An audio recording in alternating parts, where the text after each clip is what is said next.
everybody floating in? How's everybody doing on this fantastic Wednesday? I know I'm wearing a hoodie.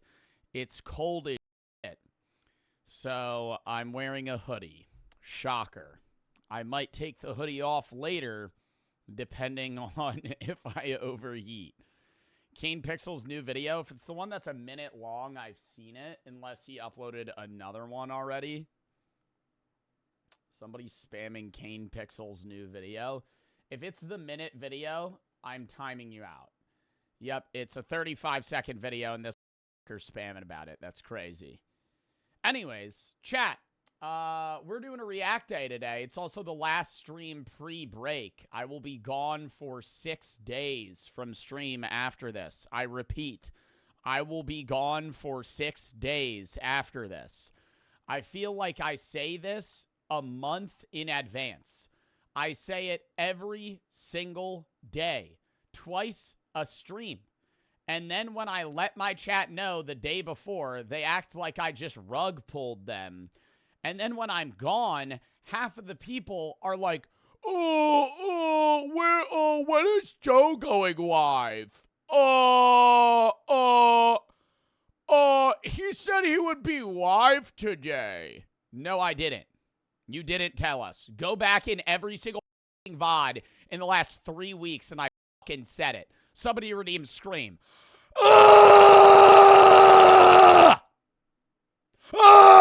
That's all you're getting. Anyways, I'm going to be gone for 6 days. I will be uploading on the main and the gaming every day that I'm gone. I'm going to be vlogging. It'll be a YouTube video or 2. So I'm still making content. I just am not streaming. I will be posting everywhere else. On the gaming, on the main. Brady's re-uploading on the VODs as well. Somebody redeemed Flex. Yeah, what a great redemption that is. I'm wearing a hoodie. Fuck.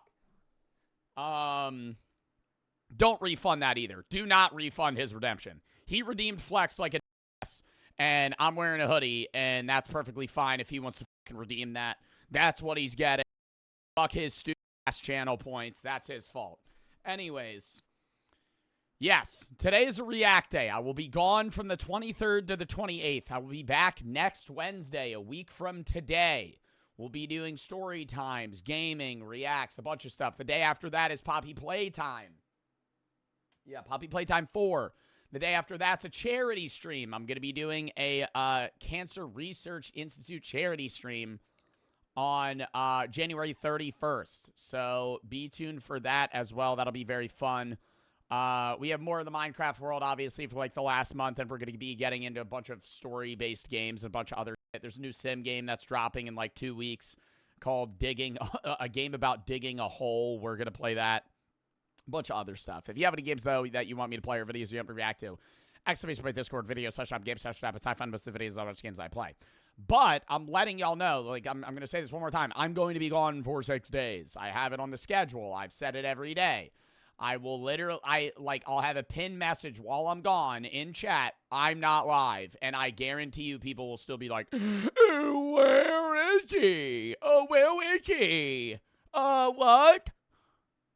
No, but I'll be vlogging. I'm still going to be making content, chat. Shadow for the sub. Mother for the 3.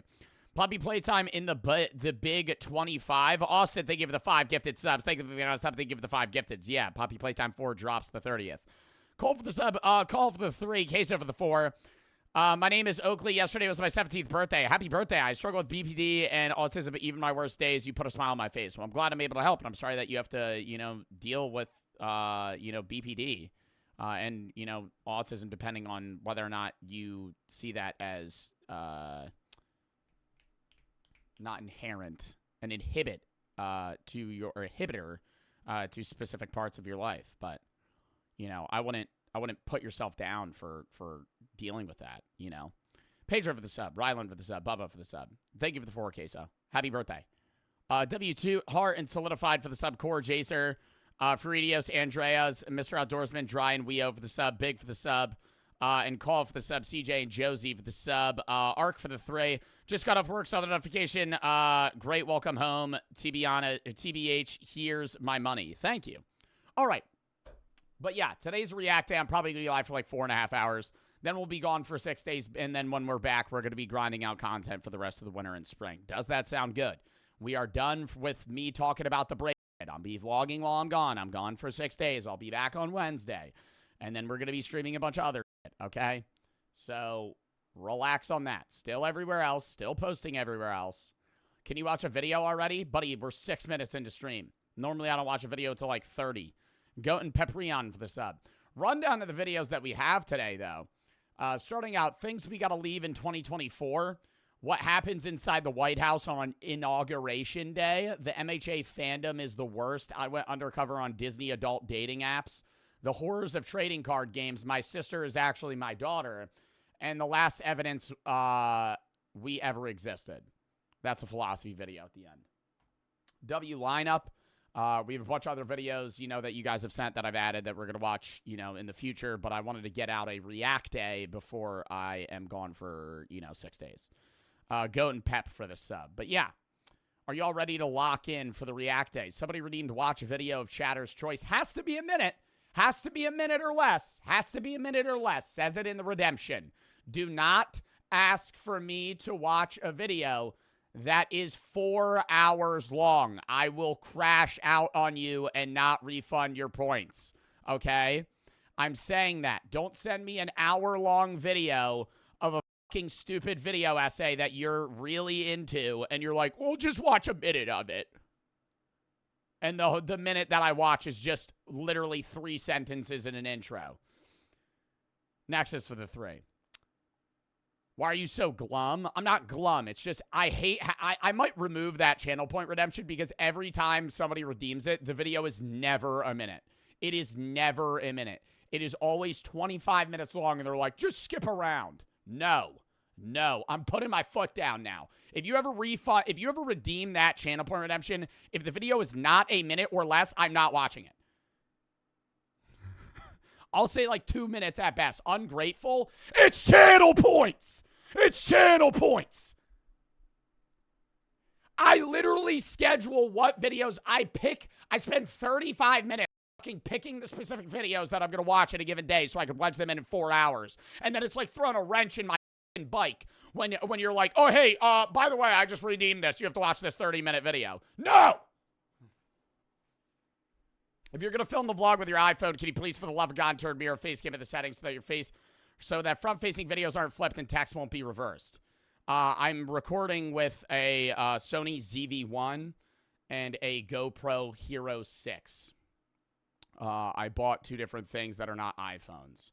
Didn't know that upset you that much. I only have mirror on the front-facing webcam. I do not have it on the... Ideally, if I'm filming something, it's going to show the text. I don't think it's that big of a deal, though. But thank you. Next is thank you for the 3.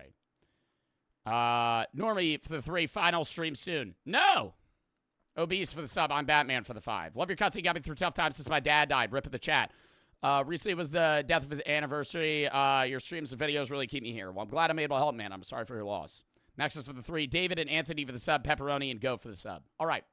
Chat, no yaps today. Let's lock in, get as many videos as we can in. Let me know the video that guy wants me to watch, or just refund his shit if he's going to request something that's, over 2 minutes. All right. Things we got to leave in 2024. Am I the only person who feels like 2024 was literally just a filler year? Seriously, bro, 2024 had more filler than Kylie Jenner's lips. It feels like so much happened, but yet at the same time, nothing happened at all. But with all that being said, there was still... I feel like that's every year. Every year will feel more like a filler year as you get older. That's just blatant. I don't even know what... I don't know. I love G Grimmy. I love his content, or Grimy. I don't know how to say his username. I would not say 2024 was a filler year. A lot of shit happened in 2024. Like more than 2023 and 2022. And 2020. Outside of COVID, yeah, more happened in 2024 than the last previous 5 years. An agglomeration of disgraceful and ignoble trends, people, and overall incidents that need to be abandoned, like Jesse in Toy Story 2. But hopefully 2025 will be a more sagacious year for everybody. But considering the first initials of the year are WTF, I don't really know how to feel. Yo, also, I timed out a kid for 8 hours for asking me to watch the Until Dawn trailer. I already watched it, and you spammed it 45 times. Also, video suggestion tab, game suggestion tab. You don't need to come in my chat and spam 45 times for me to watch a video that I've already seen, right? What the fuck are we doing here? I feel like I'm losing my, I'm not trying to be in a bad mood at the start of fucking stream, but holy goddamn shit. Video session tab, game session tab. That's why I shouted out a million times. Hey, can you watch the Until Dawn game trailer? Fucking send it there, right? Because then if I've already seen it, I'm just going to scroll past it, right? And then you'll have the wherewithal in, 5 days to be like, oh, he's probably seen it. So today, we'll be discussing some of the most wretched and fatuous individuals and fixations that need to be left in 2024. Comment down below some things that need to be left in 2024, and like, subscribe if you're new. Chat spamming needs to be left in 2024. Fuck, motherfuckers requesting. Hey, Joe, what's next VR day? Hey, Joe, what's next VR day? Hey, Joe, I was wondering, what's next VR day? Oh, there's this really cool VR game. Oh, have you played Walking Dead, Saints and Sinners on VR? Oh, what's a VR day? No. Stop. New. The first thing I want to talk about is this godforsaken Hawk Tua meme. Now I'm going to keep it. No, Hawk Tua, we're bringing Hawk Tua to 2025. Bringing Hawk Tua to 2025 for sure. Hawk Tua book never gets old. When I first heard about this meme, I thought it was the name of some new bounty hunter in Star Wars. No, it is dead. It's a dead meme. It's worse than the low taper fade. And the low taper fade has been getting dragged for over a year now, I feel. And the Hawk Tua meme's just stale. She kept it alive when she made the podcast, but now it's just like, all right, how much Hawk Tua are we going to get? Low taper fade meme. Yeah, whenever I say massive and you guys go, a massive? A massive? Hello? Stop. Something. Little did I know the meme spawned from a public interview in which a woman named Haley Welch was asked about a move that makes a man go crazy in bed. She then proceeded to utter the very words that haunt my dreams to this day. You gotta give him that Hawk Tua and spit on that thing. It's kind of ironic how she said that move makes a man go crazy, and that's exactly what this Hawk Tua shit has been doing. This pestiferous phrase has been driving me up a wall like a fucking stair lift. We really live in an age where it's so easy to go viral, bro. Like, I can understand the meme actually had some type of comedic value. Nah, I don't know. I don't think Hawk Tua is nearly as annoying as some other memes that have existed. Only in Ohio had to be one of the most annoying memes that has ever graced this earth. That was bad. I'm very happy that that's gone. The Only in Ohio meme, it was never funny. And Hawk Tua wasn't funny from the start, and then it kind of got funny because of how unfunny it was. But Only in Ohio was just like straight cringe. Only in Ohio is just a bad movie. Whereas Hawk 2 is a bad movie that's so bad it's kind of good. But every time I see or hear something about Hawk 2, my face becomes staler than a bowl of croutons. It's stuff like this that really starts to make me feel old because I don't see how this is jocular in any way, shape, or form. But the next thing I know, Haley Welch is the second coming of Danielle Bergoli. Actually, scratch that, because at least she gave us a timeless classic in Gucci flip-flops. All this ranking individual gave us was some dumbass Talk to a podcast. She was really milking this situation like a dairy cow. You give someone an inch and they take a light year. She came in this bitch and became a slightly more bearable version of Bobby Althoff. This girl made a blowjob joke and is taking the world by storm. She's not just an industry plant, she's an industry garden, bro. And speaking of that podcast, I don't know, bro. I hate when people say industry plant because people will make people like Haley Welch famous for almost nothing and then get mad. Like y'all are the ones that obviously, yeah, some of the people complaining aren't the ones that like gave her clout. But a lot of people are like, oh, this is an industry plant. This is an industry plant. No, people are just stupid and like dumb memes. And so they like all the Hawk Tua memes, and then it blows up. Am I the only person questioning how after like a month, it became the third most popular podcast in the United States? I'm not trying to sound like I'm hating, but most of those podcast viewers got more bots than the entire Transformers series. And then she got the nerve to say she doesn't want to be known as the Hawk Tua girl. Holy mackerel, Batman, who's gonna tell her? She's gonna be stuck with that Hawk Tua shit long. Yeah, no, the Hawk Tour girl, she's going to be known as the Hawk Tour girl more than Bryan Cranston's known as Walter White. By far. It's not even going to be close. If you see Bryan Cranston, there's going to be some time where you're like, oh, that's Bryan Cranston. Most of the time it's going to be like, oh, that's Walter White. Every time you see fucking Haley Welch, oh, that's the Hawk Tour girl. longer than chowder was stuck with panini. Every time someone sees her, they're immediately gonna think of that clip and everything. But I don't think that's bad. People get, like, who's the other guy from, he was Trevor from GTA, and he got mad about it. He doesn't care anymore, but, like, there was a period in time where he did not like being known as Trevor from GTA. Yeah, Stephen Ogg. He hated it. And there's a lot of actors like Dwight. I don't even know his name. Rain Wilson, I think is his name. But like Dwight Schrute it's a character.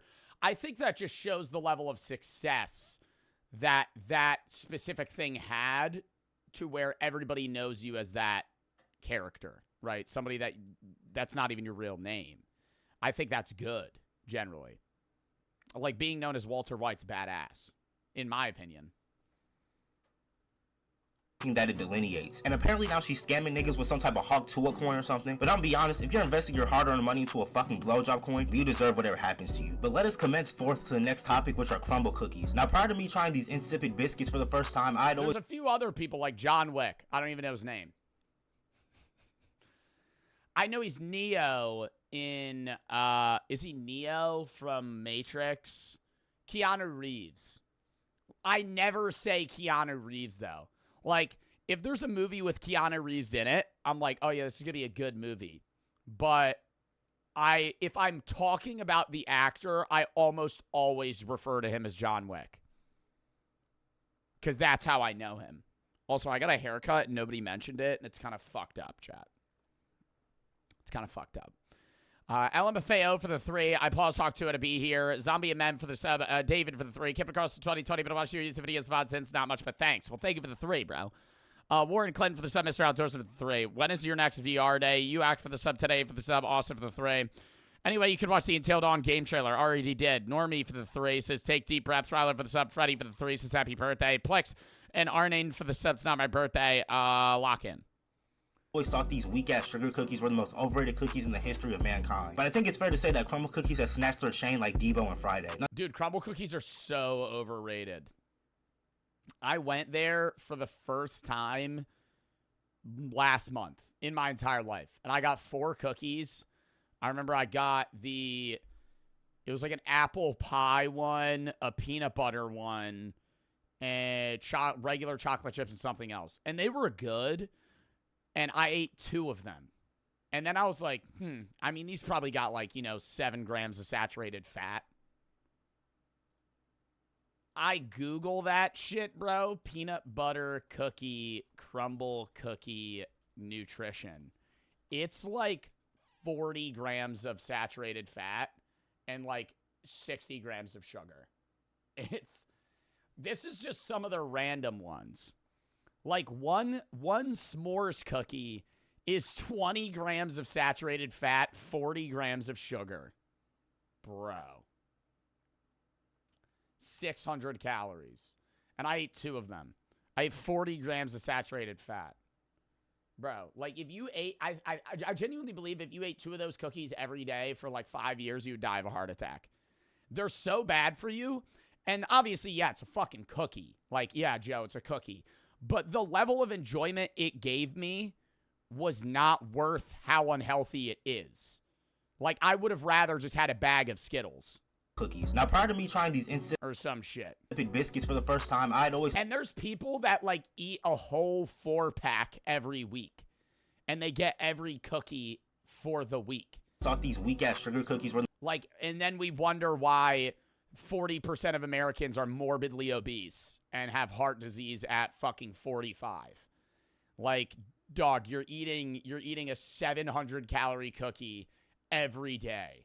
Most overrated cookies in the history of mankind. But I think it's fair to say that crumble cookies have snatched their chain like Debo and Friday. Now, don't get me misinterpreted. I would say that I have a decently sized sweet tooth, but the amount of sugar that's in those cookies should be a prosecutable offense. And before people come in the comments talking about, it's a cookie, it's supposed to be sweet, that's the point of a dessert. My nigga, I prefer not to feel my blood sugar levels rising higher than my local gas prices. I can feel the diabetes fabricating with every bite. And like I said earlier, I don't mind when some food is sweet, but when the sugar is just dominating every other flavor like 2000 Shaq, that's when it becomes a problem for me. Not to mention the fact that you have to pay security deposit for one of these things. I understand they give you these Dave Blunt sized cookies, but maybe I'm just a cheapskate. And am I the only person who doesn't like how underdone these cookies feel? I remember back in— Oh, I love a raw cookie, though.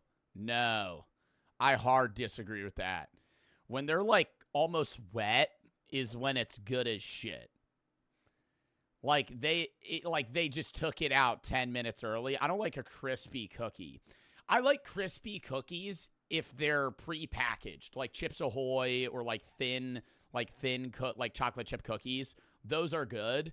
But if I'm eating like a fresh cookie, I don't want it to be hard, because then it's not fresh. In middle school, we had this concession stand you could buy cookies from. And I kid you not, those cookies literally felt like you were eating slime, bro. No bullshit. These cookies were more raw than Liver King's diet. And that's exactly what those chroma cookies reminded me of. It felt like I'd been to that synthetic Krabby Patty from SpongeBob, bro. And then I'm constantly seeing people buying these cookies in bulk like they're hauling cargo or something. Crumble cookies kind of remind me of Julius Foulius Randall, in the sense that when you first look at them, you think they perform exquisitely.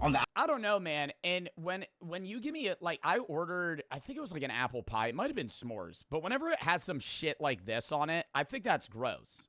Right? When you give me a cookie, I don't want it to look like you put a scoop of butter and ice cream on top of it. I just want like a chocolate chip cookie. That's all I fucking want. Maybe the peanut butter one. The other shit where you're like sprinkling stuff on it. Ugh. Look at them, you think they perform exquisitely. On the outside, you think they'd be good at their job. You know what I'm saying? Julius Randle looks like he's supposed to be good at the sport of basketball. But then when you actually start paying attention, realize the nigga's just a 6'9" funny Marco, you start to feel dismayed. Now we gotta talk about some of the most perplexing slang that was being used in 2024. The first word I want to talk about is aura. I don't remember the last time a word was so overused. I feel like that's been dead, though. Aura was popular for like a month. Max. No one really says aura anymore. It's still so bad. Nowhere near as what it used to be, though. I remember aura used to be spammed in my chat, every other chat. I don't think I've even seen you guys say the word aura since fucking September. Used by the general public. I'm not even sure if I know what the word aura means. Zeusy says it all the time. Yeah, but Zeusy will be like, Zeusy will lean into the fact that it's cringy, and he'll be like, does that up my aura? And even then, I haven't heard him say that in a while. Anymore, bro. Ironically, the word aura is losing its aura. Niggas be trying to treat aura like it's a credit score or something. Minus 2,000 aura. Or, bro, you just lost so much aura right there, and your mother's about to lose a child in the next couple seconds. And it gets even worse when I hear people using this fatuous lingo in real life. It's one thing to use these words on the internet, but to bring it into the terrestrial world is very gooberish. This word became so mainstream, it's ridiculous, bro. Hell, we had niggas doing aura March Madness brackets comparing Beyonce and Adolf Hitler. Aura is the only thing that can bring Duke Dennis, Osama Bin Laden, and LeBron James to the same conversation. People did an aura bracket comparing Beyonce and Hitler. That could bring Duke Dennis, Osama Bin Laden, and LeBron James to the same conversation. Aura was actually a pretty effective word. And what really pains me is the fact that Duke Dennis does have a lot of aura. Does Duke Dennis have more aura than LeBron James? LeBron James lied about reading a book. But he does, have the greatest, quite possibly one of the greatest NBA players, longest running NBA careers ever. So I think I'm going to give this one to Duke Dennis here. James to the same conversation. Aura was actually a pretty effective word. And what really pains me is the fact that because he has grills. Brain rot TikTok word. And that's aura. The next one I want to talk about is unk. Now this one hits home for me because like Baby Gronk, chat. Baby Gronk has max aura, right? Like you can sense his presence. Baby Gronk grills. How old is this kid?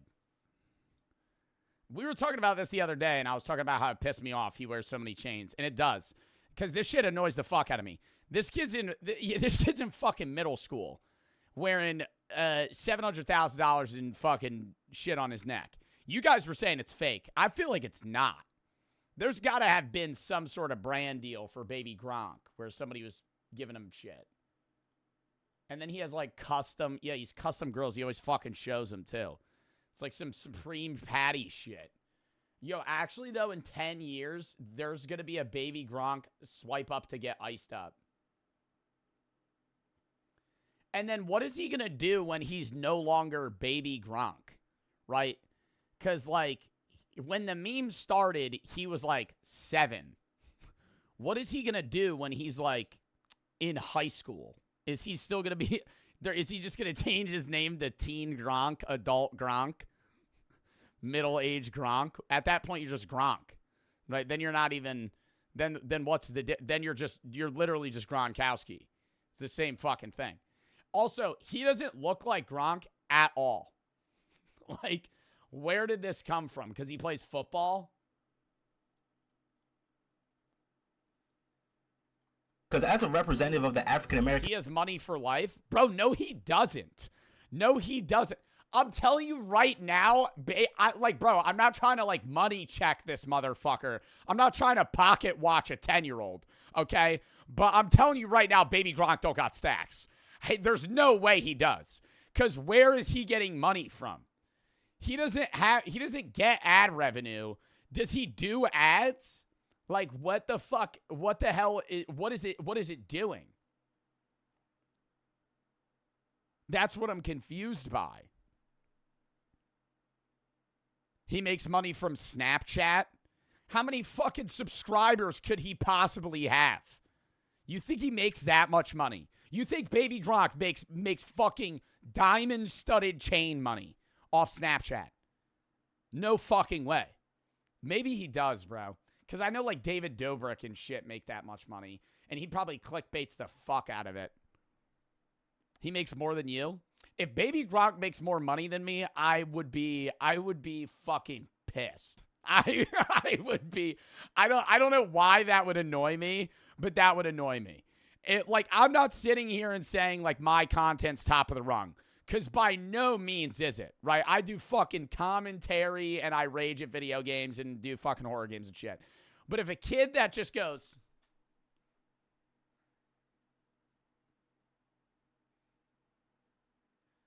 makes fucking more money from just flexing his grills on Snapchat, oh, no.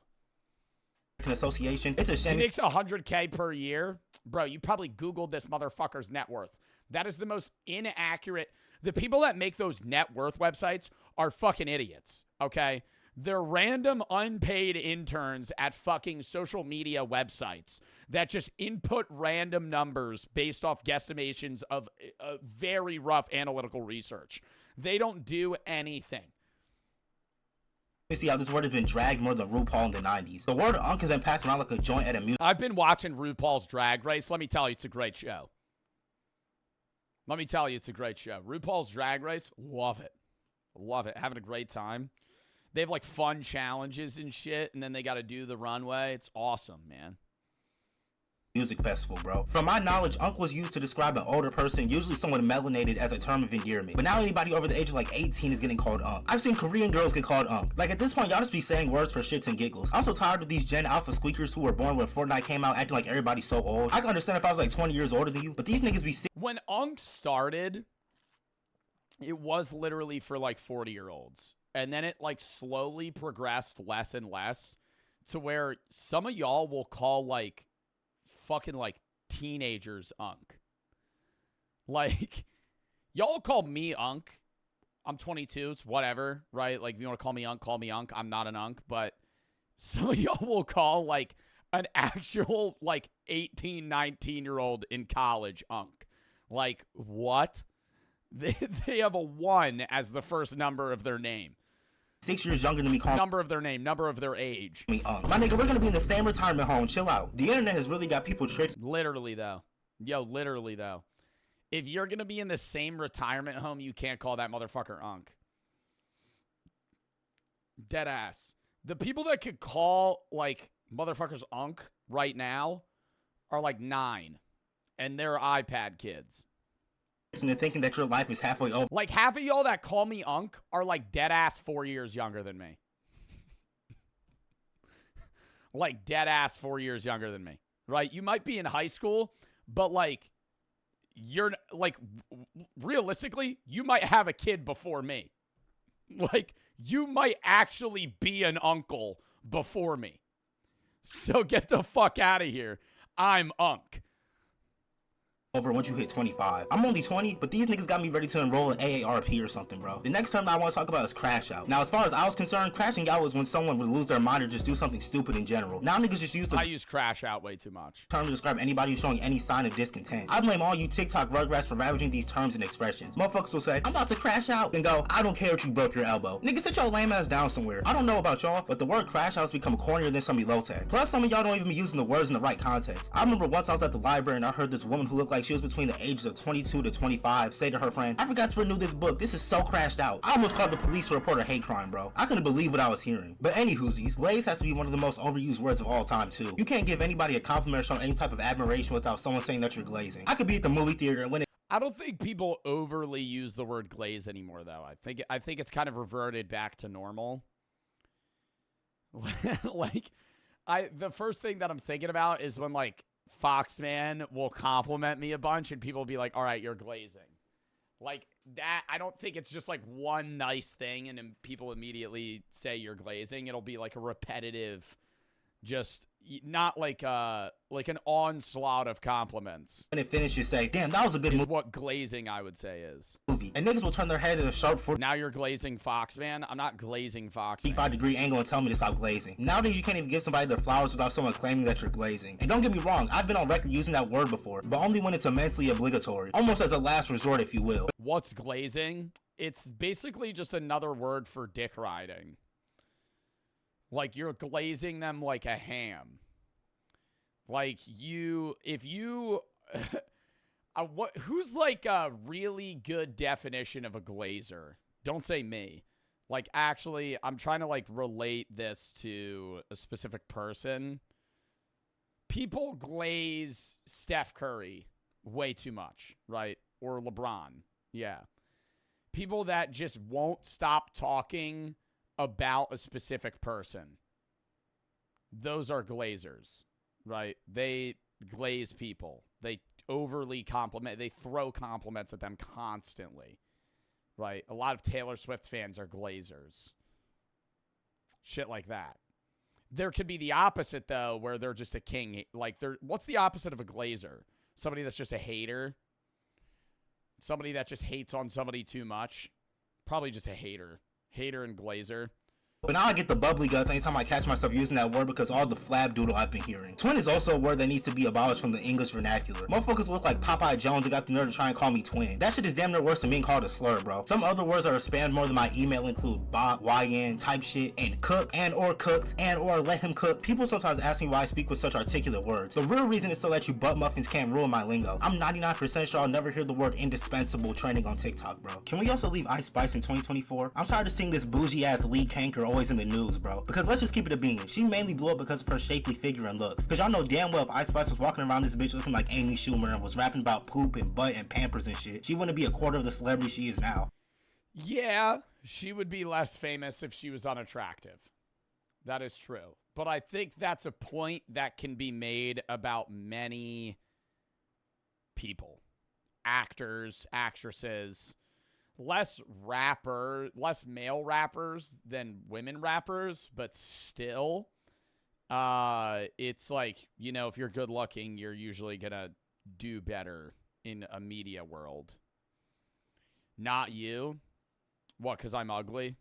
With all due respect, of course. She steadily putting out these one fish, two fish, red fish, blue fish ass songs that are constantly tainting my hearing. And then her main asset, no pun intended, has been diminishing at an appalling rate. Gone. Reduced to atoms. The ice seems to be melting. And then she got the nerve to post these weak ass workout routines like we was gonna fall for that shit. We know that Ozempic is working overtime on her ass, bro. So when you combine the fact that her music is the Yo, there is a Papa Meat video about Ozempic that I wanted to watch. Not today, but at a later date. And I really do believe that there's nothing wrong with using Ozempic.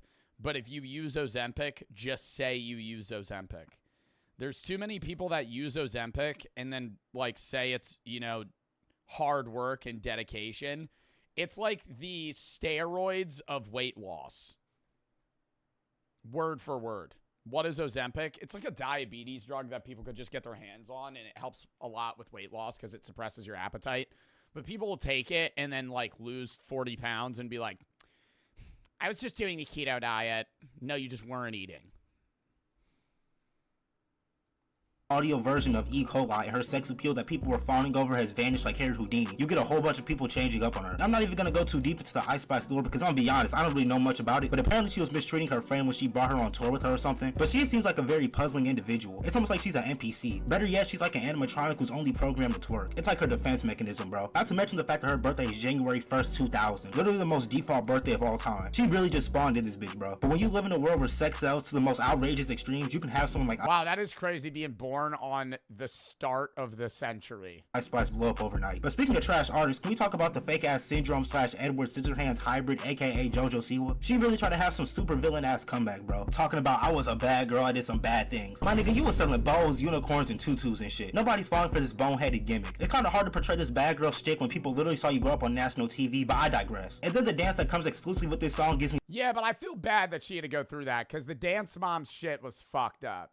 Like, if you've ever watched Dance Moms, it's just, like, genuinely okay, I'm not going to say this about all of the Dance Moms, but from watching the Dance Moms show, I feel as if it's the same as a dad on the sidelines getting really angry and screaming at his son playing football. It's women that are living vicariously through their daughters that didn't succeed in dancing or what they wanted to in their own life, so they inflict that on their own kids and pressure them to have that sort of success so then they can feel it themselves. And the fucking teacher's an asshole and really annoying. But now she works at Cracker Barrel. Yeah, every dance mom, somebody said every dance mom kid's a victim of abuse. Every dance mom kid had to go through a bunch of shit. So I respect her in that sense, but I don't know, man. She made like $40 million off those bows. Retire. Why do? I know it's like her passion and all, but it seems, I don't know. I feel in part that, and I don't want to judge, right? I'm not going to just assume these things. Maybe it really just is her passion, right? But a lot of childhood fame actors, actresses, social media stars have an attachment between their own self-worth and how they're doing fame-wise. And if they're not doing well, then that means they suck, right, in their own mind. And so they kind of have to stay on top in the social world. Otherwise, they feel as if they have no purpose. Not her specifically, but I'm saying you see that in a lot of Disney stars and a lot of younger people that grew older, right, but started out famous when they were like 6 or something. Ulcers and inflammatory pain. Just look at this whore and here's a who-ass dance she doing, bro. She really is just a female Jacob Sagittarius or whatever his name is. Someone else who needs to be left in 2024 is Jack Doherty. I genuinely don't think I've ever met. Bro, I still don't understand how Jack Doherty makes money, bro. I still don't understand how Jack Doherty makes money. I know he, like, gets profit off of, like, his girlfriend's OnlyFans and shit. There's no way it's raking in that much money, bro.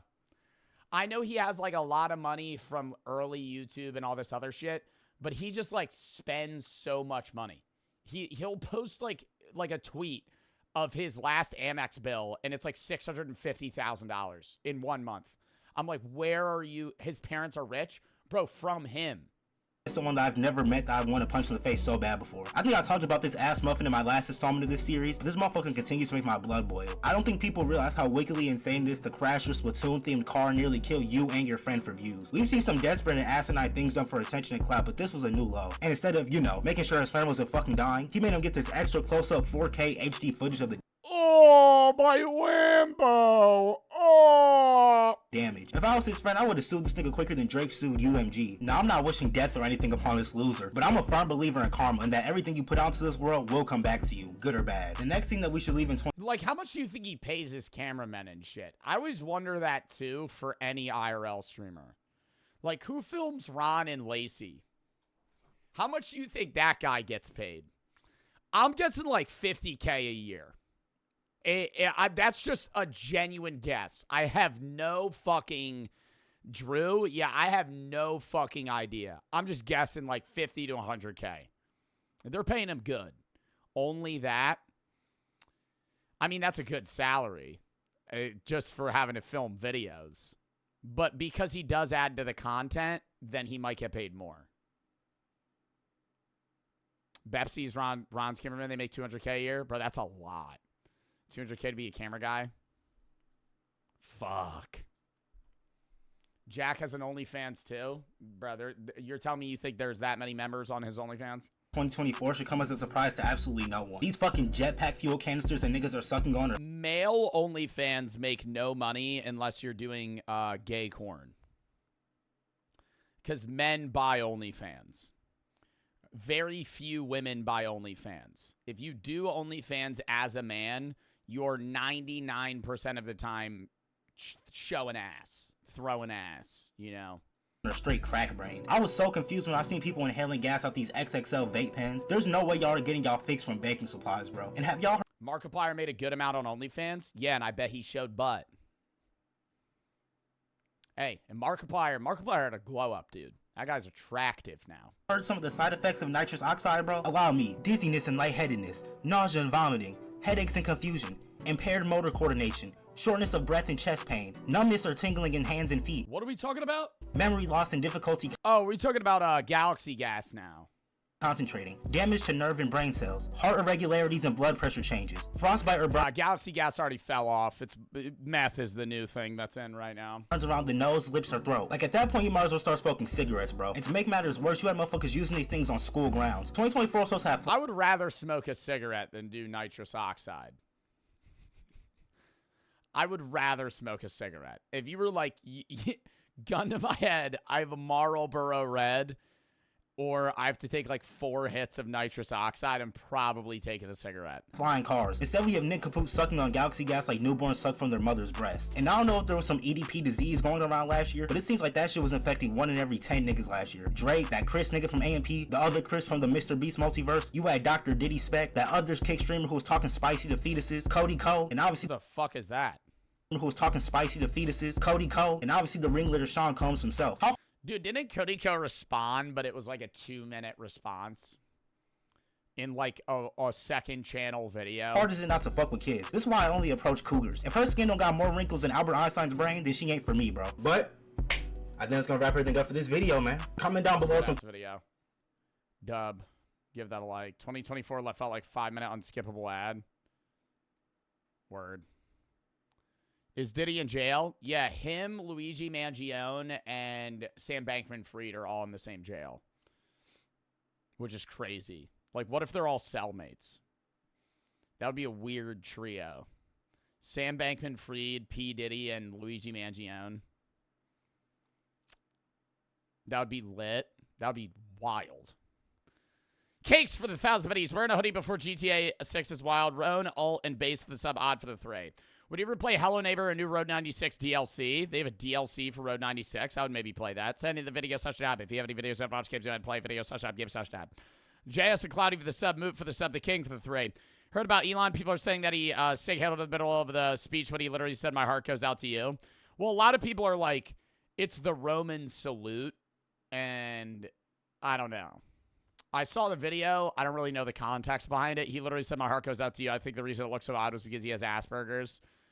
I don't think that is the name of the, I don't want to say disorder, type of autism anymore. Am I wrong on that? What did they change that to? Because I'm pretty sure Asperger's is the name of a Nazi. It's just called ASD. So it just seems like they're calling an autistic person a Nazi because he's rich and doesn't have the same political views. Sorry for the big rant. Well, I don't know. I don't. Do I think he purposefully did that to look like Hitler? No. Does it look like it? Yeah. But am I gonna sit there and be like, "Oh, he definitely did that"? No. 2-5 for the 5. Never stop glazing LeBron. He's my king. W Mario for the sub. Ghost for the 3. LeBron is probably the least glazed person, honestly. Blizzard for the 3. Video of me dancing to the Gangnam Style in 2013. Oh, yeah, you could chat with the video such tab, game such tab. I also have an old YouTube video such tab where you guys can send your old YouTube videos, and we're going to react to that when I'm back from my break. Rage for the sub, Crispy for the 3. Got to reset my account. See you, cheeky lads. The tag for the 1200 biddies, cake for the 1,000 biddies. Sub order for the 5. You push it 60, little bro. Why you talking about Aura on Baby Gronk?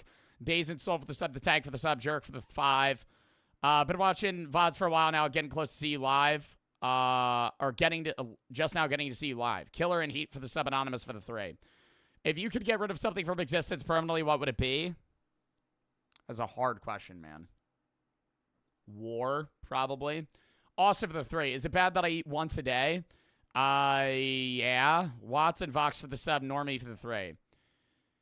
If you really think about it, not noticing your haircut's actually a compliment. That means it looks so good that it's not noticeable change. Haughty and Exclusive for the sub, LMFAO for the 3. Auras for the sub. All right, next. What happens inside the White House on Inauguration Day? Lock in. Oh, here's the redeemed 1-minute video. One more Genie BJ, please. Please, no. Can he send not a reel? Because I can't full screen this. How?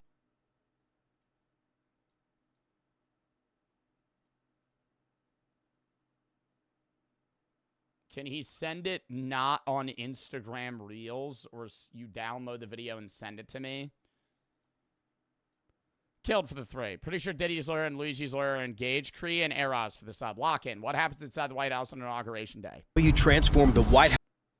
This is how you transform the White House from one president to another. Make America. I didn't know they changed it that much. I kind of thought the White House was like an old relic that's existed since the early United States that they have very rarely changed and just kind of updated technology-wise.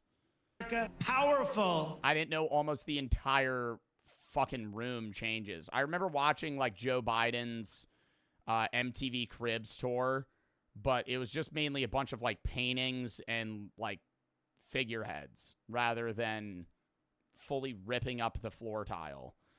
Vi for the 3, or for the 5. Started working at Jimmy John's first shop manager at 17, employee of the month. We just started Toasted Sandwiches competition. What's your favorite sandwich shop? I don't really go to many sandwich shops. I don't really have one. But Dub, dude, congrats. Huddy for the sub. Lock in. Again. Moving out, cleaning, repainting, and so much more is a hurt. Also, you're going to either have to fucking, Zod or the guy that sent that 1-minute video in, either got to download it and send it, or I just refund it. Because I'm not, the video's like this big on Instagram, on PC. Jakob for the 3. Herculean task. However, the roughly 100 members of the White House staff assigned to these duties have less than 6 hours to make it all happen. Worse yet, any simple mistake could turn the president's first day in office into a disaster in a number of ways. It's not going to turn shit into a disaster. What is Trump going to walk in and he's going to be like, oh, this painting's 2 degrees off? Well, kill this guy, right? Like, what are you going to do? It's not that big of a deal. You pull up and they're like, oh, sorry, we're not done yet. What is he going to have, a fucking mental break? He's going to have a fucking freak out? You just, sorry, give us a minute. I'll finish hanging up the painting. Packing up the White House. You're fired. I suck at doing the Trump voice. I can't do a Trump voice. Is much more complicated than renting a U-Haul and a trailer, putting all your junk in it, and slapping the ratchet straps with a, that's not going anywhere. For you see, the White House is a massive historic mansion with 6 floors and 20,000 square feet of living space within an area known as the executive residence. Starting from the bottom, there are 2 stories to the basement. The lowest one houses machinery and support systems for the White House, while the first floor of the basement hosts the kitchen, tons of storage, and other ancillary service equipment. Yeah, and then they got some nuclear bunker-ass shit they ain't talking about, bro. There's probably some safe room in that bitch that's just decked the fuck out. While the executive residence is actually 6 floors, including 2 basements, an attic, and a public ground floor, the first and second... Yo, chat, you jump the fence of the White House. How far you make it before they gun you down? I think I almost make it to the door. Solid 5 feet. You think they clip you that fast? You think you jump the fence, they shoot you? Well, do they shoot you if you jump the... What if I'm unarmed? Are they still going to kill me? Is that a rule? What if I'm unarmed? They might, maybe they'll think I have, like, a bomb on me. What if I do it, like, butt naked? And I'm like, I don't have a weapon. And I just run down there. They'd still shoot you? Wow. Floors are where the actual living quarters are. The first family normally occupies the first floor, while the second floor What room? houses What room? mainly guest suites and other living spaces. All told, the 20,000 square feet of the executive residence has dozens of rooms, including approximately 20 bedrooms and 35 bathrooms, among other. What? Do that many do they have like guests over that can stay there? I thought the only people that live in the White House is like the immediate family. Like father and mom and then the kids. What are the other bedrooms for? Bedrooms, Staff stay at the White House? and 35 bathrooms, among other office Yeah, that'd be pretty lit living at the White House. and personal spaces that must be packed up, cleaned out, and moved in with new stuff in less than 6 hours. This makes picking up that pile of dirty Yo, do you think Elon Musk is going to get a room at the White House where he'll put like stupid meme posters up and shit? laundry from your floor that's been sitting there all week seem like a cakewalk. Just how the White House manages to pull this off is nothing short of extraordinary. If I was president, I would hang up like dumb AI photos of like Peter Griffin. Like this would be like front and center. Just Peter Griffin doing a money spread with 2 watches. How in the world is the White House supposed to plan for such a massive undertaking? Believe it or not, the planning actually starts right after Election Day. Traditionally, once the race is called and it's clear who the winner is, the White House will begin working with the incoming administration. The person in charge of this process is I want a radio. I want a radio that has capacity to play cassette tapes of the Beach Boys. I can't do the Trump voice. That was me. That was my impersonation of Trump, because Trump's favorite band is the Beach Boys. That ages him, right? If you haven't realized by looking at Donald Trump that he's 80 fucking years old. What's going to age him is when you ask him his favorite band and he says the Beach Boys. Is the White House Chief Usher. The White House Chief Usher oversees roughly 100 butlers, maids, chefs, housekeepers, engineers. Put a warning. You think I need a political warning for this? Yeah, might as well. Twitch might get a little upset. Yo, for the 5. Love the reacts. You sound very knowledgeable on almost all topics you discuss. Might sound crazy. I learn a little more every time I watch your reacts. Love the streams. Thank you. Vestrix for the 3. Snoop Dogg's about to join the battle for the White House. T-Shirt for the sub. TC for the 3. Says Posture Check. Yako for the 3. And Puffy for the 3. How are you? So a year ago, I added this guy on Instagram. He started talking, getting close a while ago. He asked me to be his girlfriend. I didn't know how I felt about dating somebody online. Decided to try it, see how it would go. Plan to meet up someday. Short story, he told me he was 16, but then I added one of his actual friends. He told me his actual age. He's 19, I'm 15. What do I do? Block him. I don't know if I believe it. Well, then ask him first. I don't know. Why would that friend fuck with you about that, though? Tech for the sub. And other staff serving the Block him. first family at the executive residence. After the election, the chief usher will send questionnaires to the incoming president's transition team, which will want to know everything from what kind of foods the president likes to what kind of toothpaste he uses. Additionally, the chief usher will work hand in hand with the incoming first lady to begin decorating her new home. Because the White House is like a living museum, it has accumulated several hundred years' worth of artifacts, furniture, artwork, and other presidential memorabilia. Though some of these priceless artifacts are on site at the White House, most of the collection is housed in a large storage facility in Maryland. It is customary for the First Lady to pick whatever pieces she desires from the collection to help decorate and furnish the White House. So when we have a woman president, if they have a husband, would the husband then decorate? Pieces she desires from the And they get to choose what? Oh, I would spice that room the fuck up, dude. Oh my God. for the First Lady I would make that literally MTV Cribs. to pick whatever pieces she desires from the collection to help decorate and furnish the White House. Yeah, could we get some, like, really shitty Amazon LED strip lights? And make sure the remote doesn't work and that they're stuck on one color. Due to the historic significance Actually, put them on strobe mode and then just throw the remote in the trash. of some of these artifacts, some will remain on permanent display at the White House. The Lincoln Oh my God, Scully.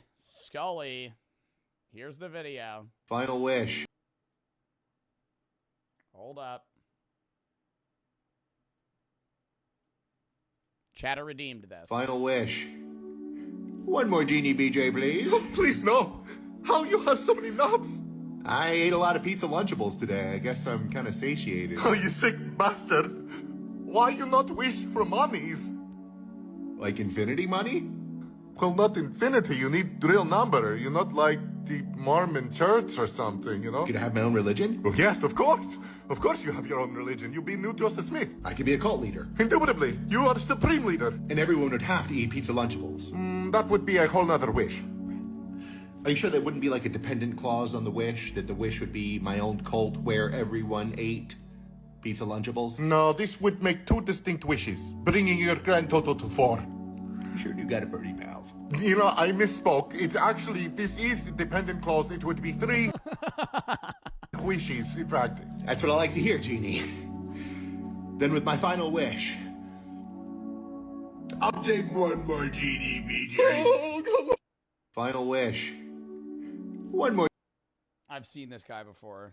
He does a lot of, like, gooning-esque videos. LMFA over the 3. President Barr kind of goes hard. Had the flu since Saturday, said crusty for the 3. Lost 12 pounds. Holy shit, dude. I hope you're okay. bedroom is one such part of the executive residence that looks just as it did when President Lincoln passed away from an assassin's bullet in 1865. What? The fucking bedroom's been the same? Lincoln bedroom is one such part of the executive residence permanent display at the White House. The Lincoln bedroom is one such part of the executive residence that looks just as it did when President Lincoln passed. I'm not sleeping in that bedroom. I'm not sleeping in that bedroom. Tell me everything here is the fucking same. Passed away from when Lincoln got shot. An assassin's bullet in 1865, including the bed where he actually spent his final. Yeah. There's even a blood stain on the bed from when he died. Moments. That's kind of scary. However, many of the furnishings include specially commissioned art, furniture, and gifts given to previous administrations. If the president wanted to, he could sit in George Washington's chair, or the First Lady could hang a lamp that was gifted by the brother of Napoleon Bonaparte. First family. That's so sick, actually. You could go back all the way to like a warehouse of stuff they've obtained since the start of the United States. Families can also choose to decorate the White House for political reasons. A recent example is one of the choices President Biden made when he picked a bust of civil rights leader Cesar Chavez to adorn the Oval Office. He specifically chose this bust since Chavez was a key figure of the Hispanic population. Biden said he wanted to be reminded of his leadership and example each day when he went to work. In addition to helping to pick out some of these historic furnishings, the new president and first lady also make it known their desires for any interior remodeling. Whether new rugs, carpets, paint, or whatever the case may be, the chief usher ensures the first family's requests are documented and coordinated well before Inauguration Day. However, some of these requests are certainly a tall order to fill. For example, after I want a slide that goes all the way from the 3rd floor to the 2nd basement floor. Could you make it a water slide as well? President Truman took office. Could we put a roller coaster in the Lincoln bedroom, please? Thank you. He directed the...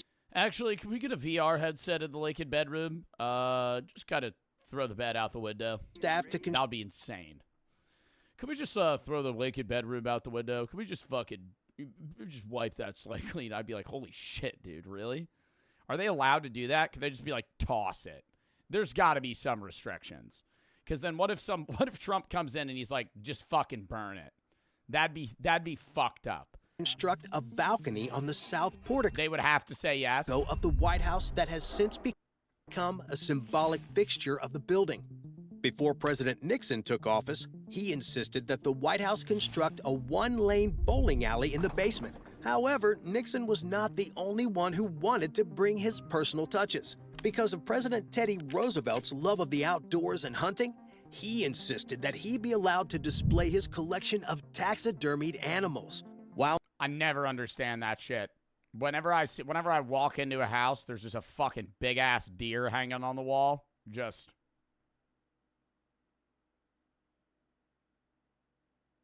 eyes glazed over. I don't know, man. They gotta put fake eyes, they skin it. And it's just weird, bro. I just fucking just kill it. You know, take the meat, chuck it in the woods. how many raise their eyebrow. It's a trophy. Why? Why, though? Am I going to care that much? No. But why? Even if I went hunting, people do it like fish and shit, too. If I went hunting, I would not be like, yeah, let me taxidermy this fucking deer I killed. Oh, so you're a cuck. Bro, I'm just saying, I just don't understand. I'm not like, oh, this is animal abuse. I don't give a shit about that. I'm not talking about that, right? You killed the animal, you hunted it in the wild, fair fucking square. Yeah, it's dead. But I'm just saying, what's the point? It's a waste of money. And it's just not a good, it's not, I never walk into a house and go, oh, wow, what a nice deer carcass. Oh, wow, what a nice dead deer you have hanging on your wall there. Oh, what a nice art piece. They couldn't tell the president no, and during his administration, the White House was transformed into a sort of museum of curiosities. Of course, these are You're not a man? Yeah, I guess not. I gotta start posting more pictures holding fish. Or the deer antlers where they're like, it's like fucking 2 in the morning and they're just like holding up its horns. just a few examples of some of the major Got a 12-point buck here, bro. changes that a president and first lady have made. But there Can't wait to hang this up on the wall. are limitations on what can be approved. I don't care, bro. Like, I'm not, like, at the end of the day, bro, you want to fucking kill deer, hang it up on your wall, whatever. But, like, I'm not going to think that it's a good art piece. I'm sorry. I'm not going to be more impressed by that than if you just had, like, a bear brick or some other shit, dude. You could have a Funko Pop, and I would find that better than a fucking deer hanging on the wall. When Hillary Clinton wanted to decorate the White House with more contemporary modern art, she faced a massive backlash from the White House Historical Association, and she backed down. When President Reagan requested an outdoor pool be built on the South Lawn, the Secret Service turned him down because of the security implications. But for those lavish, crazy... Not even security implications, bro. You can look at the entire White House from the fenced-in gate. That would just be uncomfortable to have somebody just fucking watching you from outside of the White House just swimming. ...or extraordinary requests that are approved. There is a catch. No changes can be made until the sitting president actually leaves the White House that morning for Inauguration Day, around 10 to 11 a.m. This means that despite the several months of preparation... The second Joe Biden gets out of the door, move it, we got 4 hours till old DT comes in, he's gonna be pissed. ...and planning, the team only has about 5 to 6 hours to pull everything off once the exit... We have to get the chicken nuggets from McDonald's for him on his desk. He's gonna be pissed. ...first family leaves for the swearing in of the new president. On Inauguration Day, the White House staff rise as early as 4 in the morning to get a head start on... Move Joe Biden's ice cream machine out of here. Get rid of the ice cream room. We gotta change it. ...any of the massive remodeling projects mentioned... That old DT doesn't like sweet treats. ...previously that are going to take more than just a few hours to complete. The White House usher will also ensure people are assigned to other projects that may take longer to accomplish, like repainting rooms or changing out flooring. However, most of the staff will rise at their normal time so they can prepare for a White House tradition on a president's last day in office. As part of this tradition, all of the White House staff gather with the president and first lady to formally say goodbye. As the president and first lady make their rounds, they often exchange words of encouragement or short stories of their fond memories with the staff as they have become a part of their larger. I remember when you were just a little lad. We were throwing ball over there, and my name, Bucky. He was one of my friends from back in high school, and let's just say, he was kind of a mailman for a while, and we would go to the beach, and we would dig a hole, and it was like you were laying in the hole. Your family. At the end of the ceremony, you're just nodding along to your grandpa's story. the chief usher will present a gift to the president handcrafted in the White House's woodwork shop. The gift consists of 2 American flags in handmade cases. These flags were flown on his first full day and last full day in office. At the conclusion of this ceremony, the first family then leaves for the inauguration. And as they do, an army of... Yo, the funniest shit I did see, though, you know Alex Jones, the guy that's like a fucking nut job that, like, just leans entirely towards, like, Joe Biden being a clone and not being real. He like, tweeted out, it, like, showed up on my Twitter feed. It was during Inauguration Day. He was like, look how disheveled Obama looks on his 3rd term. I'm like, you're a fucking jerk off. Obama's disheveled because he's getting done his 3rd term. I'm like, you're a fucking idiot. Staff begins packing up everything inside. Because of security concerns, outside movers aren't allowed inside the White House. This is a real problem, considering that massive pieces of furniture weighing hundreds of pounds, large mattresses, and ornate decorations, along with all the family's personal belongings, need to be packed up and moved. Any wrong move during... Oh my God, and they move it for them. Fuck that. Fuck that. As standing president, you and your immediate family should be required to move your belongings yourself. The process of moving is so fucking grueling and annoying. There should be no help. It should literally just be that specific family has to pick up and move. Yeah, pick up a fucking 400-pound mattress and move it yourself. This part could damage priceless artifacts that are literally irreplaceable. But to get around the security concerns so these items don't go missing, the entire staff comprises the army of movers needed to pack up, haul down, and load the trucks on the south lawn of the White House. These trucks, with one being empty and one being full of the new first family's belongings, are among the few outside vendors allowed during this process.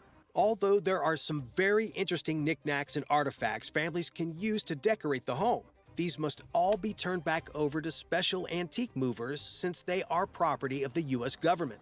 However, the staff cannot willingly... Oh, not their own shit. The other stuff that they're allowed to decorate. I was going to say, well, if I move in my mattress, now it's property of the United States government. ...nilly throw these things into boxes. So while other people are moving giant mattresses and furniture, there are staff members huddled in the corner feverishly packaging an 18th century lamp to make sure it doesn't break. Additionally... Yo, you ever think they break some shit and just put it in the box?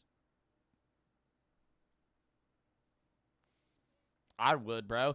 I'm saying if you have like an 18th century lamp and it's like what, one every fucking 10 presidents wants to use that lamp and you fucking break it, put it away. Put it away. They're not going to use it for 40 years. You'll be retired by then. Additionally, any gifts a president receives also have to be turned over to the National Archives. So, if Trump's son gets gifted a PS5 while in office, that gaming system will become a historical artifact unless President Trump elects to pay the government the item's fair market value. Ooh, sorry. What was his son's name? What's his son's name? I fucking forget his kid's name. He has a bunch of kids, but what's that? The one, Baron. Oh, sorry, Baron. Buddy's a little tight right now. I don't think we're going to be able to get you that PS5. But getting back to the... I think you're going to lose progress on all those games you had. Stuff in the executive residence. As the staff is boxing up personal items and moving furniture, a dedicated cleaning crew comes in to make the place spotless. And if there's any damage, like Donald Trump spilling one of his daily 12 Diet Cokes on the carpet, the team will simply rip out the... Does he actually have 12 Diet Cokes every day? I know he drinks Diet Coke. How much Diet Coke does Trump drink? Wow, that's the first fucking search.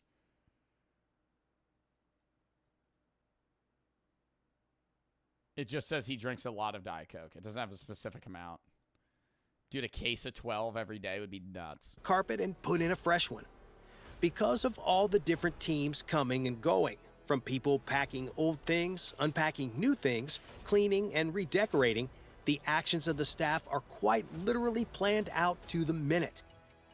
And as the clock continues to run out, the staff are on a strict timetable to ensure the rest of the Inauguration Day's activities go off without a hitch. The last thing they want is for the first family to be awkwardly waiting on the front porch to be let in as the staff are still putting everything together. But as all of this is happening, another aspect of the White House makeover that goes down at the inauguration could, if done incorrectly, end America as we know it. Whenever you see the president traveling out and about, you often see a sharply dressed military officer close behind, holding a big black briefcase. And I know you're all wondering what all is in it. And no, it's not a meme generation machine. It's the skull of George Washington as a part of tradition. As a part of tradition, the skull of George Washington must never leave the president's side. Trump uses for his best buddy, Elon. Instead, it's actually the key to America's nuclear arsenal. Known as the nuclear football,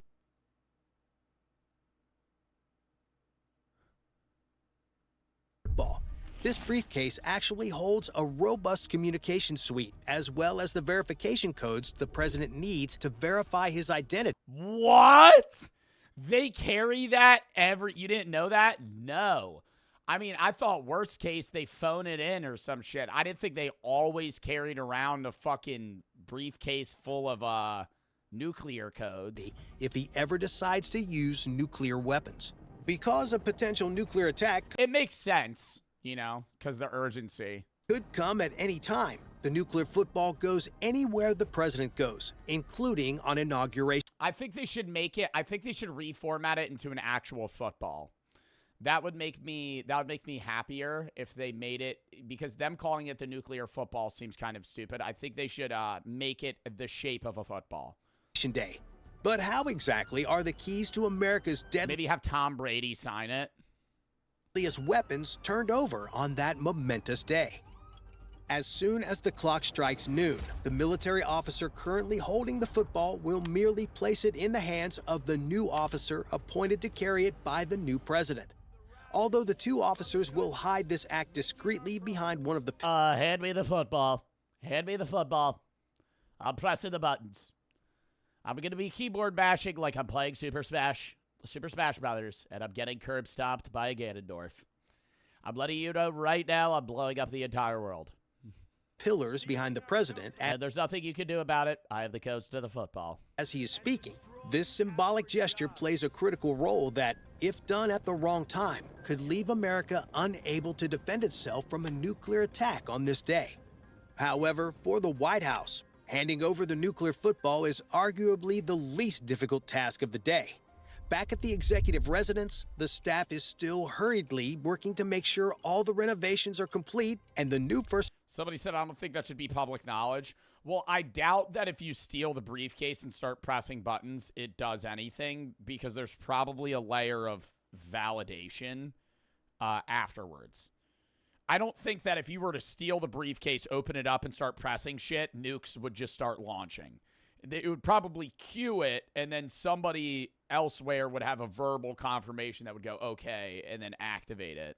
First family's things are moved in before the 5 o'clock... I doubt it's a one-step system of you steal the case, you can blow up the world. ...deadline after the inauguration... If it is like that, that's terrifying. ...parade.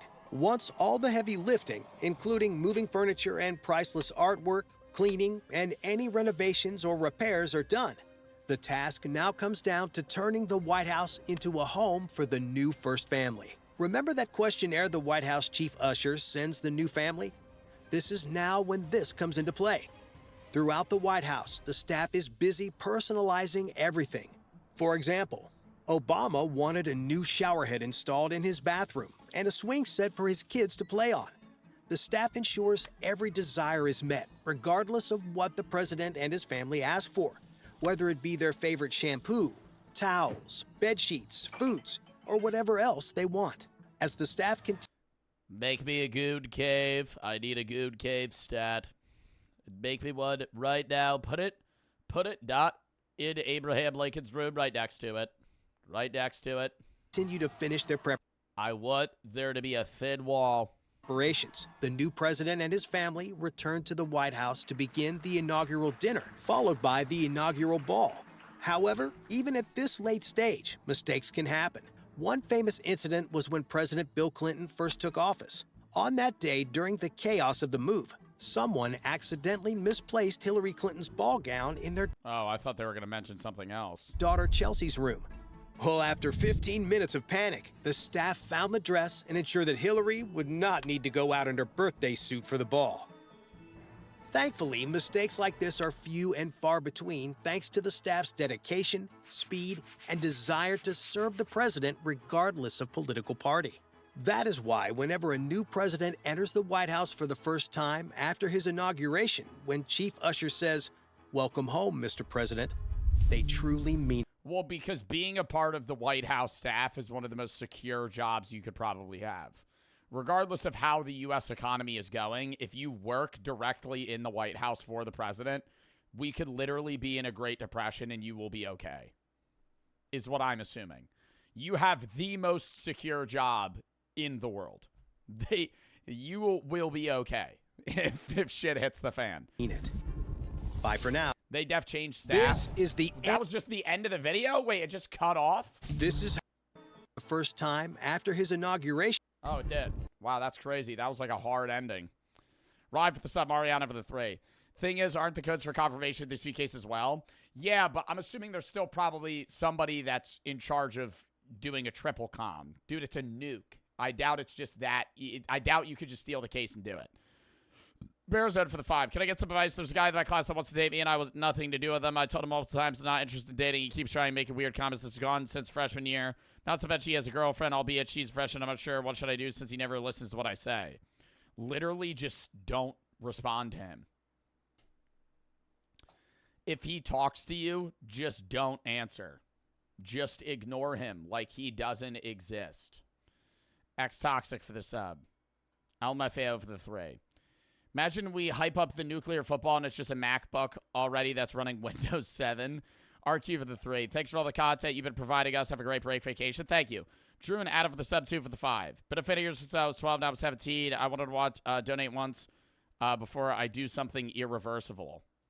Like, why? What the fuck is that whack-ass, like, ominous statement? If you're implying that you're going to kill yourself, go get help. Call 988. Get fucking help. I'm assuming that's what you're implying. That bothers me that you wouldn't just say that, right? Because you need to get help, right? For you to even imply that you're going to kill yourself, please go get help. Suicide is never the answer. Whatever you're going through, it's not the solution to your problems, man. Bailey for the sub, Pipex for the 3. What do you think about Elon Musk salute? Just talked about it. Big Buck and Ride for the sub, Skibbity for the sub, Phoenix and somehow for the sub, Mr. Monkey for the 3. You listen to Nirvana, yes. New Tommy Chase, Connor for the sub, Brian for the 3. 6'4", 180 pounds, so pretty skinny, started Brazilian Jiu-Jitsu in Muay Thai. Well, good luck. Trap for the 3. Been watching for a while. You're my favorite creator. Love your Feels to Fathom videos. Thank you. Spade for the 3. My life hasn't been very good. My grandma died. My girlfriend cheated on me. Rip in the chat. I'm sorry to hear that, man. Been really upset. Your series of videos generally help me. Well, I'm glad I'm able to help, but I'm sorry you're going through that. Vic for the sub. LMFAO for the 3. President Barr kind of goes hard. I already read that. Yori and Soccer for the sub. X-Toxic for the sub.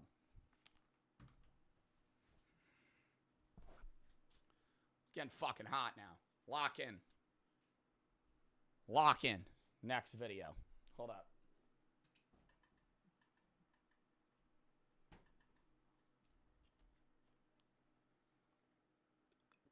The tank top. Yep. Oh, it's back. It's back. It's back. I was cold, dude. I had to wear the fucking sweatshirt. Lock in. MHA is the worst fandom. Something to say. If you have something to say, then just spit it out already. Say Deku belongs with Bakugo and Todoroki? Oh. So if you don't know what My Hero Academia is, good, you've probably washed yourself today, or at least come into contact with water at some point in your life. Because My Hero Academia fans are a lot like League of Legends players. POV, it's shower time for MHA or League fans. Except League of Legends players I can sort of respect. Oh. Oh. Oh. Oh. Is I can sort of respect. How old is this video? Like 9 months? Todoroki giving birth in 8K. Oh, fuck no. Cringe, my testicle just absorbed itself. Please put my testicles in a vice and slowly start tightening it, because that would be a lot less painful than what I just watched. But do you think that I feel like most of the MHA, like, cringy fandom is just purposeful, is it not? Are there people that actually, like, fiend over a fictional relationship between Deku and Bakugo? Yes? No. I watched MHA. I gave up after season 6. Or at the start of season 6. I think I got to season 6, episode 1 or 2, and I stopped. Dude, seasons 1 and 2 are great, right? The fucking, the episodes where they're fighting against each other in their class. If you don't know MHA, it's basically a show where everybody has superpowers, and they're born with superpowers, and some superpowers are better than others. And there's, like, schools where you go to, like, train them, right? Or most people are born with superpowers. But it's, like, a very cool premise of the show. But how they play it out's pretty cringy. And I don't think the show itself is the problem. I will agree that I think it's the fandom. Because most of the show's not that bad. There's cringy moments, but it's bearable until you get to season 6. And then every single episode. Ah! If I don't win this fight, the world's gonna end. Everybody, the whole world's relying on me alone. The power of One for All has been coursing through my veins. And everybody that's held it is relying on me, counting on me. And if I don't win this, and then he just shatters his arm and just gets fucking curb stomped by some random criminal.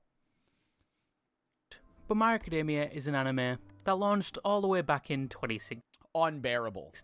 So the majority of the fan base wasn't even... And I just stopped watching it. Literally, I'm never going to pick it back up. Maybe one day, 10 years down the road, I just can't pick it back up. I can't do it anymore, man. It's just getting so it's getting so, like, extremist, right? It started out where it was like there's some cringe moments, and now it's like every single moment of the show is just like, this is the end of the world. Born yet.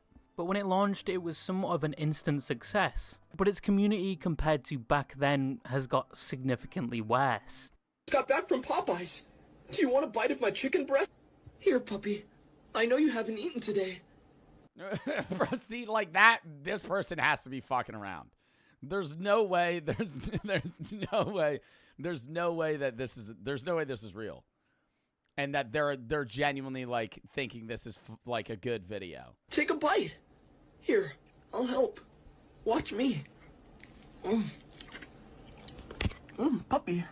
This chicken's bussin'. Think of the coffin of Andy and Lele and the amazing digital circus, both of which have gotten so big now that they have started dipping their greasy toes into liquefied cringe. I think I might have the... dude, I think I might have the answer to that back pain. What the...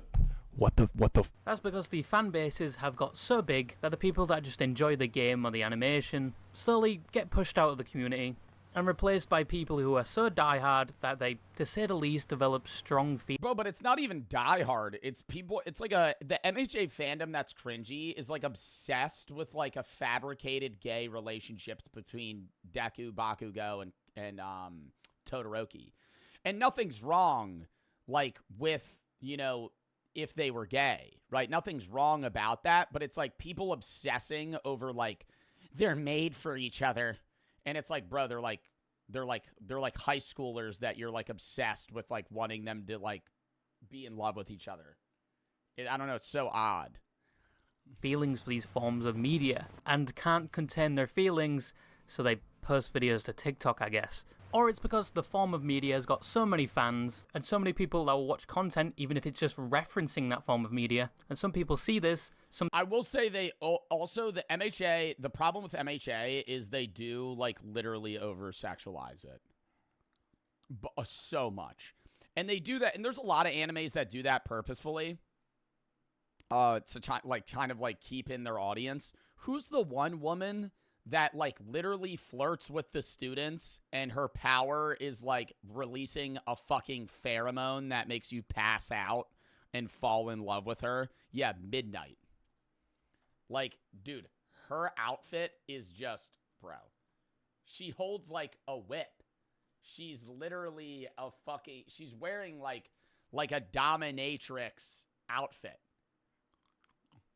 What the fuck? Sometimes not even being fans of it, and will make content basically preying on their interest, and this content will be the most viscous sewage water, or even my favourite word, cringe, but the fans will still eat it up. But the coffin of... Momo? Who's Momo? I forget half of their names. Oh, Momo Yayarozu, Creati. Yeah. Andy and Lele and the Digital Circus have only dipped at most their ankles into this pool of cringe, whereas My Hero Academia has taken a cannonball off the 10th story building. It is the grandfather in the corner of cringy TikToks. But this anime had a decent following when it first released, and the community... It's still a very big anime. It's just turned away a lot of people from even starting the show because of how cringy the fan base is. It was nowhere near the cringe that it is today. I myself owe My Hero Academia a lot. I'll say it. I'll admit it. I have a 2-inch penis. Here are my credentials to speak about this topic. Read them and weep. Back when my profile picture used to be just Deku. I would like to say I was a part of the community when My Hero Academia was actually cool to like, and I made videos on My Hero Academia which I look back on, and I'm not even embarrassed, to be honest. Nah, the one thing that made me know that My Hero Academia was going to be really cringy was in the first season, my editor could find a clip of this. There's an episode where Deku cries and actual waterfalls shoot out of his eyes. And from then on, I go, wow. And he cries every episode. Every episode. And there's nothing wrong with being a man and crying, right? But holy piss, pull it the fuck together, okay? Every episode, he cries. Every episode. It's like the smallest thing could happen, and he's so disappointed in himself that he could literally get like a 98 on a math test, and he would cry because he didn't get 100. I did enjoy making those videos. They could save the world, and one person could die, and he would fucking panic like he just like ruined everything. And put a lot of time into the editing of them. The only thing I hate myself for is deciding to use copyrighted material every video. Because as a young, dumb idiot, I did not prioritize monetizing the video. And you're probably thinking like, oh, but that improved the quality of the video, right?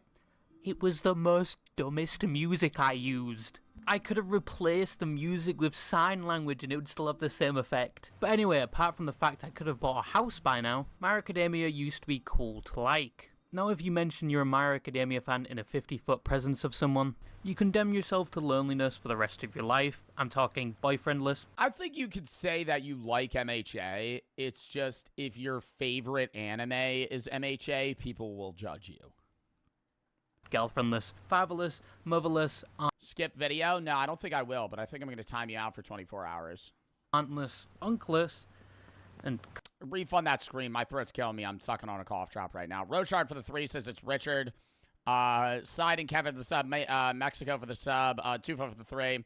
Been being a fan's great. That's all. Please don't read these out loud. What? 2 foot for the 3. You can't donate and ask me to not read something out loud in the last sentence of the donation. Puffy with the 3. Speaking of MHA, you should see Pixel Drinks content if you haven't. It makes MHA look worse than it seems. Cumless, because boy, you and your right hand are going to be having some fun times together. But all of what I just said is what that person in that 50-foot radius is going to be thinking about you. Because the value of being a My Academia fan nowadays is at rock bottom. And that's because My Academia has become notorious and synonymous with cringe. Todoroki, this is my mom. Mom, this is my Todoroki. No, wait, no. Hello, I'm his Todoroki. But anyway, before we get into that pile of feces, what is My Academia about? It follows a character called Midoriya, or Deku as he's known. And the following obviously contains spoilers. If you actually want to watch this anime, just start by collecting cheese under your foreskin. Then you'll have your own domain expansion where nobody will ever touch you again. I'm joking, seasons 1 and 2 are probably the peak of... Dude, seasons 1 and 2 are fucking good. I think this is literally part of the fucking competition that I was talking about. It's basically like the Olympics, but they're like made to like fight each other to see who's the champion. Very similar to like the One Punch Man episodes where he has to like kind of scale up a ladder. It's so cool. And I thought they would be doing it. I mean, I don't know because I haven't seen the most recent episodes, but they could have even taken the story of the fucking manga or the show differently to where they just had this like every season, and it would be so cool. The entire to see how the characters progress and, you know, get better at using their powers, but they only do it once. Sure, but it follows Deku in a world where most of the population has mutated to gain superpowers. These are called quirks in their world. Quirks have been used for both good and bad, with villains and heroes becoming a prominent feature in the world, just not like The Boys. Actually, I take that back, this is basically The Boys, but anime, just a lot more wholesome.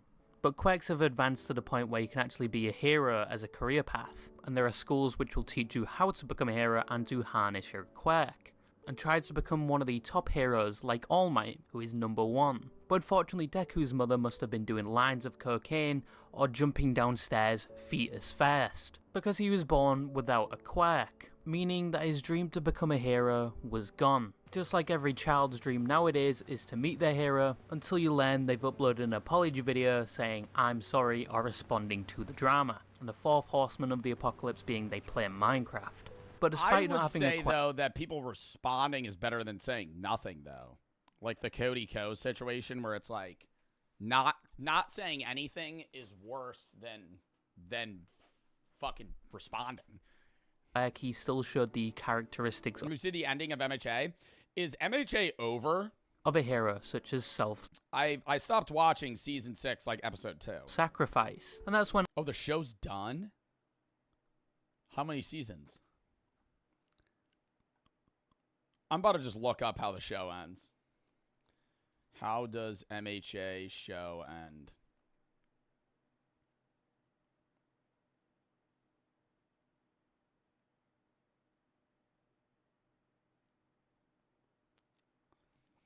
What a dumb ending. What a dumb ending, bro. What a bad ending. Oh, the manga ended? When All Might sees... Okay, well, I just read how the fucking... I'm not going to spoil it. I just read how it ends. Him and says, "That's so fucking stupid. I'm going to put my DNA in this child." In a totally wholesome way. I'm not going to spoil it, chat. Just gives him a bit of hair to eat. We don't know from what part of the body, but it's more wholesome, right? You need my DNA. So like a blood transfusion. You need my inside you. What the fuck was that? What the fuck was that? And this is a tradition for the One for All pack, which All Might has. Because the quirk has been passed down from multiple holders just by giving their DNA to the new holder with their intention to give them the power. So no, if he spat in someone's mouth, they won't get his quirk. There has to be an intention to spread the quirk. But now Deku can do his training arc and apply for school. And they all lived happily ever after. They really didn't. But how did My Academia go from absolute peak to absolute cringe? Well, as mentioned before, with 6 seasons... Well, it's also like cosplaying as Deku will always be cringy because Deku isn't a real person. He looks badass, but he has like a very thin frame with puffy, like dark green hair. If you cosplay as him, you can't look like him. Ever after. Because he's an anime character. You can't physically look like Deku and not look like an idiot. They really didn't. But how did My Hero Academia go from absolute peak to absolute cringe? Well, as mentioned before, with 6 seasons, over the span of 8 years, they got more and more fans. And unfortunately, when a form of media gets so popular... Like, an anime character you could cosplay as and not look dumb is Eren Yeager. Like, you could cosplay as Eren Yeager and look like a badass. I'm gonna look up Eren Yeager cosplay.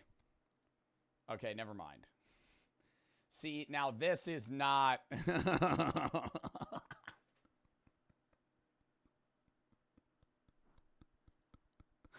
I don't know, bro. It's just like it's like so low energy. Fuck, dude, you gotta... Okay, no, this is okay.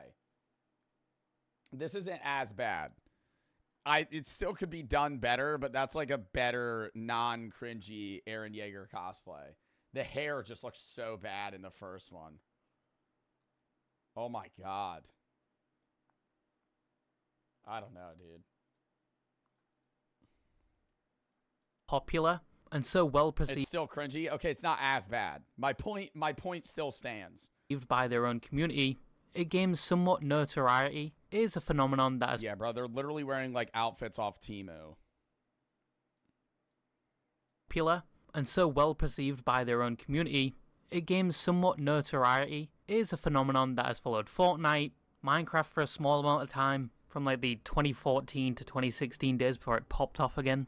And this phenomenon is children, or just younger audiences.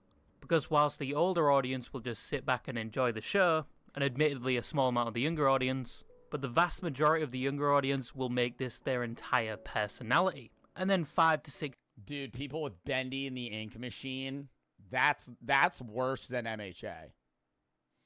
People that made Bendy in the Ink Machine their entire personality, that one kid... Oh, it's so bad. When he shows up to the family meeting and he's like, Bendy and the Ink Machine family, and he like intros them, and he's like, my name's Bendy. There's a lot of things around here that I might change. Somebody find that video, please. Bendy and the Ink Machine, he like greets his family. Where is it? I saw it on TikTok and it was so unbearable. I saw it on Instagram. Y'all know what I'm talking about. I see a lot of y'all know what I'm talking about. I want to fucking watch that video again. 6 years later, look back, cringe, delete all the videos, and cry. It was Thanksgiving. Bendy and the Ink Machine cringe. Oh, this is fucked. No, this is fucked. I feel bad for this kid that did like the... No, see, like, that's, I don't know. I feel like more, like, when it's like a school presentation, like, because he probably gets made fun of so much. But it's just like, the family's got to be like, dude, this is cringe. Like, I would tell my kid, I'd be like, dude, they're going to make fun of you. Cry in their bedroom for a few minutes. But if maths, integers, and the teacher was trying to stop him. Floating point numbers get you off, here's a maths equation. Dude, it's like a 2-minute video of him dancing to Bendy in the Ink Machine. Help you understand. FNAF kids? No, because FNAF is... There are cringe FNAF kids, but FNAF kids get away with being super fans more than Bendy in the Ink Machine, MHA, or any of those. Because it's like, there's cool people that like FNAF. As fucked as that is, right? There's nobody like Markiplier and Corey Kenshin and shit like that. Same thing with like One Piece. There are like diehard One Piece fans that are really cringy, but nobody makes fun of them because like a lot of people fuck with One Piece. It's not like a niche thing where it's like everybody can point and be like, this is stupid. everybody watches One Piece. The more of X we have, which is the fans join. So speed, I'm telling you, if One Piece was smaller, if One Piece fandom was 1/10 the size that it is, people would literally make videos about how cringy it is, like as bad as MHA. In the community, the higher chance of C we get, which is cringe. And as X increases, so will C. I failed mathematics in high school. I disagree. I think the higher the fan base, yes, the higher the pool of cringe, but the lower the percentage. School. Anyway, but there are a few animes that are immune to this phenomenon. Examples are Attack on Titan and Code Geass. Yeah, but AOT's immune to it because AOT is just like a good ass anime. Like, there's a few complaints that I've had while watching it, but the story building's so good that if you made fun of AOT, people would like shriek. That would be like a jump scare. Both of which I highly recommend and are absolute peak. But most forms Bro, Joe, then your point doesn't make sense. How? Of media that gain a cult following or just a lot of people watching or playing will face this. And unfortunately, My Academia was hit the worst by it. And I like to think there is such a vast amount of characters in the world of My Academia. Yo, chat, if I was an MHA character, who would I be?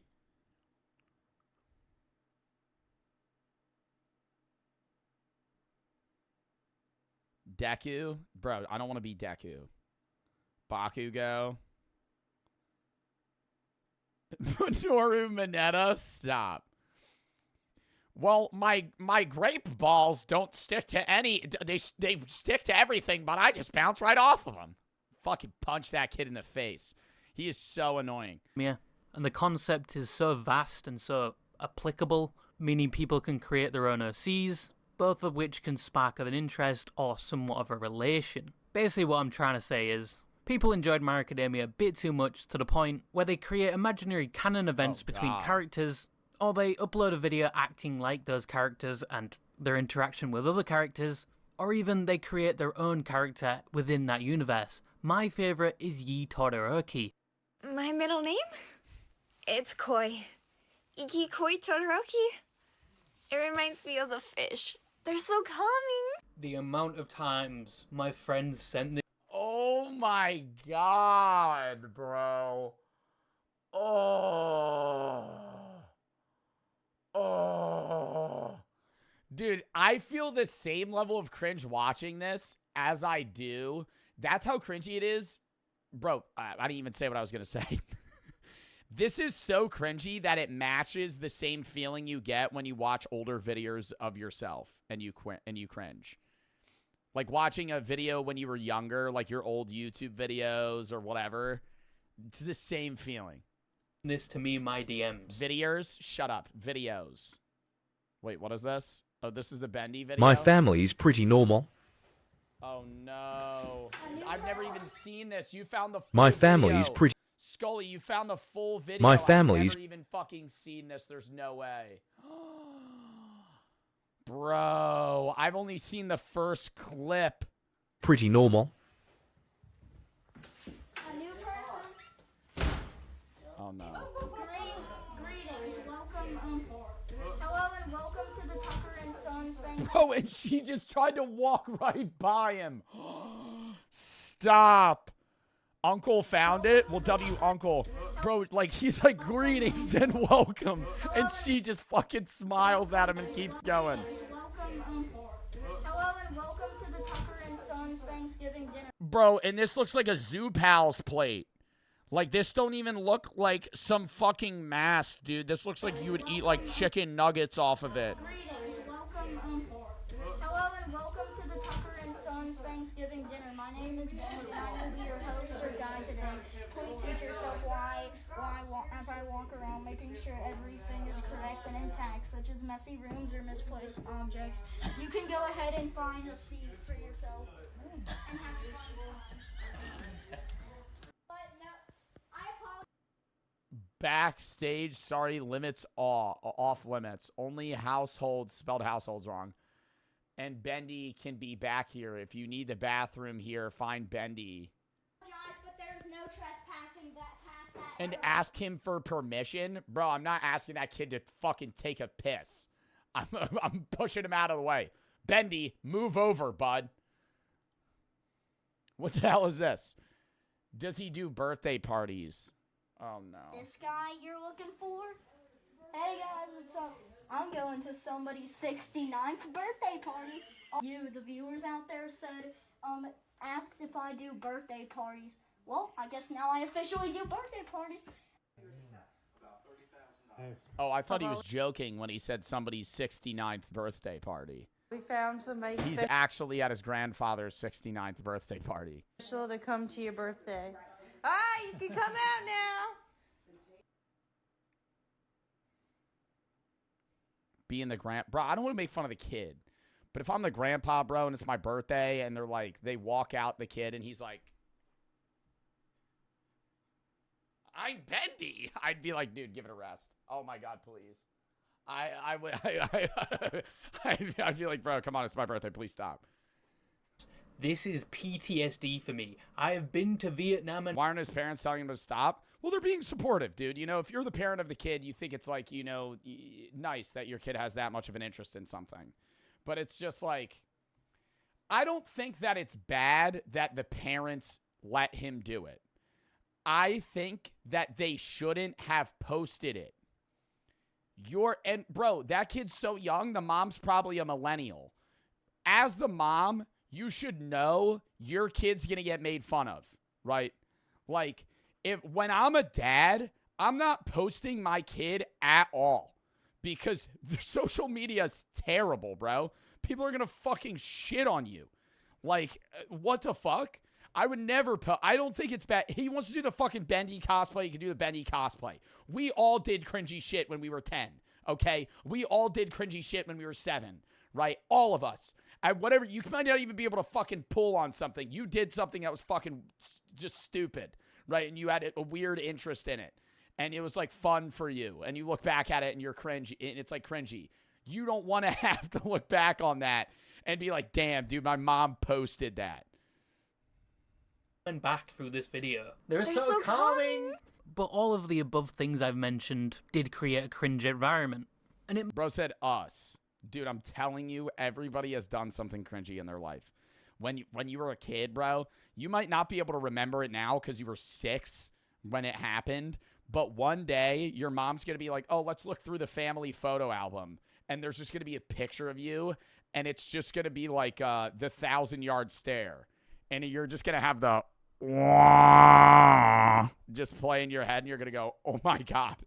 And you're going to relive the fucking weird interest you had at that time. Dude, I used to be obsessed with fucking collecting marbles, magic cards, old bottles, soda bottles, and fucking and Mighty Beans. Obsessed. Like, too bad. Like, I used to, like, talk about it, like, all the time. I used to collect cans. Soda cans, bro. I used to be like, this is the shit. Like, I used to be obsessed with that. I don't know why. It most definitely is one of those things where people are enjoying themselves on the internet and enjoying being part of a community. They can talk about something with interest. But as soon as that goes on the public domain to people that don't even know what My Academia is, or they're not that enthusiastic like these people are going to view this as cringe. I like being with you. I like having you next to me. I like when we study together, spend time together, train together. I don't get it. I don't understand the stupid feeling. Because the people making these videos are really enthusiastic about this topic, whereas the people are watching just aren't. But the TikTok videos where people are acting like the characters aren't the worst part. The worst part is the ships. And that's why this video was sponsored by World of War. Oh my God, what a fucking ad. I'm fucking joking. Oh. See, I can make cringe as well. No, that would have been a fire transition. I'm just going to straight up say some of these ships are completely normal and canonically have a crumb of possibility of happening.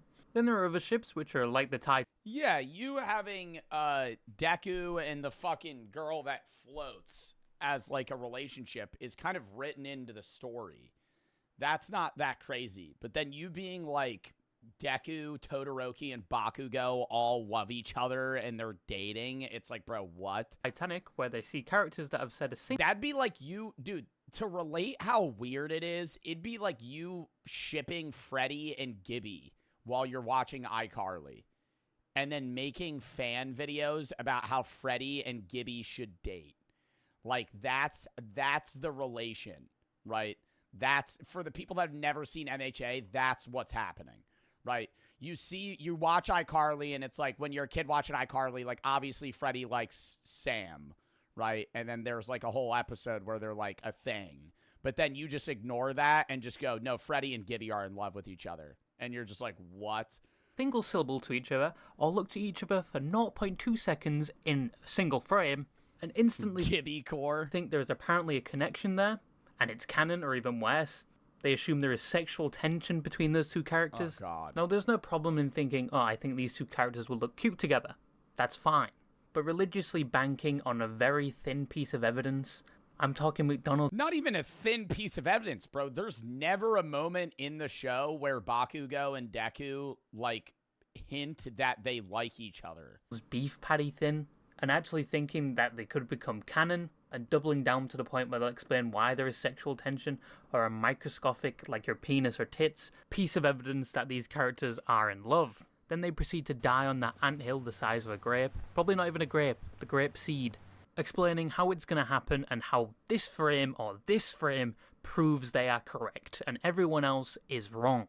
And then they'll go on TikTok, recreate the scene that plays in their Arkham Asylum style brain, showing these two getting it on or just flirting. And obviously this part of the community would descend into...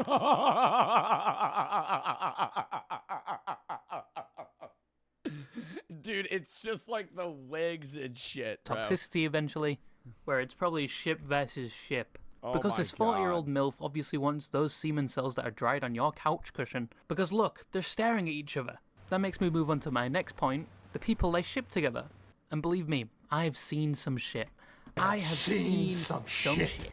Deku x All Might, who is basically his father. Deku and All Might? Oh, hell no. Deku x his teacher. Hell no. I've only seen Deku and Bakugo. They're trying to ship Deku and All Might, bro, and somebody somebody drew that shit. Hold up. I gotta respond to Brooke.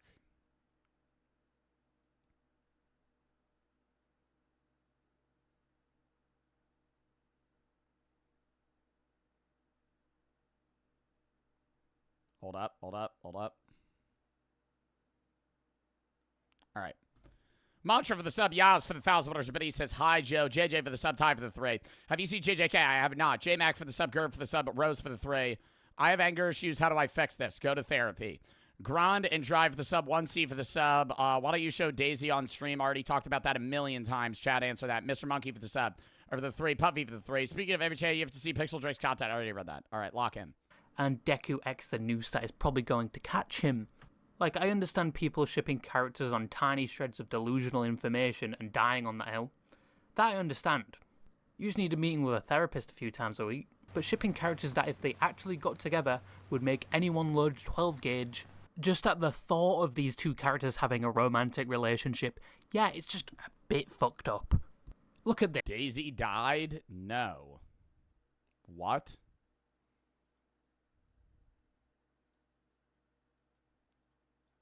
Burn it into your retinas.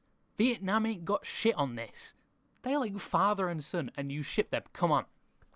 I know it's the internet, but I'm expecting just a bit of decency. And just to conclude, we have these guys making My Hero cosplays that are just about as awkward as prepubescent teens, and about as creepy as your third uncle at a New Year's. Oh my god, dude. Cosplaying as All Might. You can't really make that look normal. Eve party. But My Hero is a good anime. Some of the newer seasons not so good as the earlier seasons, but still good. The community is looked down upon by every other community, but not all of them are bad. They are just genuinely showing the interest they have on the internet. But that's the end of the video. I hope the waterboarding of cringe satisfied. Well, that was a fucking W-vid, dude. As cringy as the content was. Next, I gotta piss, actually. The big and mantra for the sub. Count me down 30 seconds, and then we're hopping into the next video. Krevin for the 3. Protein powder containing disturbing levels of heavy metals. Should I be worried or keep drinking it? Choose a different protein powder.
All right. But yeah, for the person asking about protein powder, there are a few protein powders that have like heavy metals and shit in them. Just look for a different brand, man. I mean, I don't know why people are like, oh, I might as well just keep drinking it. You know how many fucking brands of protein powder there are? Jesus, dude. Next. I went undercover on the adult Disney dating app. Lock in. Horde for the sub. Disney adults are the most hate people on the internet. I didn't even know there was a Disney adult dating app, if I'm being honest. I thought that Disney adults just kind of find each other through aura. Disney adults do weird things. I think there is something profoundly disturbing about the Disney adults. Disney adults are horrifying creatures. The hatred is real. No, I think it's important. All right, I don't think it's horrifying. I think it's just an extreme attachment to their childhood. And for some Disney adults, it's just, you know, they really like that nostalgic time, and nothing's wrong with it. I think some people that are Disney adults can't accept the fact that they're growing up and need to live in kind of the fantasy that they're still young. I don't think that's most of them. I think most Disney adults just really like Disney, and it's just they're obsessed with it. I want to know that not everyone that likes Disney is a Disney adult. Like, for example, I like Disney. I literally grew up watching Disney shows and films. Yeah, how obsessed do you... I think what constitutes a Disney adult is somebody that goes to Disney, like, 4 times a year. If you just like Disney movies, I don't think you're a Disney adult. You could even watch Disney Plus the most out of every streaming service, and you could be a Disney fan. I wouldn't categorize you as a Disney adult.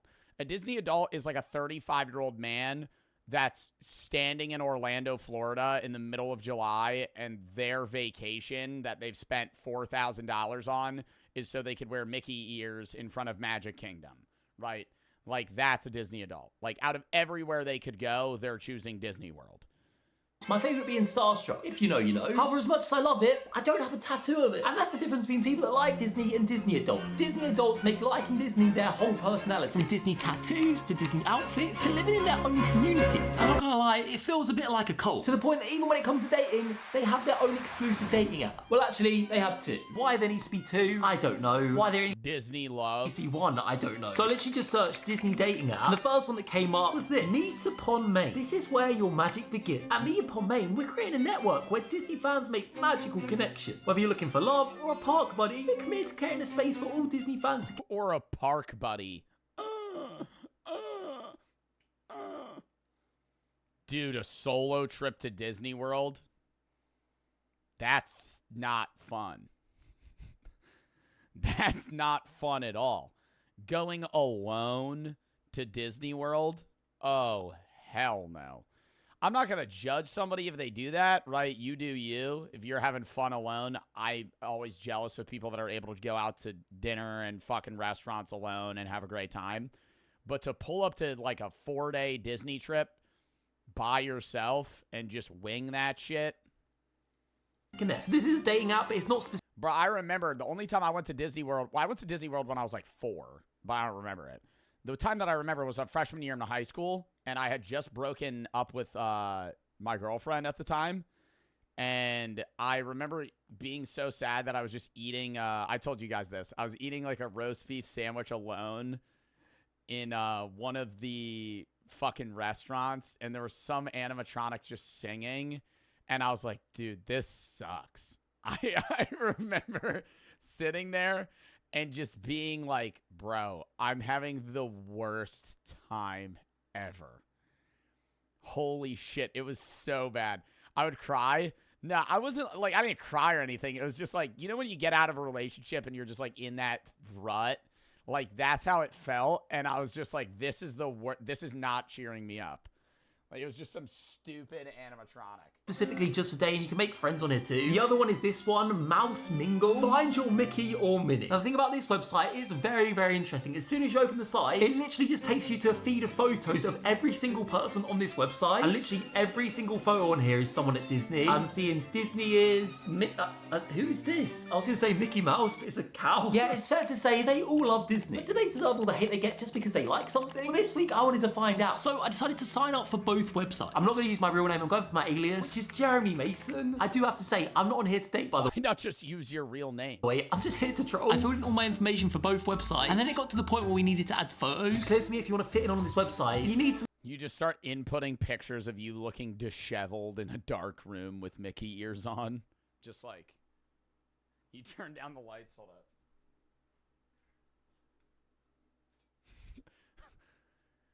I just need a friend to go to Disney World with. You're just like, and that's the main photo. That would be so funny though. You gotta make the worst profile ever. Somebody still matches with you. I really like your vibe. You're giving off like evil Mickey. Some photos at Disney. However, I've never been to Disney, so I think it might be time for another fake holiday. This time, we're going to Florida. As the biggest catfish of all time, you guys know I love a fake holiday. However, this one needed to be a bit different, because as much as I want to— Oh, he used to Photoshop himself at Disney? Is that like a requirement? Rambo, John for the sub, Ultra for the 3. What's your thoughts on dating apps? Since I'm 18, I've been told to get them. UQ and Specs for the sub. I mean, I haven't used dating apps in over 3 years because I'm dating Brooke, but I don't think they're great for making genuine connections on some, but others are. It depends, right? Like, there's certain ones. What's the one where, like, the women message you first? I think that's one where you could actually, like, find a girlfriend. But like, Tinder is just, like, people trying to hook up. Bumble, yeah. Blaine for the 3. Love your philosophy. Seems you genuinely make my days and times better. I hope you have a good stream. Thank you, Piney, for the 3. I was on a Disney cruise of 17 at a table when I overheard Black Panther come on the stream. He stood up and yelled Wakanda forever and stood up for 1 minute. Oh, God. Specs for the sub. Dr. Pineapple for the 5. Thoughts on Breaking Bad? Currently making my girlfriend watch it. It's a good show. Garga for the sub, Jakob for the 5, Horde for the 5, or for the sub. And I already read the other one. I wanted to fit in. I also wanted every part of my profile to actually, did I? Blaine, thank you for the 3. Trigger these Disney adults to see how they'd react to a fake Disney adult and if they're actually as bad as everyone says. And I knew just the way to do it. I'm just gonna get photos with non-Disney characters because apparently Disney adults hate anything that isn't Disney. And look, I've got one right here. My favorite Disney character, Shrek. So we're gonna start by taking. Wait, Shrek isn't a Disney character? Some selfies with him. I thought Shrek was a Disney character. That's one down, but we're gonna need more. So it's time to be fair, though, I think most animations are just Disney films. Go on a little trip. So I headed out of my house. Most kid-friendly search some non-Disney characters, which led me to here, King's Cross. Now, what is King's Cross? Well, it's a train station, but not just any ordinary train station, because they filmed a very famous non-Disney film here, and that film was Harry Potter. And because of that, they literally have the platform 9 1/4. I'm not gonna lie, I wasn't expecting the lines to be this. Yo, I remember seeing a TikTok where a guy ran full speed into the wall and he went, "Oh, the portal's closed," and then ran away. And it made me laugh so hard that I mean, he knew, but like they preset it up to film and everybody was just like, "What the fuck just happened?" The Harry Potter adults are crazy. Pull up that video. Hold up. Harry Potter, the portal's closed. TikTok.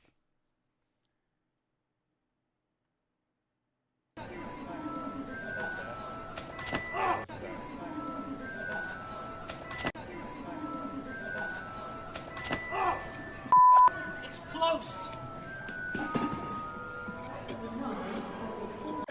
People are like, "What the fuck just happened?" Honestly, though, I don't think it's worth this. You got a line to take a fucking picture of platform 9 3/4. Maybe more crazy. Just walk to the side of it, take a photo. The Disney adults? I don't know, but I queued up, I waited my turn, and got my pictures on the platform, but we weren't done there. I then changed my outfit so it looked like it was a separate day, because what am I, broke? I didn't want to make it like I've only been to Disney once. And then I also brought out my secret weapon, a knee support. Yes, I know this seems weird, but literally so many Disney adults wear these. Don't ask me why. I guess Disney's so big it makes your knee hurt, but it was gonna be crucial to help me.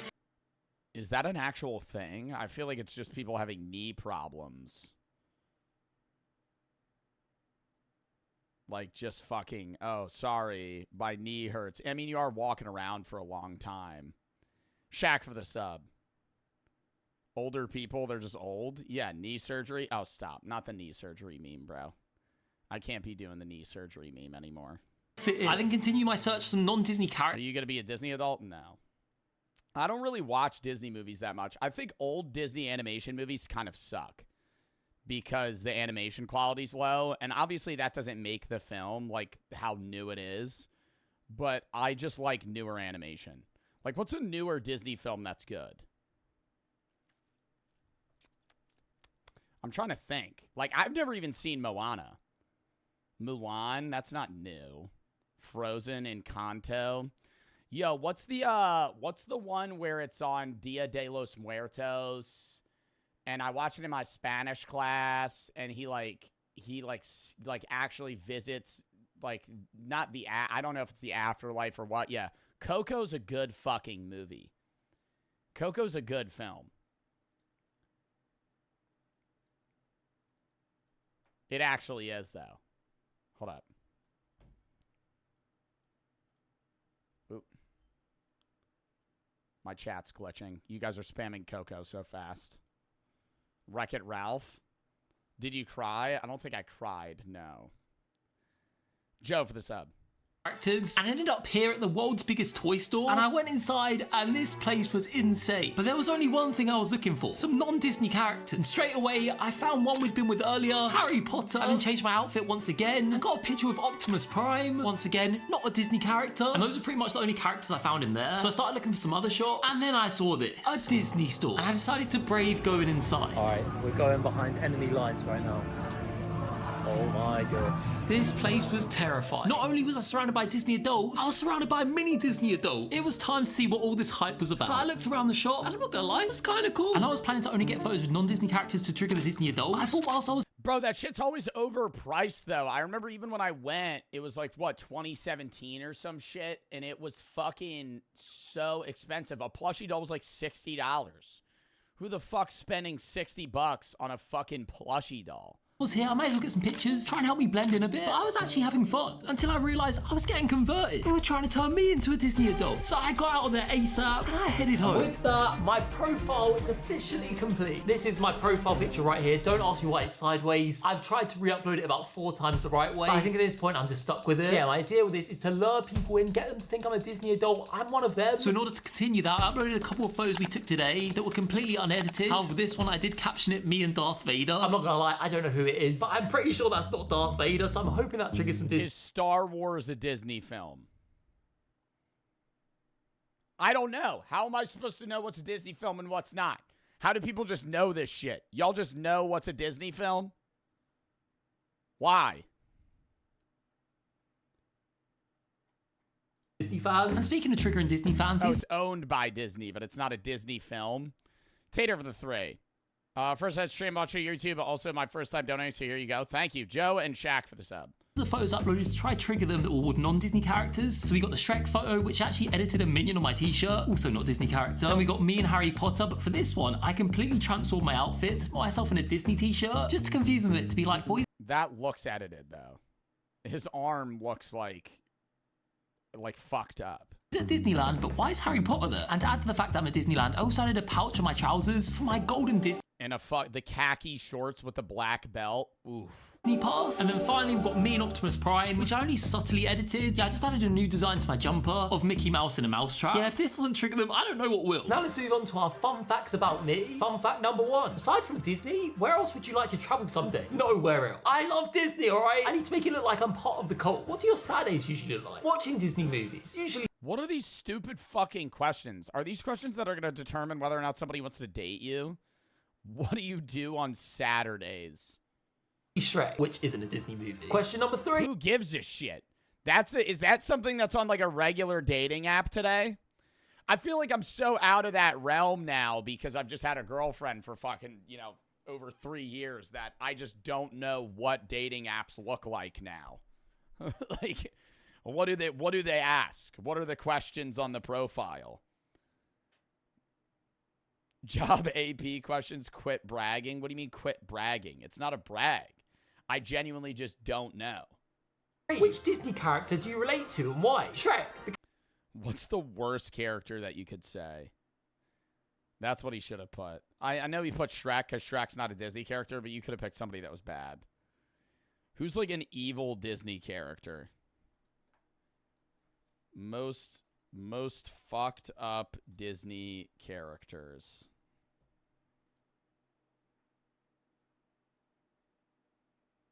Radcliffe from Pocahontas. Oh, yeah. Humpty Dumpty. Is Humpty Dumpty a Disney character, bro? I feel like that's just a regular, like, book story. Character do you relate to and why? Shrek, because I You're just like, I relate to Walt Disney. also have layers like For obvious reasons. Just be so ominous. an onion. Once again, Shrek Lord Farquaad, because he wants to kill everyone. isn't a Disney character, but he does have layers, like an onion, like me. Oh, that's Orcas Shrek. have layers. I set these up on both accounts. They're both pretty much the same on each one. And for now, I think we just wait for some people to message us. Because the thing about this website is it's a little bit weird. It doesn't have any sort of matching mechanic. There's no liking people. There's no matching people. All it is, you literally just get shown every single person that's on this website, and you can just choose to message them or not. Oh wait, look at this. There's someone on here that literally has a T-shirt that says "Tattoos are stupid," and then in that same picture, you can see he has a tattoo on his arm. This guy's self-aware. Maybe these Disney adults aren't as bad as we thought. But there was only one way to find out. So over the next 7 days, I went through messaging people every single day, going through profile after profile, sending message after message. And after a long week, we were done. Alright, and with that, the week is officially over. However, I've got some bad news. I got banned. Well, kinda. So I started messaging people on both websites, Meet Upon Main and Mouse Mingle, and literally straight away after I sent my first message, I got an email. Hi Jeremy, your Mouse Mingle profile has been put on hold. And it basically says to get my account back, I basically have to either send them some ID or show them some social media profiles that match my name, which I don't have because my name's not Jeremy. I guess they just thought I was so attractive. No Disney adults this attractive me signed up for Mouse Mingle. Obviously, I could have made a fake account. Big catfishing problem on Mouse Mingle. Big catfishing problem. The catfishing problem of 2025 on Mouse Mingle, it's huge. It's massive, man. It's too many people. Too many people acting like they're you know, a Disney adult for whatever fucking reason. Why would you catfish on Mouse Mingle? But I'm not gonna lie, I couldn't be bothered because we still had Meet Upon Main. But if you guys want a part 2 where I specifically try and get onto Mouse Mingle and try and get accepted as a fake person, make sure you like the video, 20,000 likes and I'll do that. Because some of these conversations we had on Meet Upon Main were pretty crazy. So crazy that I actually nearly got banned on here too. Yep, they literally sent me this email. Good afternoon, Jeremy. We at Meet Upon Main wanted to take a minute to talk to you. The way this is written, it felt like I was back at school and I was getting told off. Is that like an individual worker that's actually fucking messaging you? I feel like it would just be an automated system. Complaints about you harassing other members on Meet Upon Main. Hey, come on, harass? That's a strong word. I prefer the word hate on. If we continue to get complaints, we'll have to suspend your account for 1 month. However, luckily, I didn't get any more complaints. Jeremy lives on, and over the last 7 days, I sent exactly 100 messages, and drumroll. And I doubt he was harassing anyone. He probably messaged them and was like, I hate your Mickey shirt. And then they fucking spam reported him. Please, we got 24 replies. Yeah, 24 out of 100 people actually replied to me. However, speaking about being banned, a total of 8 people actually blocked me, which is actually quite a lot out of 100. The first person who blocked me was this guy called David. On his profile, it said he liked Darth Vader. So I was trying to be relatable. I didn't want to come across as too much of a hater straight away. So I said, hey, I love Darth Vader too. I was so happy when I met him. I had to add the picture to my profile. Hey, I love Darth Vader too. Glad to see you like the villains. Who's your favorite leader? Adolf Hitler? That would be a way you get banned. That would be a way that you get banned there. Glad to see you like the villains, and then you would get banned, and then they'd report him. And then it was the picture of me with that other Star Wars character that isn't Darth Vader. And he just blocked me. He didn't reply. He wasn't like, oh, that's not. Yeah, that's kind of a crazy block there. I mean, it's a troll, but... Darth Vader, by the way, he just blocked me. Straight away off to a great start with the Disney adults. Maybe these Disney adults are just very hard to impress, because honestly, this became a theme. Multiple people blocked me without ever replying to me, and I wasn't even hating. There's this person here called Valerie, and on her profile it said she was on Space Mountain when it broke. So I said, OMG, I was on Space Mountain when it broke too. When did it happen to you? Instantly blocked. I'm not even being a hater, I'm just being myself. I mean, I'm lying, but I'm still being myself. Trying to be relatable, start a conversation. Instantly blocked. Oh, another person. Bro, what a boring part of your personality. You had to include that you were on Space Mountain when it broke. What was the question? Very hard to impress, because honestly, this became a theme. Multiple people blocked me without ever replying to me, and I wasn't even hating. There's this person here called Valerie, and on her profile it said she was... Have you ever had a ride breakdown at Disney while you're on it? Which ride and how long were you stuck on the ride? Nope, now I have to show you guys another video. Immediately brought back memories. Now I gotta show y'all. Hold up.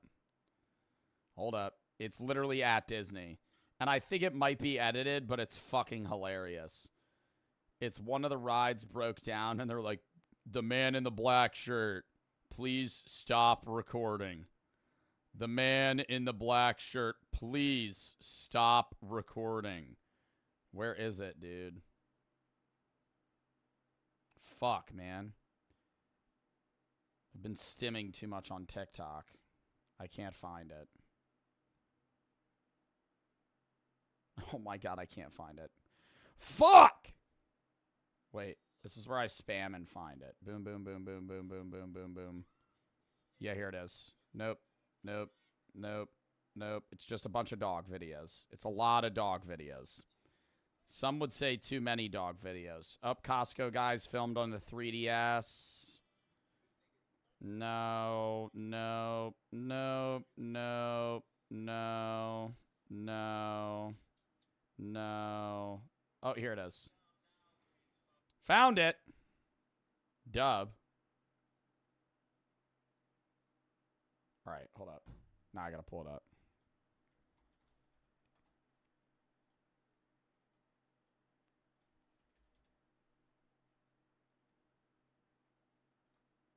Massive? Why are people still saying massive?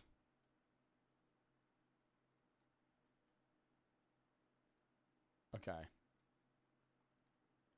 Phones down now, please, folks. You are not allowed to film the show during an animatronic malfunction. Now, please, folks. You are not allowed to film the show during an animatronic malfunction.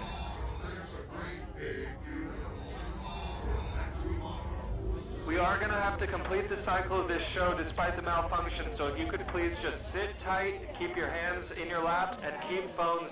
Charles Lindbergh is about to fly a single-wing airplane. Again, for the man in the black jacket, please stop recording. Oh, that's right, folks. Now Sarah has time for other things.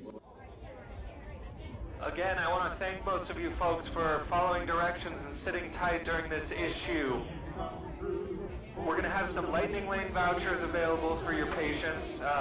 However, for the man in the black jacket, can you please find a cast member after the performance? Thank you. Is that real? Like, are you actually not allowed to fucking record, like, breaking down animatronics? There's no way that's, like, a genuine rule at the park where they could, like, kick you out or some shit. For the man in the black jacket, please stop recording. He was on Space Mountain when it broke. So I It's said, edited. oh, gee, That's what I assumed. I was on Space Mountain. Oh, another person with blocked me. This one was actually quite funny. So there was this guy in here called Chris. And whilst I was looking through his profile, he had 67 friends. This was more than anyone I'd seen on this website. I felt like I was in the presence of a Disney adult celebrity. So I said to him, whoa, dude, you've got 67 friends on here. You must be one of the most popular people on here. Can we be friends? And he blocked me. These Disney adults deserve every single bit of hate they've ever got. But luckily, it wasn't just getting no replies and getting blocked. Some people actually did reply to us, as well as block us. There was this guy, Ruben, who I said, did someone say Disney? Yeah, that's me. And he replied, nah, dog. I look kind of friendly, but I'll make Mickey flee. See what I did there? Catfish anthem. And then he replied, yo, go be creepy somewhere else. And then he blocked me. See, at this point, I was getting blocked by so many people. I knew I had to try something. I think it might be a common occurrence that random people troll on whatever, what's the name of the app? Mickey Dating or whatever the fuck it is. I think a lot of people probably troll on this, and since the dating pool is so low on these apps that they probably encounter trolls very often and then block a bunch of people.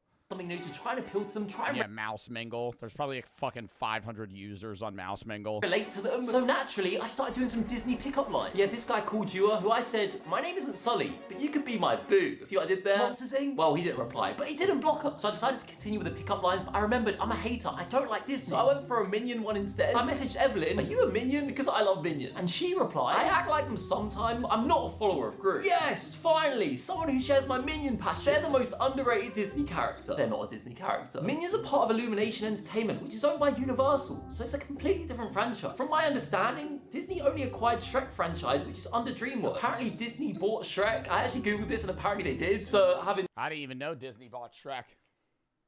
Shrek is not actually a non-Disney character. I guess he is a Disney character now. He's gotta go. I can't be having a Disney character. Yo, chat, thoughts on the skip?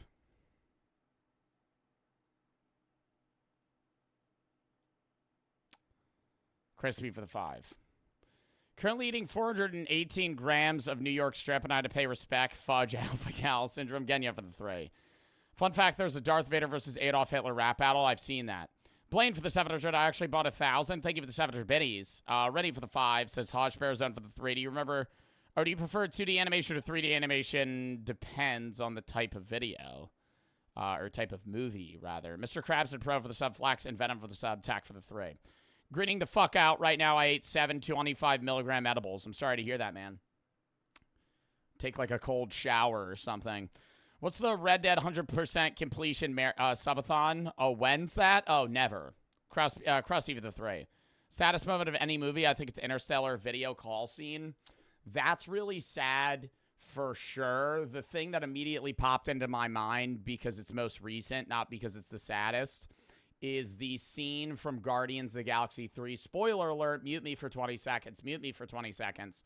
The scene from Guardians of the Galaxy 3 when Rocket is a baby and he meets his friends and the walrus on all of them, and then they fucking kill all of them. And then he does that, like, agonizing scream. I don't know. Cut me deep, dude. Cut me deep. Tater for the 3. First time stream a bunch of YouTube videos. First time dono, so thank you. Joe and Shag for the sub. Blaine for the 3. Toji for the 3. Said, it's my birthday. Happy birthday. Bella for the sub. All right, lock in. Next, the horrors of trading card games. Horrors of trading card games. Lock it in. Just to let you guys know that we have a new channel out called Meaty Magic. If you like Magic the Gathering content, you can go there. Love Magic the Gathering content. I would never stream that shit, though. I know y'all would maul the entire time. It's very nerdy. And subscribe. If not, go. It's a niche thing. One of the most popular trading card games, though. Yourself. Enjoy the video. Long ago, when the pyramids were still young, Egyptian kings played a game of great and terrible power. But these shadow games erupted into a war that threatened to destroy the entire world. I used to actually watch Boogie2988. Y'all probably know him from the shit that went down with him, but I actually used to watch Boogie2988. Back when he would do Magic the Gathering unboxing videos, before he, like, went, you know, kind of off the rocker. Until a brave and... Who drank my Mountain Dew? Powerful pharaoh locked. Welcome back to the Papa Meat channel. How you doing? How you doing? Come on and sit on down, because today we're talking about... And then didn't he, like, fake having cancer? Trading card games. Mostly the tournaments, the people, the fandoms. And let me tell you guys, trading card games is not what it used to be. It used to be something, it's a lot like what I imagine like D&D is, right? And all of a sudden you have that Eddie Munson guy from Stranger Things, and now girls finger their thinking about D&D. I think Magic the Gathering used to be really, you know, just fun vibes. We're going to play the game. And now it got so serious that they were sending death threats to people that were on the committee that they had to, like, change. There's a whole lore behind what's happening with Magic right now, to where, like, the fans of Magic the Gathering were, like, threatening people that were determining what was able to be used in competitive play, because they banned 4 cards that tanked the value, and people got so mad that they were like, dude, we're gonna kill you. D&D. It's not what it was back in the day. It used to buy that stuff in private. You play with your boys, and then you would feel really embarrassed, and you feel kind of gay if somebody caught you playing it. But TCG trading card games have experienced a remarkable surge in popularity over the years, mostly through the pandemic of people hoarding cards, not only for content, but big pulls, right? Franchises like Pokemon, Magic the Gathering, Digimon? Digimon's back? Digimon is not back. What are the most popular card games right now? Magic by far, I would say. Pokemon, some people still play Yu-Gi-Oh! There's another card game that people play that my friend was talking about, and I have never heard of it in my entire life. Somebody said Vanguard. That might be it. Chat, I'm not skipping. Chat, I'm not skipping. I would have never expected. Yu-Gi-Oh! And even the Uno. That's not a... One Piece card game is seeing a bunch of love right now. And yes, even MetaZoo, they're not even around anymore, did contribute to the growth of the trading card games. I love that one story you told me of the guy being like, what the hell am I supposed to do with all my MetaZoo cards now? But much of this increased interest can be attributed to the pandemic, when people had extra stimmy funds to spend on crack and packs instead of spending. Yeah, isn't there a fucking Pokemon box right now that's going for like hundreds of dollars base at card stores that people are investing in because the cards in them could be worth like thousands of dollars? Seeing it on bills and water and food, people were like, I'm gonna get a Pokemon. For the people saying skip though, this isn't even, I'm pretty sure this video is about like the funny shit of card games, not the logistics of trading card games. So why don't you lock it in and stop acting like you have the attention span of a rat? Pack of cards and then I'll flip it and have even more stimmy money. But then you also had high-profile individuals like Logan Paul and Post Malone entering the TCG collecting scene, which further fueled the unboxing craze. I mean, you had Logan Paul. I think he even didn't Post Malone buy what, the original Black Lotus or something? I feel like he bought a really expensive card. What is Post Malone's best Magic card? I need to know. Yeah, he has a Black Lotus for $800,000. It had like a case that he wore on his neck when he was in the WWE. He like pulled a Charizard. It was like a Pikachu thing, or Pikachu. Yeah, $3 million fucking card. Oh my god, man! Flexing a Pokemon card on your neck. He bought it for 5.3 million. 5.3 million. And then he did something where you could basically he sold 51% of it. Yeah, you like own part of it. Yeah. I don't know. What? You can sell half of a. You can sell a percentage of a card. What the fuck do you mean? Oh, like somebody invested in it? Paul announced that he'll be listing the card on Liquid Marketplace, a website he co-founded that allows part ownership of collectibles. He'll retain 49% of the card. What the fuck? Who the hell would ever do that? They would buy 51% of a card? I'm either buying the card or I'm not owning the fucking card. 51% of it. Yeah, you like own. It's because it's such an expensive asset that it's being treated like a business rather than a collectible. Part of it. Yeah. I don't fucking know. And then Post Malone has so much fuck you money that he's basically like, also like Wizards is just like, what'd you say? I had some help. It ain't. You want a custom card? We'll do it for. I don't care. And then there was the Lord of the Rings set, and the guy pulled the One Ring. There was a very special card called the One Ring. It was a 1 of 1. It was the most expensive Magic card ever, and Post Malone bought it for like $2 million, $2.2 million or something like that. Now he just has. Dude, imagine pulling a card. That's why he was shaking in the video, though. Dude, imagine just opening a random, like, booster pack you got at a store, like a fucking Walmart. You open that bitch up as a $2 million card inside. I had some help.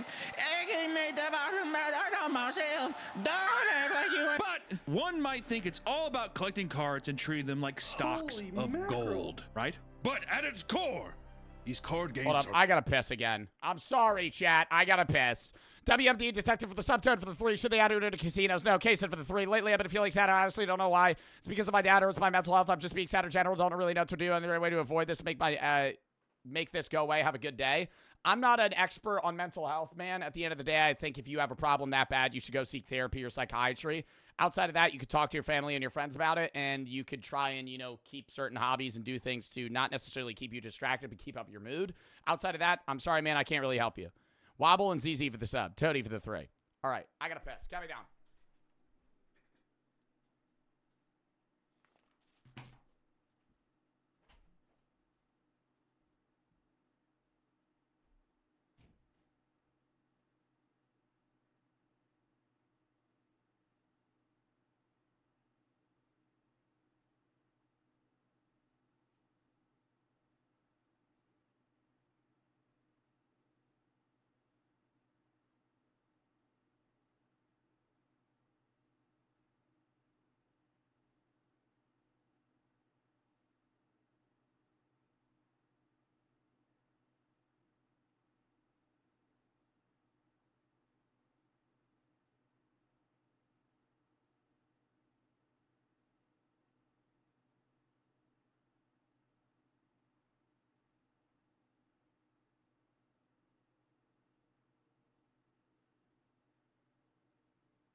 We're back. Mr. Monkey for the 2,000 biddies. Today, a kid in class fell. He leaned back in his chair and started gushing blood from his head. Sorry to hear that, man. I hope he's okay. Jack for the sub. Lock in. Don't really know what to say to that. I'm sorry if I'm giving kind of a lackluster response to you and also Kaysen, but sometimes you guys do ask me questions that sometimes I don't really have the answers for. Or you just kind of say statements that I don't really know what to respond with. Hey, Joe, a kid fell and cracked his head open. I'm sorry. I hope he's okay, but I don't really know what to say to that. You know what I mean? What was the name of the song? Beanie?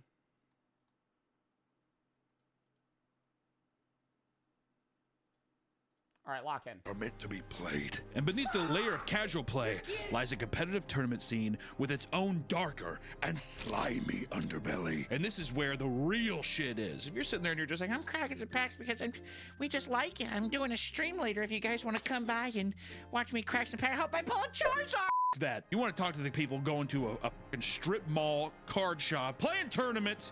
Everyone smells like hell, and it's like being. It's like you're actually playing that sim game we used to play, where you had to buy air fresheners to spray them. It's just a warehouse full of fucking 500 people that haven't showered in 3 weeks. Yeah, I would attribute it. This is going to be a bold statement to say, but I would attribute it to trench warfare in World War I. I would say which one's worse. I don't know. Dying of toxic gas or sitting next to a morbidly obese guy with back pimples eating Taiwanese food right out of a wet styrofoam. Oh my God. One of those styrofoam containers, you know what I mean? He's just like, what'd you do? And he's just sweating profusely. Like, fuck, it's horrible. So, let's take a look at the strange and stinky world of trading card games. Oh, is this just going to be about gross shit that happened at fucking... Wait, is this just going to be about, like, bionuclear people that fucking went to a trading card game and smelled so bad that, like, somebody passed out or something?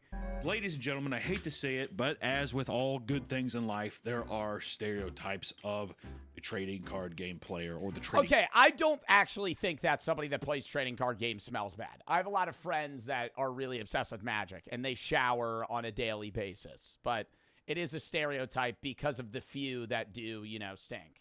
Card game itself. Nerdy game. However, some people that do play trading card games do smell bad, but so does everybody. Such as this tend to bring out a lot of strange characters to public events and often attach negative stereotypes to the trading card communities. So this is where people sit there and they're just like, I'm not very social, right? They're social butterflies here, right? Just all they do is talk.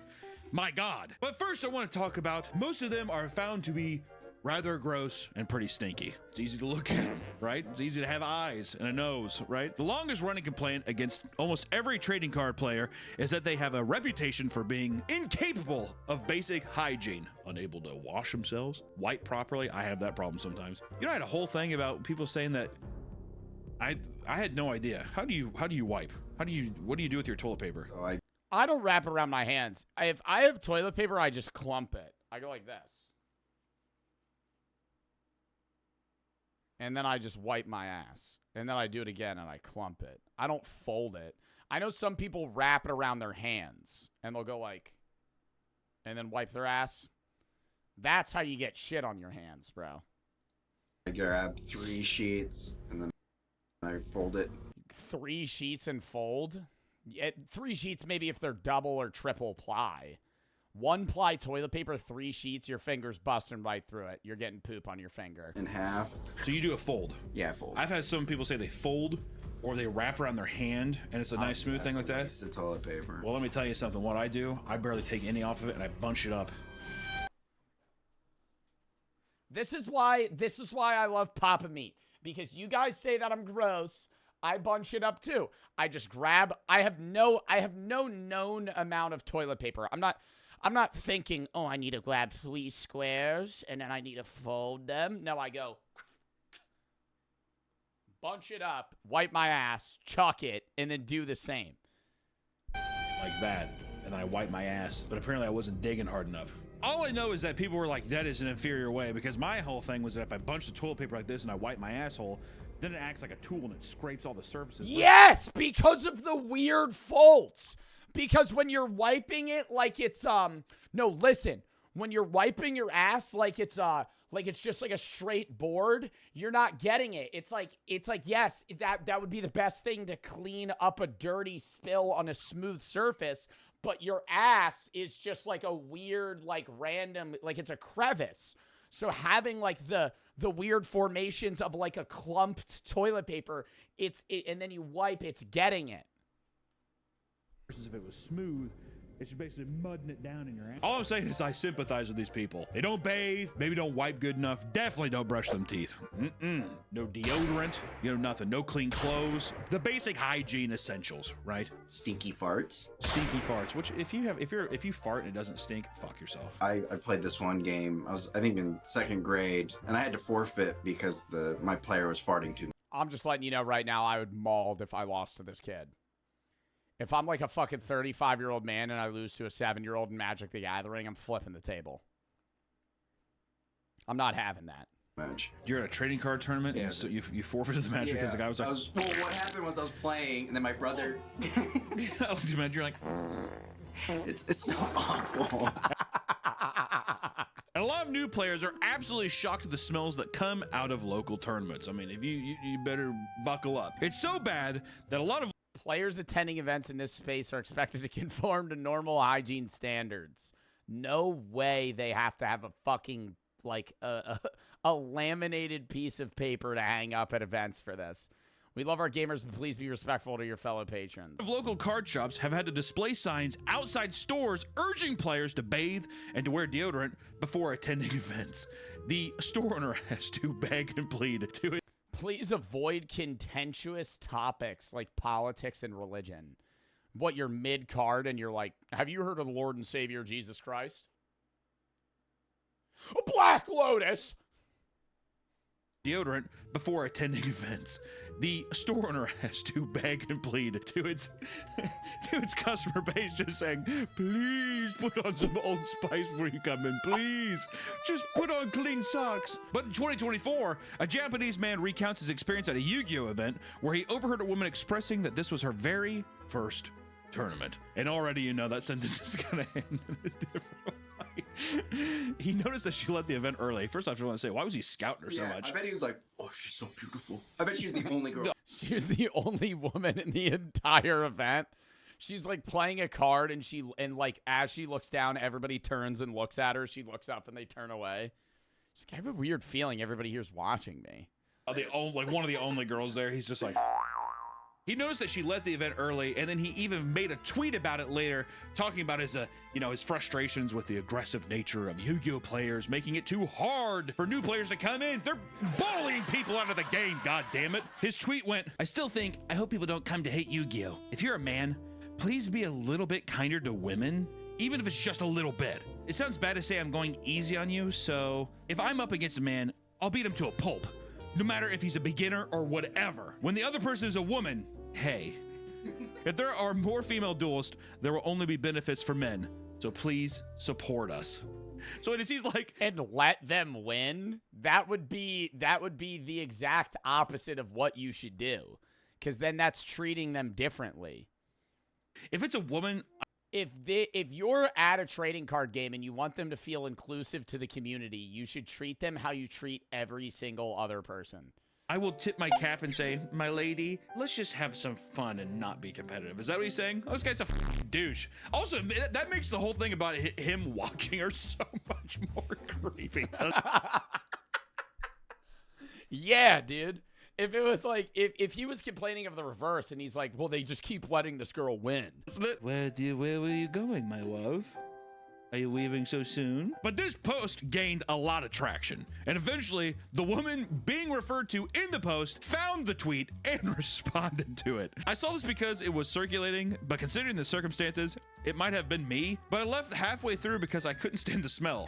It's not like I lost her was sad. I like how she's just like, it's a game. I was there because people were shitting their pants, and how bad could it fucking smell? It just smelled like salty peanut butter and shame. And then no wonder the numbers of female duelists aren't increasing. There are some stinky female duelists. She's like, there's some stinky pussy out there too, boys, don't worry. I like to think if I was a woman, credit card swipe, like that, and I'd say, I'm imagining that the entire warehouse of this trading card game area for Yu-Gi-Oh, this tournament, had to have smelled how those Dollar General workers smelled that I met. And they fucking, dude, it genuinely smelled. I told you guys about this the other week. I went into a Dollar General and the whole store smelled weird. And I was like, this is fucking, maybe they just don't clean the store.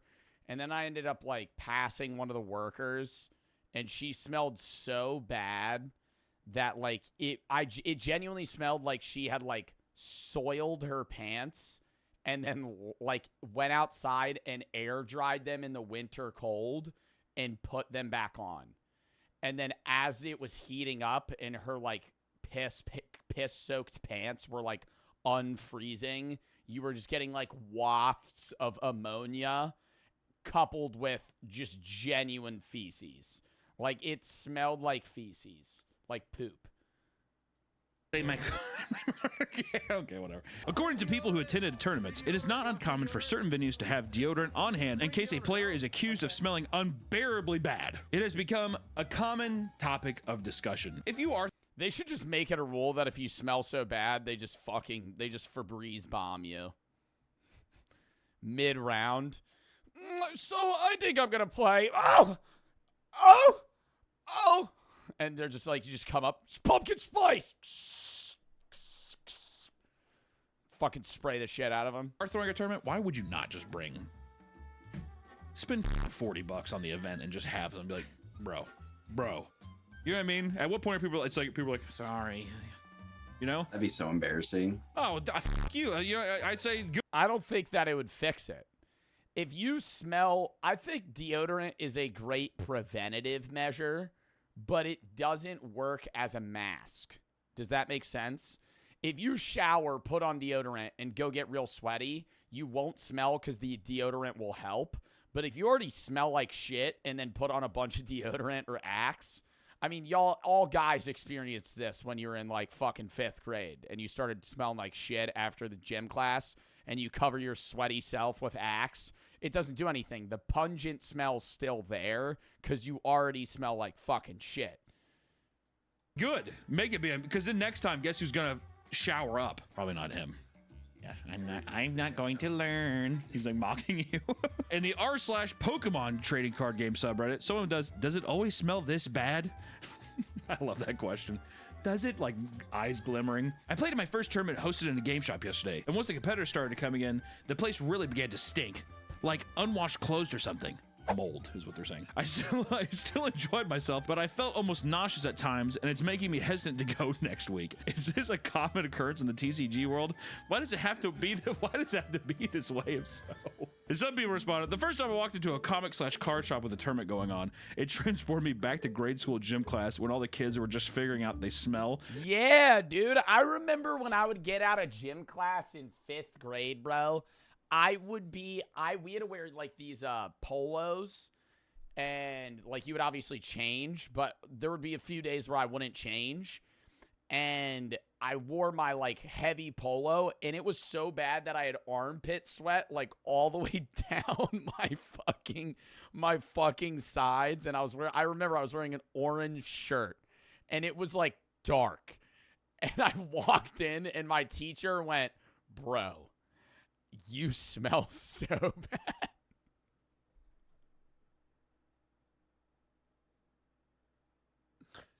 And I was like, dude, I put deodorant on. I was like, it was a rough day. It was a rough day. We were down 0-3. I had to bring it back, man. I was sprinting across the field in fucking jeans. It's 85 degrees outside, man. Except it was adult men, mostly men. That brings me back because in middle school, I don't think I washed my gym clothes once the entire year. Nah, I think that the trading card tournament area probably smells like pennies. When it's like, you know, when you're about to play soccer in gym class and then they're like, fuck, and the gym teacher just wheels it out and you just see the green aura and and you get drafted to the fucking blue team and you're like, you gotta put on the pennies. It's like one size too small. It's hugging your body. Just smells like fucking poop. I mean, They wash them literally once a year. It's like stinky piss and sweat shorts, whatever. Yeah. I feel like the big thing back then was nobody washed their shit, but then the only thing was like Axe body spray just came out. So the people, it's basically just fumigating all the fucking walkers, just like, and you like visibly see the Axe in the air. Oh, it smells good, dude. And you like throw it back. You know what I mean? It's such bullshit. Yes, this is a normal thing. Lol. I didn't know until I started working at a card shop. Yu-Gi-Oh players tend to be the worst for it for some reason. That is true. That is how tier list categorizing the worst smelling card game players. Define for the 3 or for the 4. Want to let you know you've helped me so much. Support through tough times. You helped me through. Truly meant the world to me. I'm hoping my calf surgery goes smoothly tomorrow. I hope it goes well. And for the sub ride for the 3. If you want to talk about smelling bad, went to Comic-Con not that long ago. It smells so bad I almost threw up. Krusty for the 3. Used to get bad swamp ass, so I'd keep paper in my pants while I work out so it wouldn't get gray pant stains. Bro, just use men's incontinence pads. Okay? I never had a swamp ass problem where it would be that bad. I actually did have swamp ass when I went golfing this last summer. It was so fucking hot outside. I almost had a heat stroke. Anyways, I had to go to a wedding one time, and I remember I was so nervous that I was going to get pit stains that I put men's incontinence pads. They kind of look like fucking, like, period pads. And I just stuck them to the outside, and it just absorbed all the sweat. It was great. Fucking life hack, man. Fizzy and Big for the sub. Prince for the 3. Heard a story about a Pokemon tournament guy ate the other guy's card mid-match, so his deck list didn't match, and that's illegal, so you could call a judge and win the match because the dude's deck count was wrong. Moth for the 3. Do you pee in or around the bowl? Depends what time of day it is. Vibe B, J, and J for the sub. It's Reeve for the sub. J for the 5. Says Hype Train. Elimination Dylan for the sub. And Snowy for the sub. undeniably true. I worked at a comic shop, and we would have, on Sundays, we would have Yu-Gi-Oh tournaments, and it was the smelliest fucking crowd. Also, they all worked at the Ford factory for some reason. I don't know what it is with Ford hiring meth addicts and fucking Yu-Gi-Oh players, but that's like their demographic. That's all they hire. Dude, you smoke meth? No. You play Yu-Gi-Oh? Oh, yes. Yes, I do. Okay, come on in, please. You want a real spicy story? You're perfect for the job. Get on the line. I'm a tournament organizer at a small local game store, and I had a player arrive 25 minutes late for the tournament that came in and power walked to the bathroom fairly quickly. He comes up to ask if he can still sign up, and I'm like, sure, bud, go ahead. That late? They'd let him sign up 25 minutes late, and then he probably took a shit. And wait over there. I look over and see that he has poop all over the back of his shorts and legs. I catch him before he sits down. I tell him he's got to clean up. Oh, I did. Oh my god. All over the back of his shorts and legs. He had poop all over the back of his pants? Dude, what did he shit himself while he was walking in? Poop all over the back of his shorts and legs. Stop. I would be like, you need to go home, man. Legs. I catch him before he sits down. I tell him he's got to clean up. You tell me you got to clean up, I'd be like, dude, you can't be here. Oh, I did. Oh, trust me, I did. Don't worry. So I had to very loudly argue with a player that had crapped himself in front of over a dozen players that he had not, in fact, cleaned himself. Having to explain that he would need to go home and shower before he'd be allowed back was the icing on the cake. I like how, what kind of cleanup did he do in the back? I would immediately cut it off. I'd be like, he'd be like, oh, I did. I already cleaned. I'd be like, dude, look at your fucking pants. You're wearing white pants and there's actual brown feces on the back of your fucking knees, dude. What are we doing? Bathroom. He probably just like wiped himself off real quick and like didn't even use soap too. He just turned on the sink and he was like, here we go. Some people have to get creative to mask the smell without confronting people and making a scene. Which somebody made a post saying, how do you deal with local game store stink? Went to play draft the other night at a local game store, just moved to a new area. I'm pretty sensitive to smells, and it was so rank in there. I couldn't stay. I was thinking of wearing a mask with peppermint oil in it, but I don't want to ostracize myself. He's literally a plague doctor, is what you're saying? Has anyone got any techniques for dealing with this? Edit, I'm in a rural area, and this is the only local game store within 2 hours, so I really want to... Bro, I just wouldn't go to play. If everybody I was going to play fucking Magic the Gathering with smelled like poop, I just wouldn't go fucking play. I'd be like, this game isn't for me. To where you have to find out a solution where you're able to play people, but they smell that bad. If they are your boys and you hang out with them constantly and it's like you see them every week, I would literally just be like, dude, you smell like shit. To make it work, brutal. And then also a Twitter user posted an image from a Pokemon Regionals tournament in Baltimore showing a chair with a supposed— Oh no, the P chair. Baltimore Regionals P chair. Somebody fucking pissed himself mid-game. Puddle of piss underneath it. And a debate was sparked about whether or not this was from an energy drink or a player's urine. The ring of liquid suggested it was a drink, but it's insane that the community has gotten to a point where people aren't sure about the truth. Oh yeah, no, it was probably like a Celsius can that fell over. It's so weird that it should even be a debate. Yeah, you should just know. Like, if that wasn't a trading card tournament, you'd be like, oh, that's not piss. That's just like Gatorade or something. It could just be, someone probably spilled a drink and someone's like, I bet you it's piss. I bet you at this Pokemon tournament, someone just pissed on the ground and they walked away. And apparently, this is not a one-time occurrence, which a man named Ira Perlman said 3-2 drop at Vancouver after sitting on a chair soaked in someone else's urine for 20 minutes without noticing. Let's go, Pokemon. What the fuck? There's no way that's just normal for them, though. If I pissed myself, I would immediately leave the facility. You're telling me people are playing Pokemon, pissing their pants, and then just going about their day and not stopping? Seeing this, the piss chair in question was, you can see the chair here. Apparently that was just soaked in piss and he was sitting in it. You think it was one of those things too where you sit down and you ever sit down in a chair and you're like, it's a little wet, but it feels cold. And you're just like, maybe it's cold. Is this wet? What the fuck is this? 20 minutes? For 20 minutes though, he's just like. I took an Uber ride one time with Brooke and one of her friends. And we got in the car and the guy smelled really bad and the backseat chairs were damp. And I was in like cargo pants and a hoodie, so it didn't really bother me as much. But Brooke and her friend were in like going out clothes and like women's backs are usually open and they're like leaning on it. And I'm sitting on the far right. Brooke's in the middle and then Brooke's friend's behind the guy that's driving. And she's like leaning back and she feels like a stickiness and she goes and she starts gagging. And I'm like,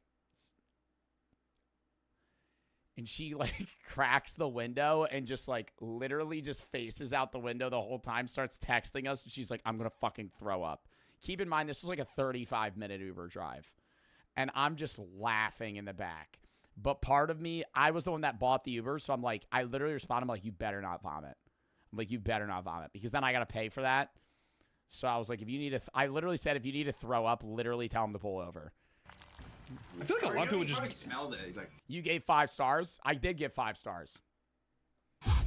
What, after it's soaked in? Oh, unless they literally have like a dead body in the back of the Uber, I'm probably gonna give them 5 stars.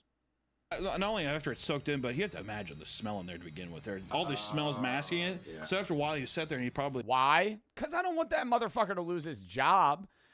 If you, as dumb as it seems, like a few like 3-star, I've gotten like a few 1-star ratings as a rider, and that's in part because I've had a friend throw up in the car before, blah blah blah, all this other stuff. Anyways, you can't see who gives you 1 stars, but if you're an Uber driver and you get like a few bad ratings, they just like won't book you.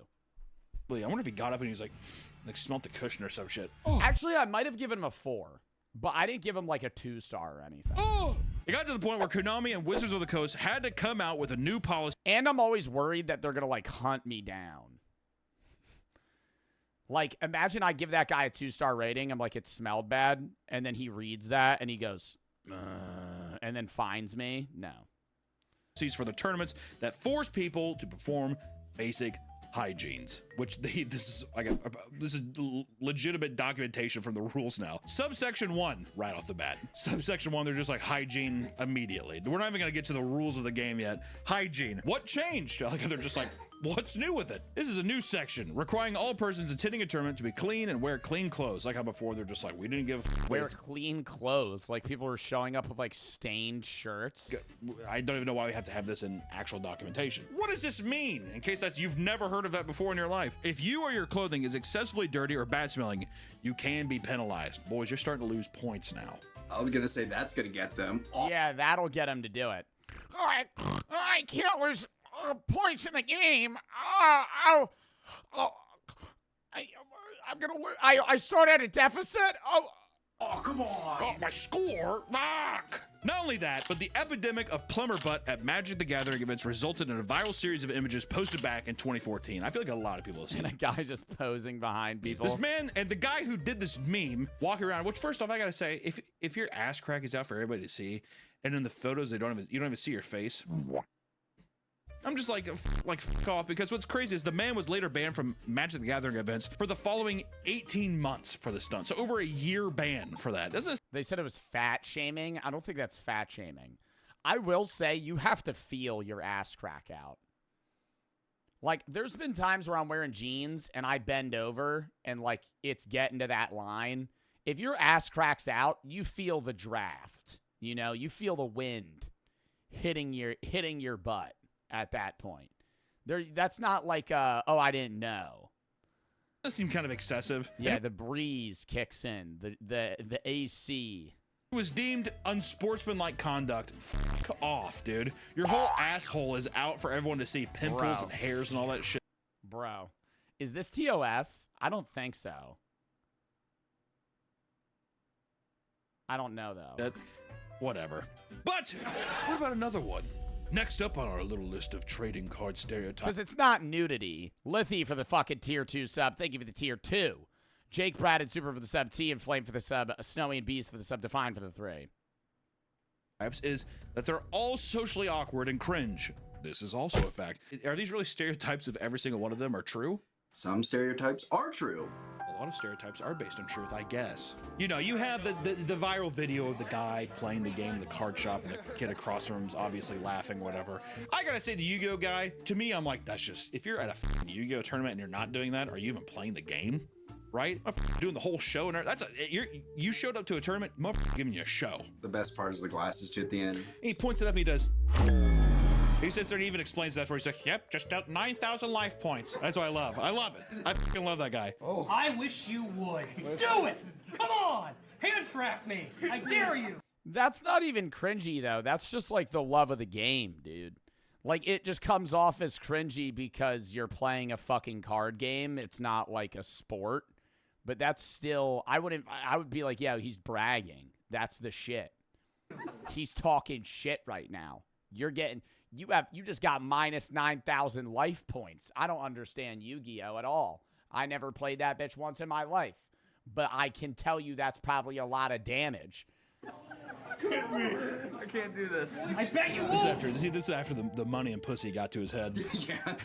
You know what I mean? Now he's just loud and people are just like, come on. Which, you know, Yu-Gi-Oh people, there's people who even mimic the game in person. Overtly loud, not understanding the social cues of, hey, this might be kind of cringe, but people are kind of giggling nervously and laughing, only adding fuel to the fire of him being like, people must really like this. Or you could just, let's just say they don't even do the show. How about a trading? Jesus, Joe, how many breaks are you taking? 2. I'm taking one other break, and you're going, oh, Jesus, Joe, how many breaks are you taking? There's streamers that stream once a week, 4 times a week, 5 times a week. They don't stream for 2 weeks, and then they're back for 10. I stream almost nonstop. I've streamed like 80 fucking hours this month. And I've already had time off. This is the most I've been streaming in terms of stream time in a given day. But somebody said, is Lady BTW your girlfriend? Who the fuck is that? Connor for the 3. What is your favorite video game ever? Probably Minecraft all time. Not right now, though. Right now, probably Marvel Rivals. Drama for the sub, coming for the 3. I was the guy who said that I had the dog untreatable cancer 2 weeks ago. She passed a week ago. Rip in the chat. She's her first best friend. My social anxiety was when I was 12. When now I'm on meds. She passed at 4 years old. I'm 16. Heartbroken from this. Your videos always help. Make me laugh and feel good while I was crying through all this shit. Love you, Joe. Wish you the best for you and your family in 2025. Well, thank you. And I'm sorry for the passing of your dog, man. Genuinely. I'm sorry that you're going through that.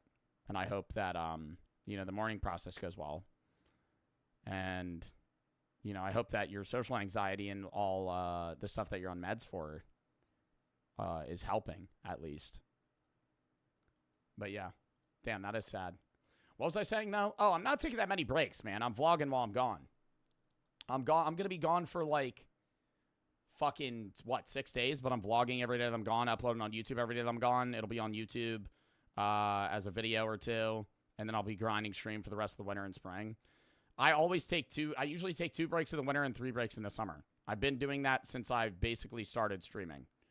Coupled with the fact that, what was I going to say?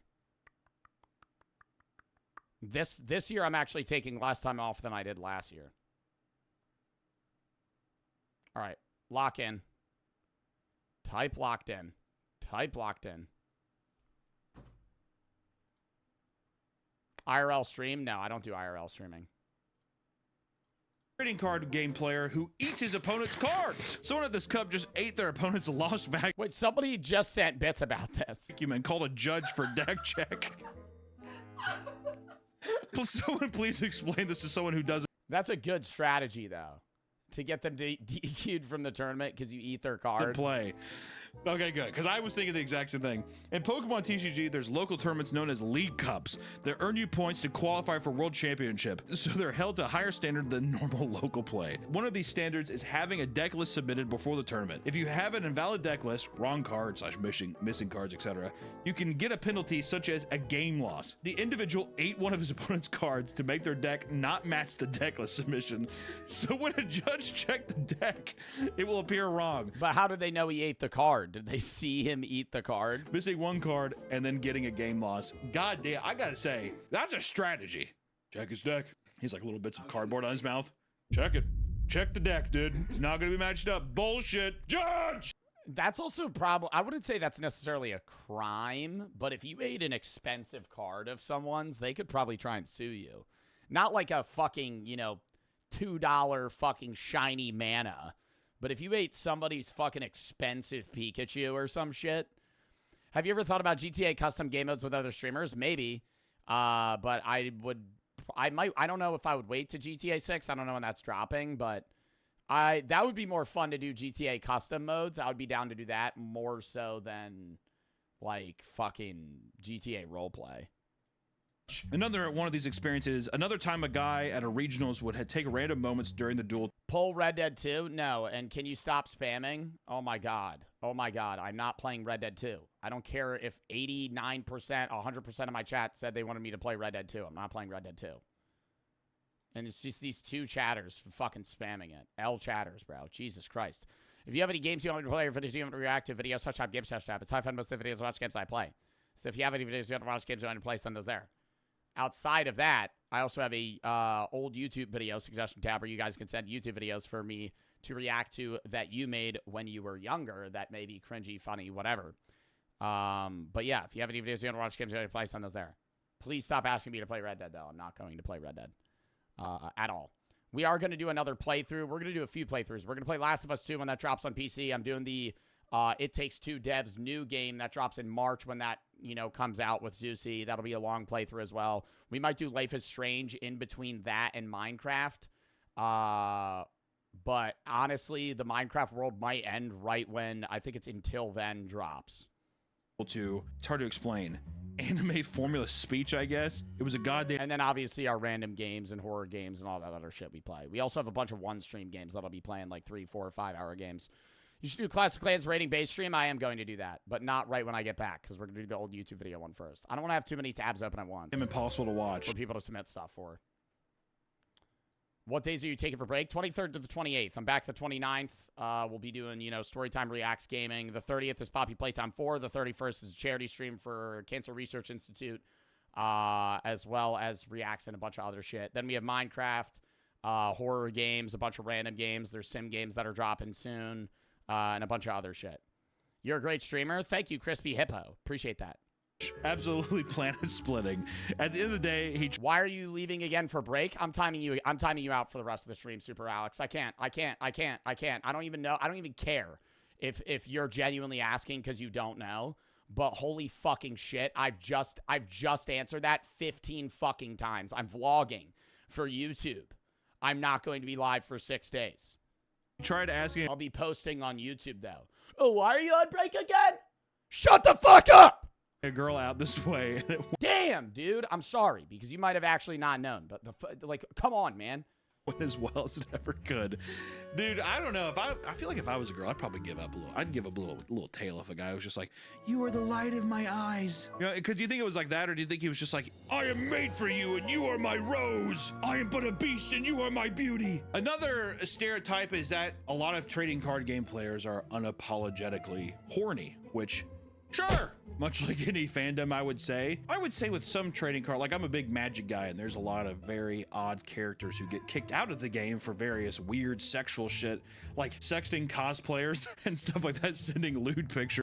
They get kicked out of tourneys for this. Magic the Gathering cosplayer requests over harassment. And being like, "God, you're beautiful." Like harassing cosplayers who show up to, you know, dressed up as characters to these events. And it is common to see hypersexual playmats brought out to local events and tournaments. And it has become quite did they have to ban hypersexual mats? Commonplace. So people show up here. I don't know if we can show this, but basically if I had to, if this is blurred, I'll just show you that this is some kind of playmat for some trading card game. I don't know which game it is, but it's girls, anime girls bent over, various ages here, with basically their asshole being split open with and their pussy lips kind of spread out from thongs, and they're bent over. The guy just rolled that in front, and he's just like, "You ready to play a game?" You know what I mean? What I don't like about this too is it makes me think that the guy's like he's chubbed up under the table. You know, I'm glad. Yeah, like why are you playing with that mat? Why would anybody even want to buy that? You killed this one so you could. You're gonna go bring that out in public, unroll it, and then be like, "You like my trading card bat? You like my trading card bat?" Remove it from the down. It's custom. He's just like little scratch and sniff. Shh. Oh, I can see some guy being like, "Really? Really?" Which you can even say this, and people, you know, we're talking about playmats, but there's also card sleeves. That woman's nipple is just out. To say, yeah, that we have to blur that. Also, there's like bondage porn on this one sleeve. What the fuck is? Bro, they make this many fucking playmats for people that have just straight naked characters. Getting these sleeves. Good fucking God. It's gotten so bad that Konami had to come out with a new rule banning unofficial playmats and card sleeves for the Yu-Gi-Oh! World Championship in 2024. I like how they're like, they have to be ours. Yeah, because they were live streaming that shit too, and they just had that playmat just out and about with just a vagina showing. They have to be approved by ours. The guy sitting there, he's like, it's like just like a full HD picture of an asshole. He's just like, One of the more major reasons this rule was enforced was to stop people from bringing horny playmats that make the event not suitable for the younger audience that attends these events. Well, dude, time to grow up. I used to go to some card tournaments, and this kind of religious dad would bring his son. He's just like, "Guys, no swearing." I'm like, "You brought him to a fucking public place, you idiot." You know what I mean? He's like, he'd do this. I feel like that's a little different. I think you being mad if somebody swears in a public setting that is not kid-friendly is different than you literally playing somebody that just has naked anime characters as their card sleeves. Just like, which one do I want to play here? And it's just straight hole. Just on all the back of the cards. Just straight hole. Like, that'd be different. To his kid, so if somebody was just like, "Oh, are you fucking kidding me?" He'd do... Too late at that to his kid. Well, I'm like, it's already said. Exactly. And the kid was like this. That would annoy the fuck out of me. I would do...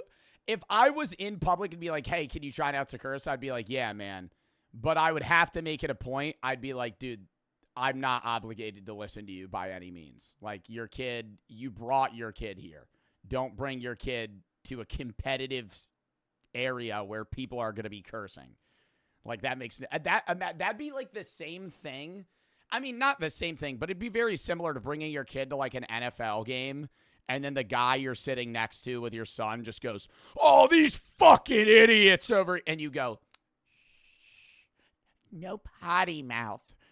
My son Nathan's here. No potty mouth, please. He doesn't curse. We're a very Christian family." I would just start going, fuck. That was the one time in my life where I was like, this feels like what I would imagine a cuck is. You know what I mean? The guy goes home and he's just like, I went to my first play night at my local card shop the other day, and there was this guy with a play mat that was basically just Nami naked. Is that you, Nick? I kind of want to get you a Nami naked one, dude. You love Nami. Like the one, like the only thing you couldn't see were her nipples. I don't know how these people feel comfortable bringing these things out in public, but I probably won't be going to any more play nights. Actually, that guy. That's what I'm saying. I'm just like, good, who fucking needs you there? I hate these kind of posts too, because these are the kinds of things where it's like, right, guys? Right? You can't even see her nipples, dude. What, you can't say have a big titted woman on a playmat? You're gonna go, how do you feel comfortable with that? Come on. Oh, you know what? He's probably horned up. And I don't know. I mean, like, that wouldn't dissuade me from playing the game, but I would be like, bro, why did you buy that? Like, you spent money on that. It's distracting his play. Yeah. Stop it! Yeah, he has to tuck his boner between his thighs and he's holding him. He's just like, I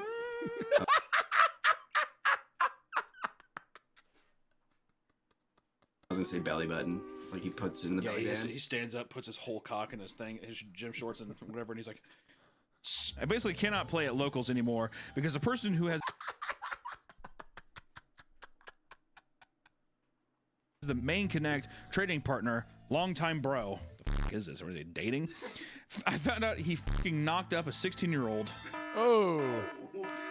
Where are we going here? I found out he knocked up a 16-year-old. That was where his twin daughters came from.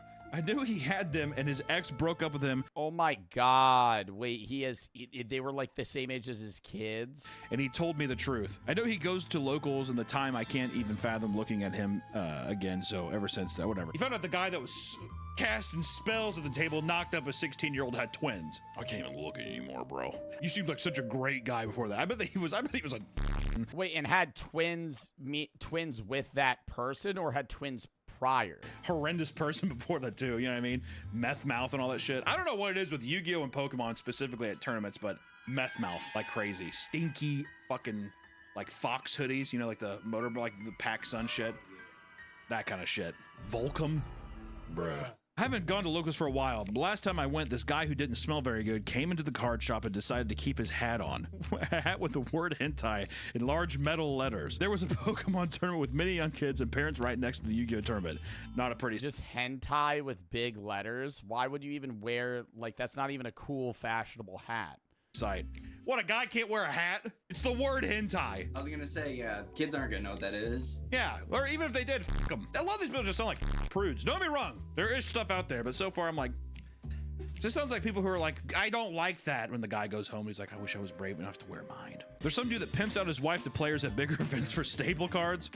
Hell yeah. Like she'll suck your dick for a playset of Lightning Storm or something, or fuck you for a playset of Aliber. I don't know what any of that meant, but that's awesome. If you don't fucking attack me right now, I'm gonna fucking flip this fucking table over here, I swear to God. You know, what do we learned so far? Trading card game people are horny, they wear weird hats, they smell bad, and you know, they'll probably hit you up if you're a cosplayer. But there's also a more vindictive side as well. For a very small sect of people, there's a very violent outrage, like this incident. Are there card gamers that have killed each other over fucking tournament play? Missouri, at a Yu-Gi-Oh! Tournament on July 9th, 2024. This year, year happened recently. Holy hell. Haven Buckart was charged with first-degree burglary,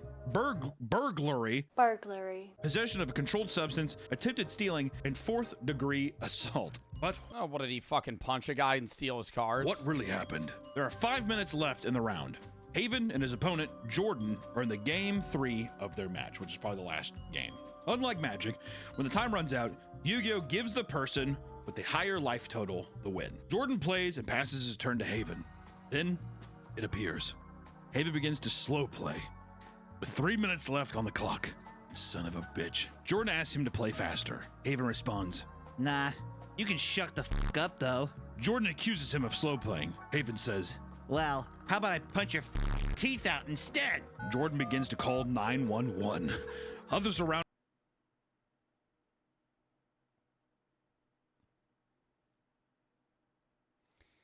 If I'm at a play table and the guy across from me goes, how about I punch your teeth in instead?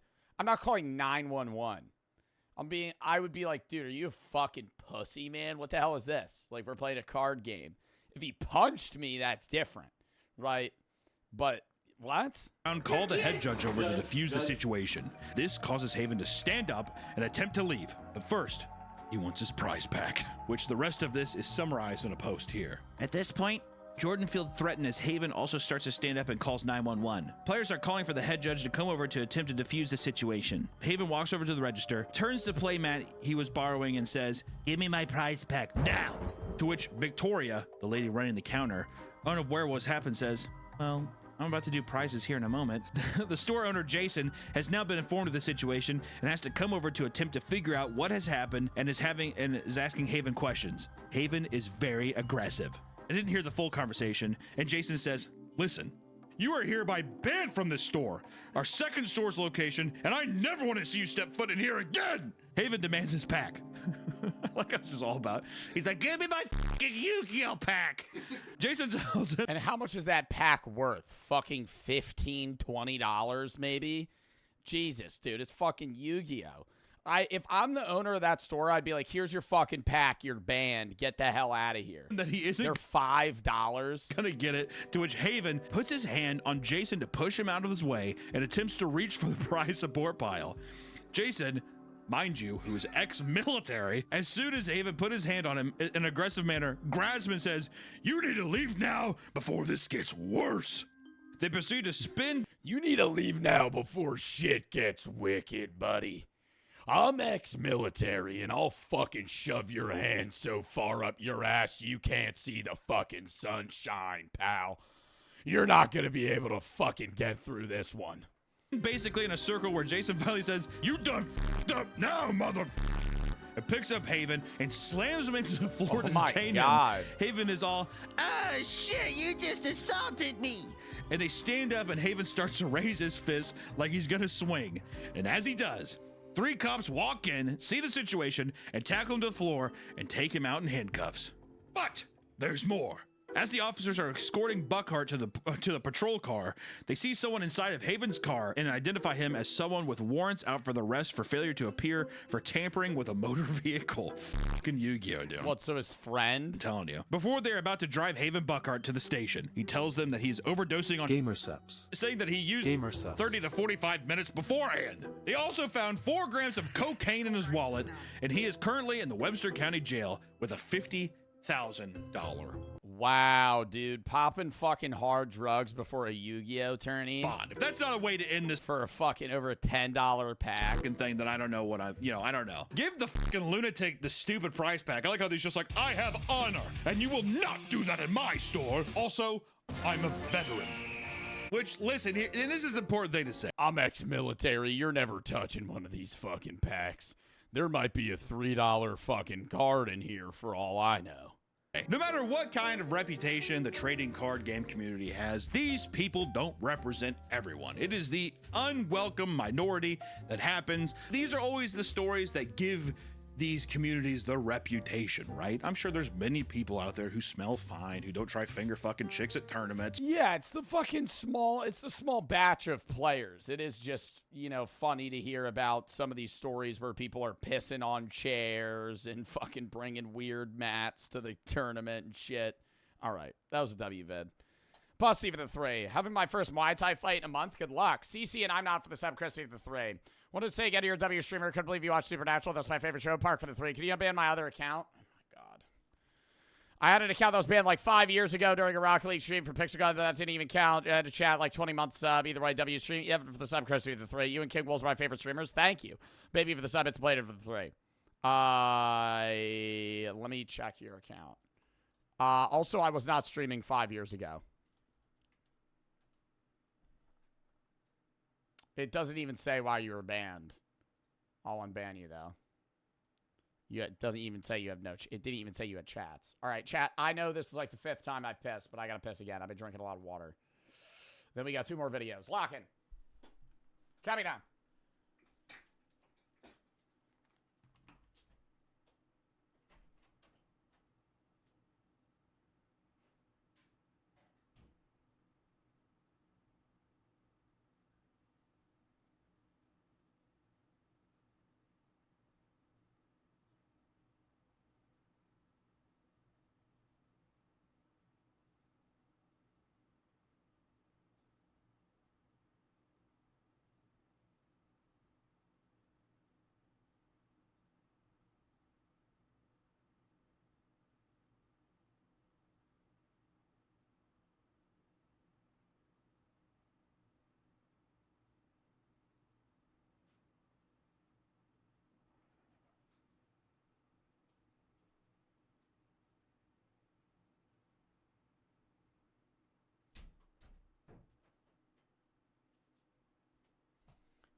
I am back. Hold up. I gotta respond to my manager real quick.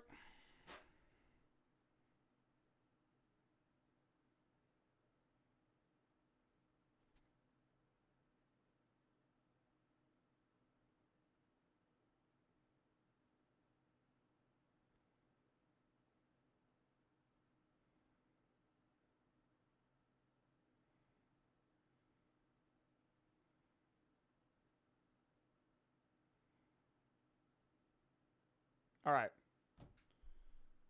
Lock in a Daniel Henschel video. I haven't watched one of these in a while. Sophia for the 3. I had midterms, take 5 APs for my AP. Government midterm was average of 53. Made it to the stream.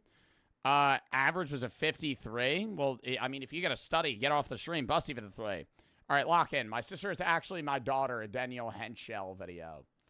Lock in. Lock in. Why does anything exist at all?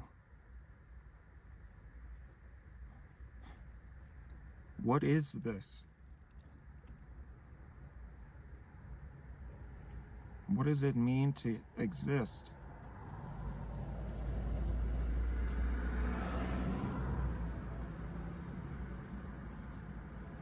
Was it all an accident? Did it all just happen because it could?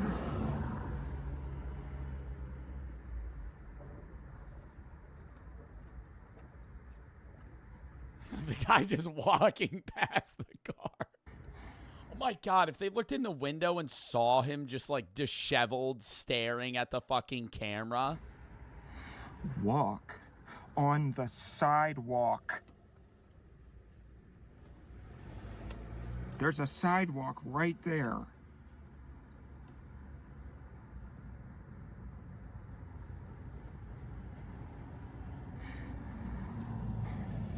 After my last video the other day, I tried to find out what the hell was going on. So I called my mother. And I asked her, Mom, why is my sister saying that Aiden is my nephew, or son, or, son, yes. And she said, I don't know what you're talking about. And I said, are you sure? She said, honey, and she got upset. She said, honey, I only know what you know. If I find out something, I'll let you know. Why would I hide this from you? And I said, I don't know, Mom, you're right. I'm sorry. He's taking way too long to get to the story, bro. I still like Daniel Henschel, but like, dude, some of his videos now are like fucking 30, 40, 50 minutes long, where it used to be like 5 minutes. I want to find a short one. Why I pretended to be my own girlfriend online for 6 months. No. What else can we watch? I'm not a joker and a chuckler. Weird tape in Grandpa's attic. Tips for better bed and better intimacy in bed. What? Hello everyone, my name is Dan Henschel. I am an intimacy therapist here in Los Angeles, California. And this is 2 cucumbers that I have stabbed with chopsticks. And I'm so excited for you to find out why I have done this. But first, I want to talk a little bit about intimacy in general. As an intimacy therapist, I help you with down here by starting up here. They're connected, right? And so, the first thing that I always tell every patient, and I feel like Bro, but this is actually a career.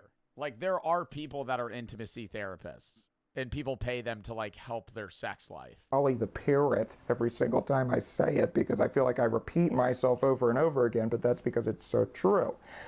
Intimacy is not about feeling comfortable. Intimacy is about feeling uncomfortable and being okay with it. There's a difference there. What? And it's a very, very important difference. I think that a lot of the sex aversion that we see in our current culture, and really a lot of the aversion that we see in general, is because people are trying to live lives completely shielded from any discomfort at all. So the second they feel uncomfortable in any situation with anything, they stop and they pump the brakes, right? But if you do that, you will never, ever achieve anything worthwhile about the human experience. You just won't. That goes with anything. Art, friendship, activities, leaving the house. Some people can't even leave the damn house, right? But I'm not a real, I'm not a I'm not a real therapist.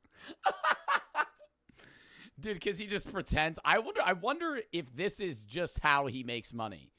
Because he does do, like, a bunch of characters.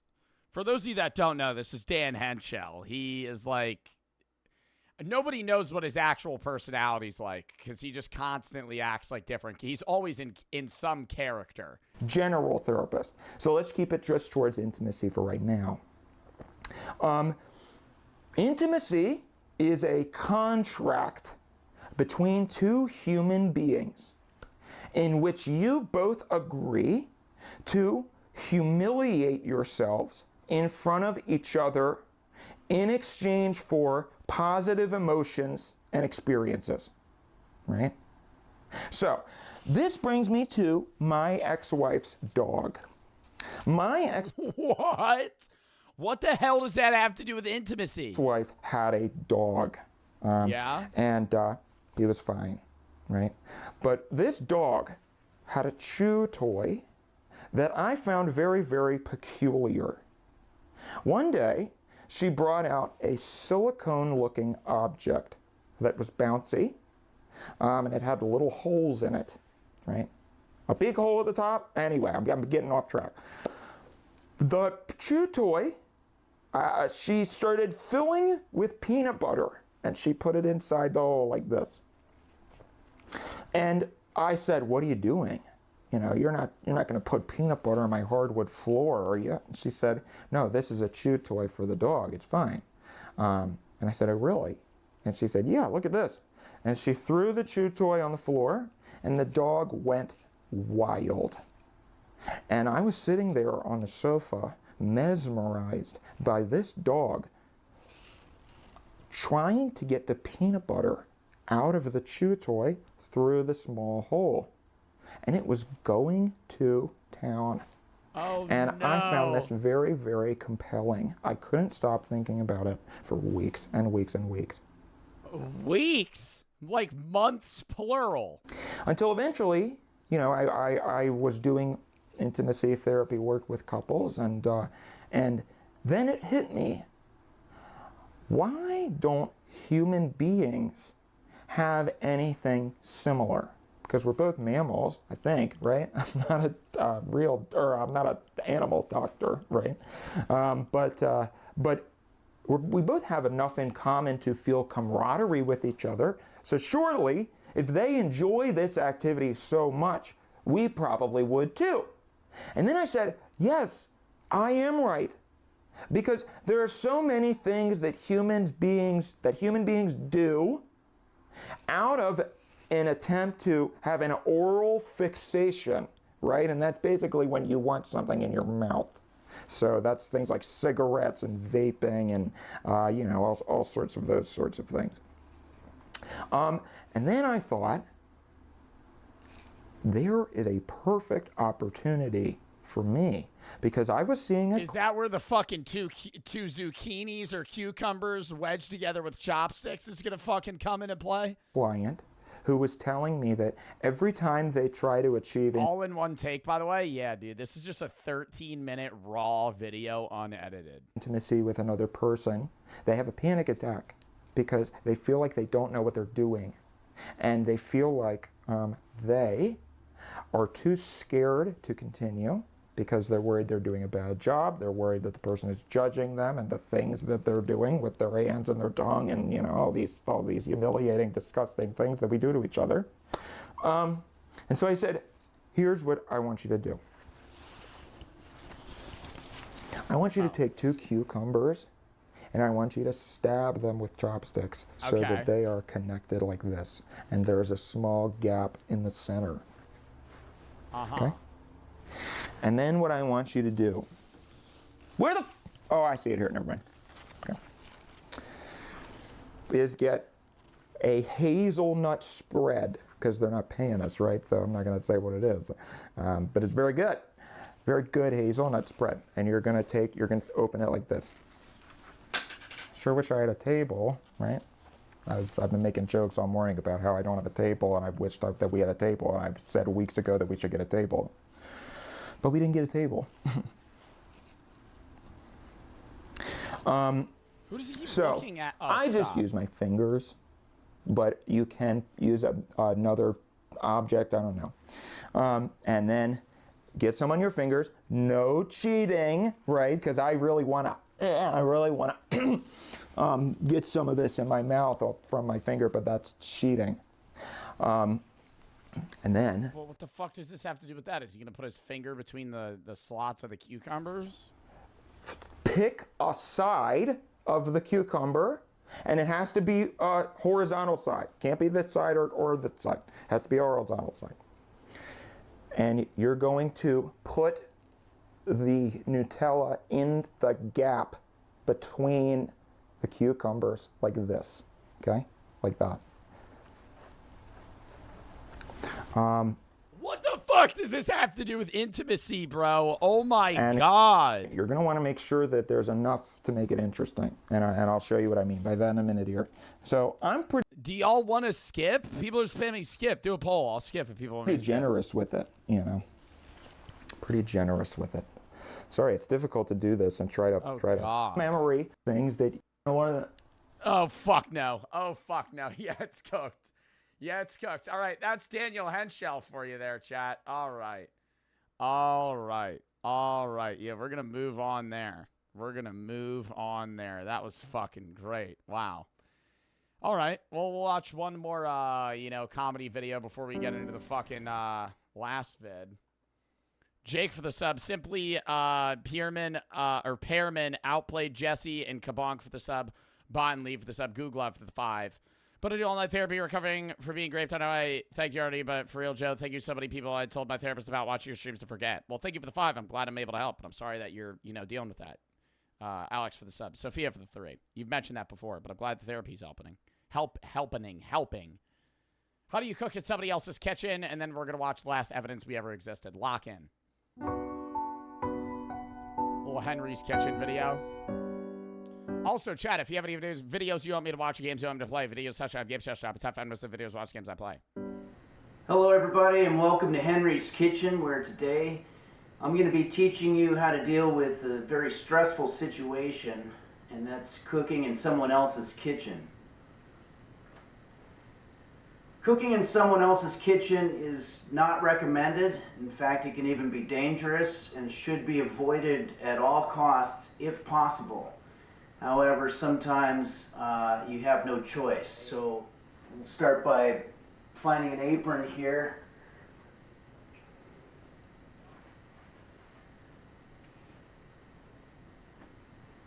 Why the fuck do you put on an apron? What are you cooking at your grandma's house? Holy shit. Have you guys worn an apron? I think the only time I've ever worn an apron is in chemistry class. So I figured we'd start by brewing up some coffee. Most coffee makers work the same. This one's already got water in it, so that's good. Scoop into the chamber. What is this fucking metal pole here? I've never seen a coffee machine like this. Is this an espresso machine? And then we just latch this thing.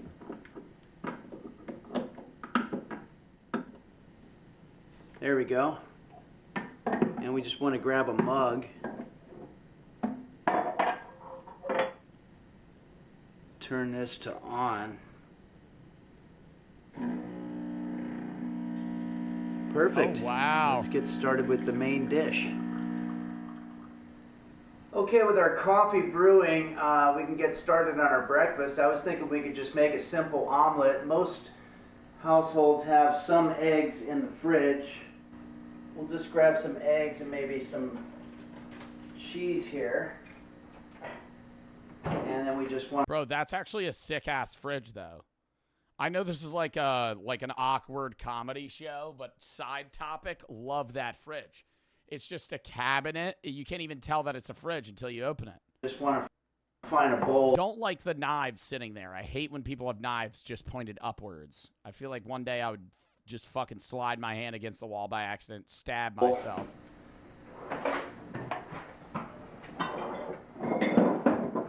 Oh, this is actually annoying. When you go to an Airbnb and you don't know where fucking anything is, so you have to open every single drawer in the entire kitchen to find one fucking item. Find work ball. We'll just use a measuring cup. So I'm staying at an Airbnb, and they told me that if the neighbors asked, I have to say that I'm their cousin from Seattle, which I did. Problem is, I've never been to Seattle. And I forgot the owner's name, so it just made me look like I was full of shit. Oh, I think this cup was too small here. Oh no. Oh no. No, that should be fine. It's an espresso machine. Hot we'll swap. Swap it out with this one. I don't know how much water's in this thing. Oh my.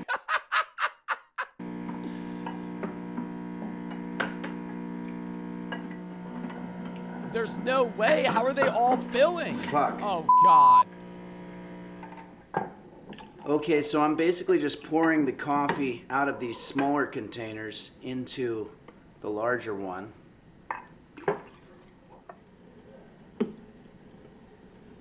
And we've got a nice cup of coffee. Dude, that has to be like fucking 16 ounces of espresso. Okay, so let's grate some that's cheese not into regular this. Coffee. We just need to fry cheese. We're making a fucking a 6-egg omelet. Grater. Yep, find the cheese grater. Next fucking quest. Just grate a little cheese over the top. Add some spices. Oh. I've got a greased iron skillet here. We're just going to pour our batter in. That looks gross. And now we're ready to put it on the stove. What was that? What herb did he just put in the omelet? It's like okay, fully so this looks like brown an now. electric stove here. So make sure the power's on. Okay. We want front right. None of these buttons are doing anything.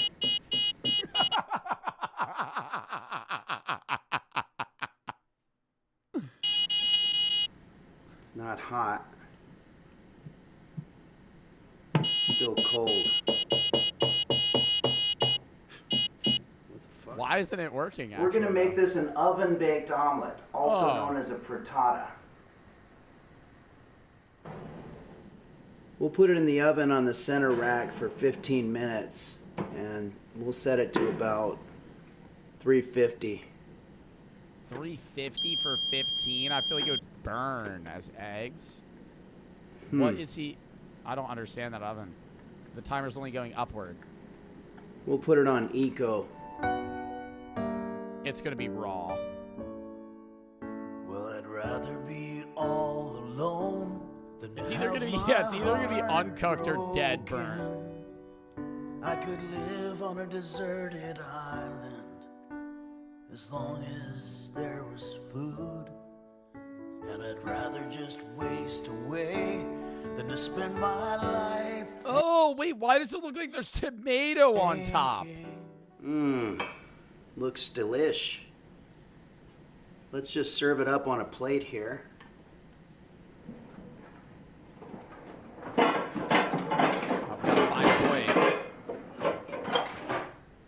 thanks for joining us here on Henry's Kitchen, everybody. And I want to say a special thank you to the patrons at patreon.com/Henry's Kitchen for making these videos possible. Oh, that's a lovely frittata. He's not taking a bite, though. What is he looking at? Oh, he's getting a plate. Oh, he couldn't find the plates. That's where they were. That was a funny video. All right. Des and Casual for the sub. Sigma for the sub. Next. Less of a funny video, more philosophy time. The last evidence we ever existed. This is about humans, when we'll go extinct, what will happen, all this other shit. Probably going to be a pretty interesting video. Keep in mind, chat, I know not as many people fuck with philosophy. I'm expecting some people will leave. If you are one of those people, remember that I'm not live the next 6 days, and I'll be back next Wednesday for React Day Storytime and Gaming. And then we're going to be doing Poppy Playtime the 30th and the charity stream the 31st for the Cancer Research Institute. Bunch of other stuff. Minecraft. You know, we have the Until Then game coming up. Last of Us 2 coming up. We got a lot of other fucking horror games, random games, sim games that we're going to be playing and shit. If you have any videos you want to watch games, you got to play, send those there. Outside of that, this is a philosophy stream. Obviously, you're not going to agree with every single thing that I say, right? And you might not agree with every single thing chat may say. At the end of the day, it's subjective, and we're here to just fucking yap and talk about, you know, the subjectivity of the topic. Des and Call for the sub, or our opinions, rather. So let's lock in. One of you guys recommended this. You know, I haven't created the philosophy channel yet. I don't know what'll be the first video. I do want to make some recorded videos, some, you know, just random rants, as well as some stream shit that I end up uploading there. But I am going to be making a philosophy channel soon this February. Lock in. How many philosophy videos are we watching? Just this one. It's 23 minutes long. Last evidence we ever existed. From the moment humans became sentient, we've strived to leave our mark for future people to see. To build and create iconic images and monuments to tell future generations that we were here, we existed, and we mattered. The most powerful Why did every one of those statues just have a massive dong? humans that have ever existed put countless treasure and years into places that were designed to last forever. But much as the great Ozymandias, over time, these colossal works were devoured by the earth and turned to dust. Today we've built cities and structures that previous rulers couldn't have even dreamed of. But what we've built today isn't impervious to time. And there's going to be a lot of time. So let's just ask the question, out of all the things that we've built, what's going to last the longest? If humans went extinct right now, like say an asteroid hit Earth, wiped us off, what would last the longest? I feel like mine shafts. No, they would cave underground, like the fucking tectonic plates moving. Plastic. I'm saying structure-wise, what would last the longest? The pyramids would not last the longest because they've already been aging for fucking, what, 5,000 years. You think the pyramids would outlast, like, metal structures we've made? Really? Burj Khalifa? That would fall in 100 years. Mr. Outdoorsman, thank you for the 5 gifted subs. Yeah, nuclear power plants, nuclear silos, bunkers. Yeah, things that are made for apocalyptic-esque scenarios are probably the ones that are going to last longest. Mr. Mikey for the 5. Or for the 3. It was crazy. I was thinking about how crazy it would be if humans were around when dinosaurs were alive. I mean, our ancestors were. Zen, Dr. Puerto Rico, and Z-Dog for the sub. We just weren't. But yeah, no, that would be wild. We were watching a video about prehistoric Australia, and very new ancestors of kangaroos existed 25 million years ago. So if you spawned in 25 million years ago in Australia, you would be wandering that, you know, land and see a bunch of animals that you never knew existed, and then you would turn to your left and just be like, oh, that's a fucking kangaroo. Wait, there's dinosaurs, but now there's just a fucking kangaroo there. Maybe not dinosaurs, but different, you know, animals. I would love to see a dinosaur in, like, a zoo or on TV, not in, what did somebody say? In a zoo or on TV, not in person. Well, a zoo would be in person. You just wouldn't be close up to it. I don't know. This is a cool conversation, though, because most people assume that humanity will just last when realistically, like, all of humanity will cease to exist one day, and I feel like we kind of just push that to the side and choose not to think about it. But at some point or another, if we don't leave Earth, there will be some sort of event that wipes all of us off. What will Not necessarily. No, 100%. If we do not leave Earth, we will all die at some point. Yeah, the latest time would be the sun exploding, but we would leave before then. More than likely, though, if we don't leave Earth and inhabit other areas, something would hit Earth at some point. There would be an event that would occur that would kill all of us. Or we might just kill each other. Last evidence. I think in the next 1,000 years, the most likely scenario is that we all kill each other. There is actually an asteroid, though. What is it called? And it's orbiting near Earth right now, and it's going to pass us. And there's a keyhole that it can thread, and if it hits that keyhole, it'll circle back like 27 years from now and blow up Earth. It's a very low chance that it happens, but it's more than the lottery. And people like play the lottery all the time, banking that they're going to win. But there's an asteroid that actually has a genuine statistical chance of blowing up Earth. The Halley Comet percent chance it hits Earth. 2061, it would hit Earth if it goes through the right, or the wrong trajectory, rather. But the odds of that are very, very low. But, you know, more than the Powerball. That we ever existed. I don't want to say that would be good, because it wouldn't be good for Earth. But if that were to occur and we knew we had 30 years to stop an asteroid, I think all of humanity would stop fighting each other for a brief moment of time to put our heads together to be like, hey, let's not get blown up and all die, because whatever we're fighting about doesn't matter if we're all dead. Perhaps the best way to consider what will last into the future is to look back at the past and see what we built and how well it lasted. I did a video once on Göbekli Tepe that's considered to be one of the oldest cities in human history. That goes back 10 to 12,000 years. 12,000 years ago, there was a fucking city, dude. But that's crazy. There's been humans since way before then. And our earliest civilization's 12,000 fucking years ago. At least one that's, you know, still recognizable, not something that's extremely dissipated. That is just not true. What do you mean that is just not true, lol? That is just not true. People would never get along. I think they would. Not everybody. I think there would be like some like suicide cults and shit. But I think if an asteroid was definitively going to hit Earth in 20 years and if we didn't do anything about it, we would all die. I think that most countries would stop fighting for a brief moment of time to try and fix that. And like most archaeology, it was buried underground. So at a cursory glance, it would have appeared that it had just disappeared entirely.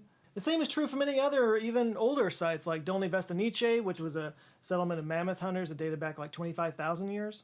And then there's the Jebel Irhoud site. I'm not sure if I'm saying that right, but it's in Morocco. They found the earliest anatomically modern humans there dated back 360,000 years, which actually pushed back our origin even further than they thought. And just a couple of years ago, a simple wooden structure was found in a riverbed in Zambia. That was actually dated about 500,000 years ago, meaning it was probably built by a pre-human ancestor. But these are wild exceptions. There were pre-humans that were building shit? Like actual genuine structures that lasted through that amount of time? What? Apes? Well, no, it wouldn't be an ape. It would be something...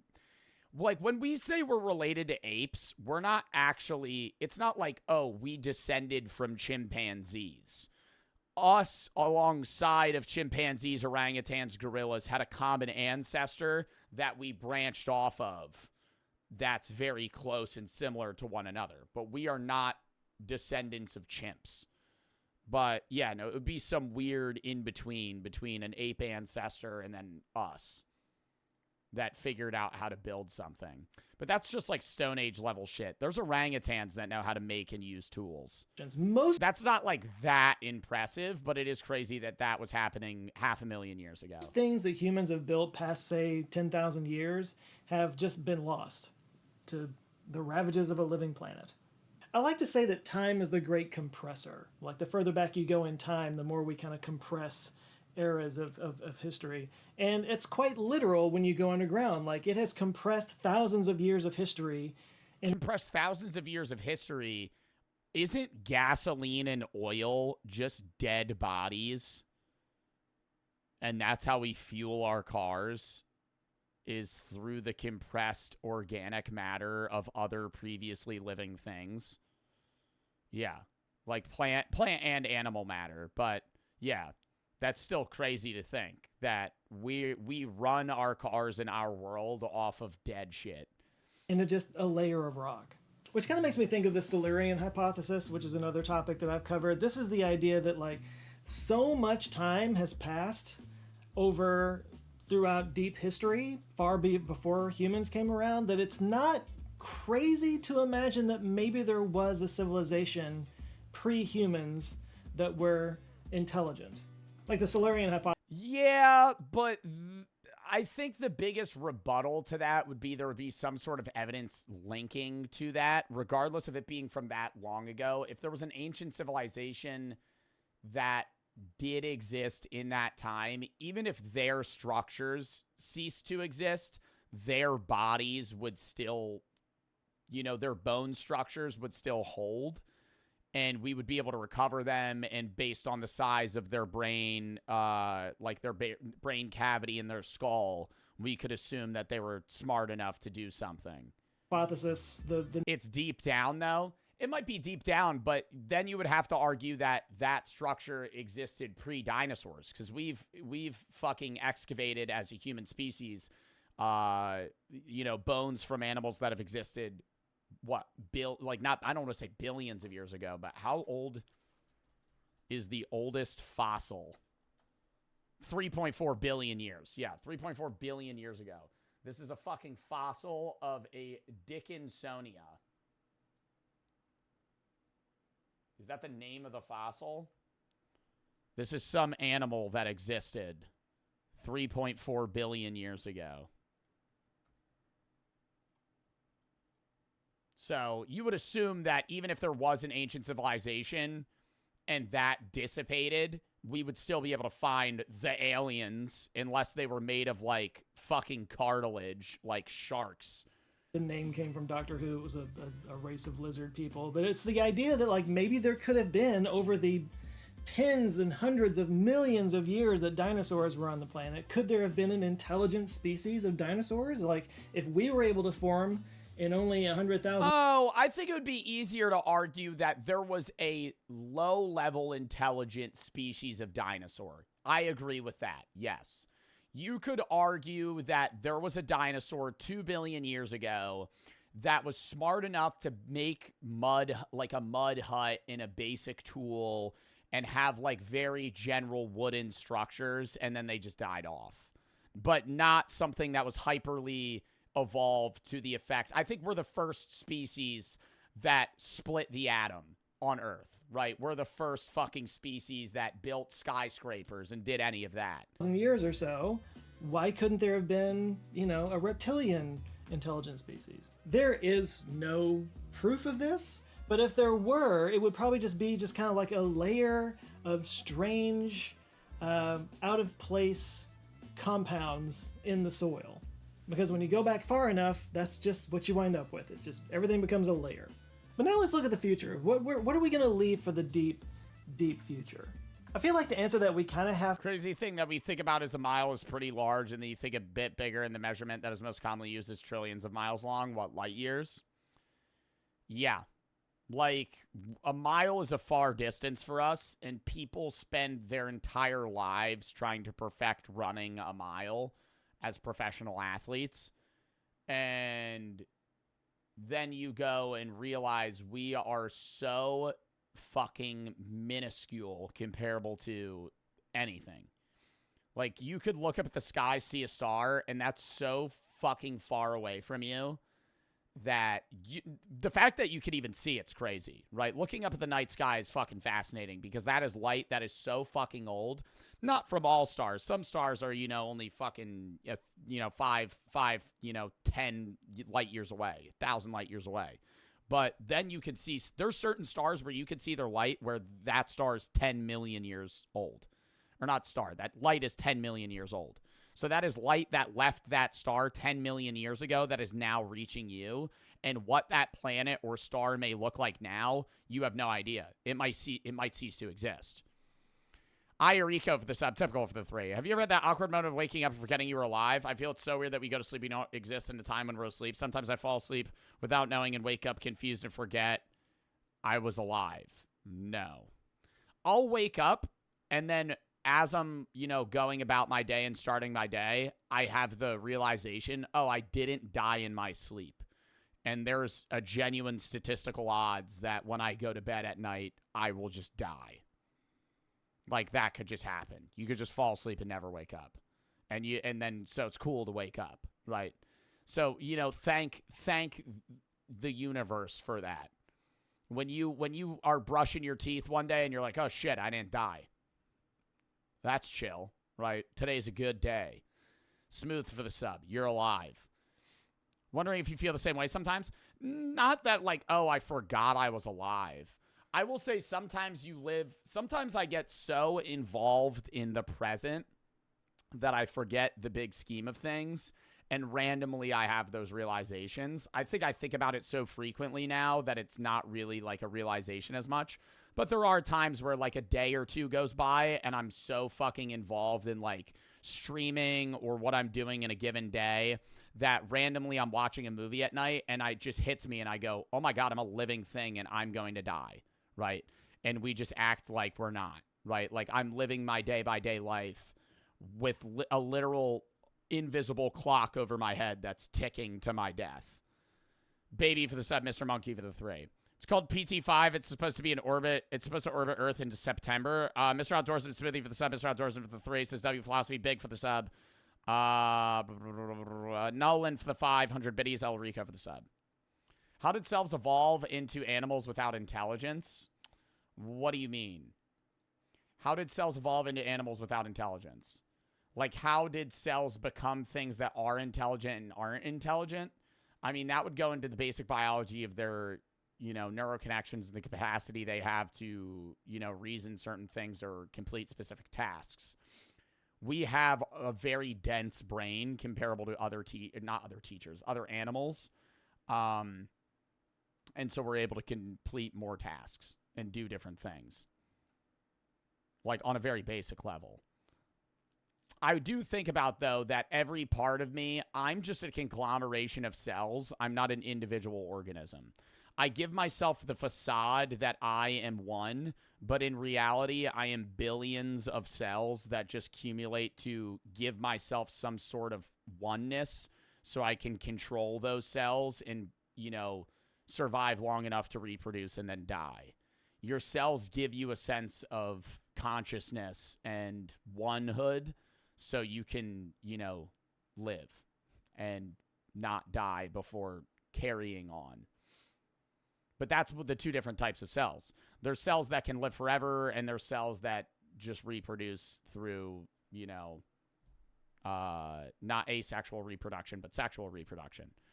That's what, like, the difference between cancer cells is. There's cancer cells that can... Am I wrong with that? Aren't cancer cells asexually reproducing? And they can live forever? In most cases, cancer cells become immortal by invoking a genetic mutation that can trigger the production of an enzyme known as a telomerase, which prevents telomeres from shortening. Yes, that's why we have a definitive death date, right? No matter how long humans can live, we will never be able to live forever unless we literally facilitate a way to have our telomeres not shorten. But cancer cells do their own thing, right? Cancer cells are effectively your body. They're like traders, right? They leave you in turn for immortality. It's generally just a fail in, you know, the cell reproduction system, but it's cool to perceive it that way, that your cells are like traitors. And they choose immortality over you. Have to address how long we last as a species. So I looked it up. What is the average length of the lifespan of a species? And it's around 1 to 2 million years. So it's kind of impossible to know how much of an impact we're going to make on the planet. Yeah, but I think he's going to try and reason that we're going to go extinct. But I also think that over an extended period of time, we would evolve to be something that's not even categorized as Homo sapien, right? Because of us living in a society and how we're living today, 10, 20, 30,000 years down the line, evolution takes a very long amount of time. But even in that short of span, comparable to the length of the universe and Earth, if we were to not die off and live in a progressing futuristic society for this amount of time, our bodies would change to adapt to that. And then at some point, we would just no longer be Homo sapiens. We would be some other form of human. What we're going to leave for the future. So let's just, for the sake of argument, for the sake of our sanity in this video, let's just assume the Great Filter gets to us. Yeah, mods ban that fucking stupid bitch. Yo, JJ, do me a favor. Fuck you, dude. Go shove a Pringles can up your ass. Never come back to my stream, you stupid fucking bitch. Fuck you, pussy. Freaky for the 3. You think you could fight a bear right now? No. Zig for the sub. What happened? He said Brooke has cancer. Fucking dickhead. Mr. Outdoorsman for the 3. What? There are stars that you can see and it could be completely gone already? Yeah, that's what I was saying earlier. And we only make it another few hundred years at most. If you need a reason or an idea of what actually got to us, I would say just look around, take your pick. So let's say humanity makes it another few hundred years, maybe even 1,000 years. What will remain when we're gone? Well, we build very differently today than we did in the past, but you could argue that what we build today actually probably won't last as long as what we made in the past. You know, we don't make them like they used to, as they say. Most buildings and construction that we do now is kind of disposable. Yeah, well, we don't really build things to last as much because we want it to be easier to destroy as well. You know, your house isn't built to be a structure that will stand the length of time. It's there so you can inhabit it for, you know, whatever extended period of time and then get rid of it. Because if we were building indestructible, you know, Great Pyramids of Giza-esque homes, then when you needed to fucking get rid of it, you wouldn't be able to. It's only meant to last 50 or 100 years before it gets torn down, replaced, or just falls apart. All right, chat, lock in. Stop talking about it. Zig for the sub. Lock in, lock in. You said philosophical question, though. That's not a philosophical question, Freaky. Asking me if I could beat a bear in a fight. So as huge as our cities are, and as impossible as it might seem, I really think that in about 10,000 years, most of our cities will just be dust. Now, huge concrete structures like dams and missile silos, that kind of thing, those will probably last much longer. There was actually a show on the History Channel back in the day. It was called Life After People, and it proposed this exact premise. Yeah, cities would be kind of taken over by like shrubbery and plants and vines pretty quick. It would just look like The Last of Us. Here, basically, that human beings... And then like 200, 300, 400 years after that, it would just be all rubble. Just vanished. How long would it take for everything to fall apart? And it's been a long time since I've seen that, but I do remember that they made the argument that one of the very last things that would still be recognizable as something that humans did in the deep, deep future would be like Mount Rushmore. Because it's carved out of solid granite and it's in a place that doesn't get a whole lot of, you know, erosion from rain and stuff.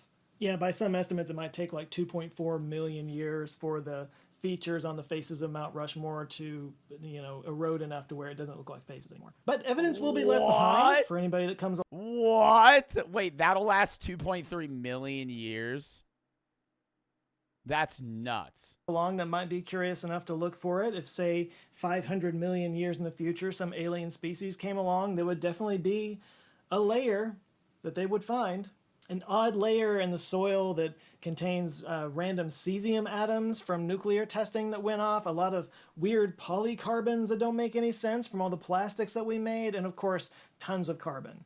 Like they might think that several supervolcanoes went off at the same time. It is also weird that there could be a time and scenario where there's an extinction event that kills all of us, but not every animal on Earth. And then one of those animals ends up evolving and becoming intelligent, similar to our intelligence, and then finding us. That's wild. Like, we all die, but like a weird bug. That's impossible. Improbable, not impossible. If you say that's impossible, it's impossible we exist. And it's not, because we're here. You're listening to me right now, right? With a made-up language that actually has no innate value into itself. I'm just kind of pulling at words that we created so you can understand what I'm saying. But what I'm saying right now actually means nothing in a universal context, right? It only means something to a very small percentage of humans as well. Not small percentage, a very, fractional percentage of humans that understand English. What I'm saying to you right now only makes sense to people that speak English, not even all humans, let alone any animal or any other life form that, exists within the universe. So for you to say, oh, well, we would never get wiped out and there would never be another animal that would evolve to be hyper-intelligent, it's improbable. It's not impossible by any means. It could happen because it did. Time.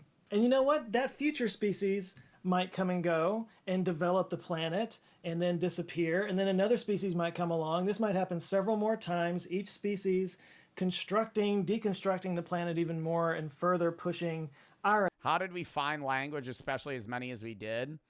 When you research into how languages were generally formed, it's basically just terms that had to be connected through, figures, or not figures of speech, functions of speech.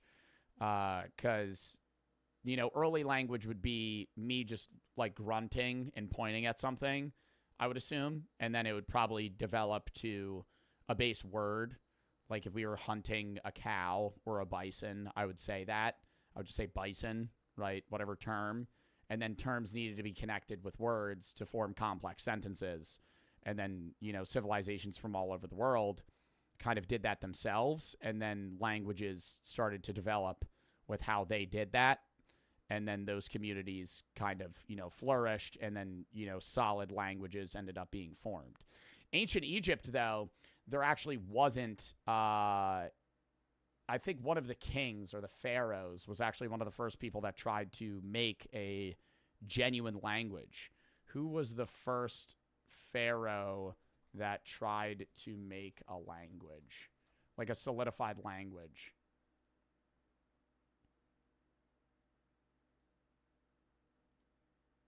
I forget who it was. It says... Pasammeticus 1 performed an experiment to determine whether or not humans have an innate capacity for speech. No. It was like they made there was a king or a pharaoh in Egypt that made it like a rule that everybody had to know a specific language, because in early ancient Egypt, there was like fucking 10 different languages that people were speaking. Evidence into the background. And eventually, if you go deep enough into the future, we're talking hundreds of millions, even billions of years, Earth's entire surface will just... Somebody just said, you used to be so funny, Joe. Thanks, man. Implying that I'm not anymore. Time you out for 24 hours. See you later, bud. Completely reshape itself. I've done a lot of research on this for a big video that's coming out soon, but yeah, the Earth's surface kind of reshapes itself every few billion or so years by just subsuming one continent under another. It gets melted down in the mantle, spewed back up into the, onto the surface from volcanoes, and just kind of reshapes itself. So even if, that layer of soil is there, even if the Mount Rushmore sticks around, even if our great civilizations, construction projects actually do manage to stick around for a billion or so years, or even 3 billion years. At some point it'll all dissipate.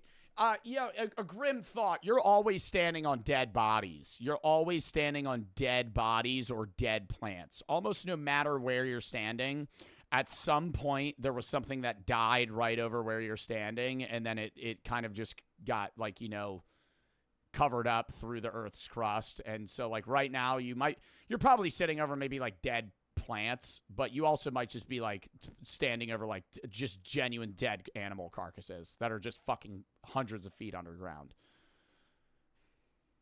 It would eventually get completely... I mean, if you live in Paris, you're actually just standing over dead bodies because of the catacombs in certain spots where there's like 6 million human remains that are just underground. Which is crazy to think about as well. Recycled by the tectonic activity of planet Earth. And then, after all is said and done, even if there's some... That's not true. How many dead bodies are in the Paris catacombs right now?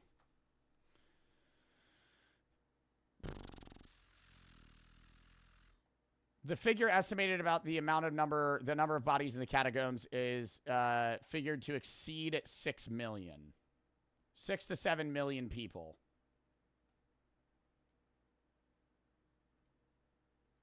Something that just happens to have been on a craton or whatever that doesn't get, like, you know, recycled with the rest of the planet, even if there's something else still sitting there that doesn't go away, in about 5 billion years, the sun goes red giant. When the sun enters its red... Yeah, at some point, the sun's going to explode, the Earth's going to collapse in on itself, and the universe will end.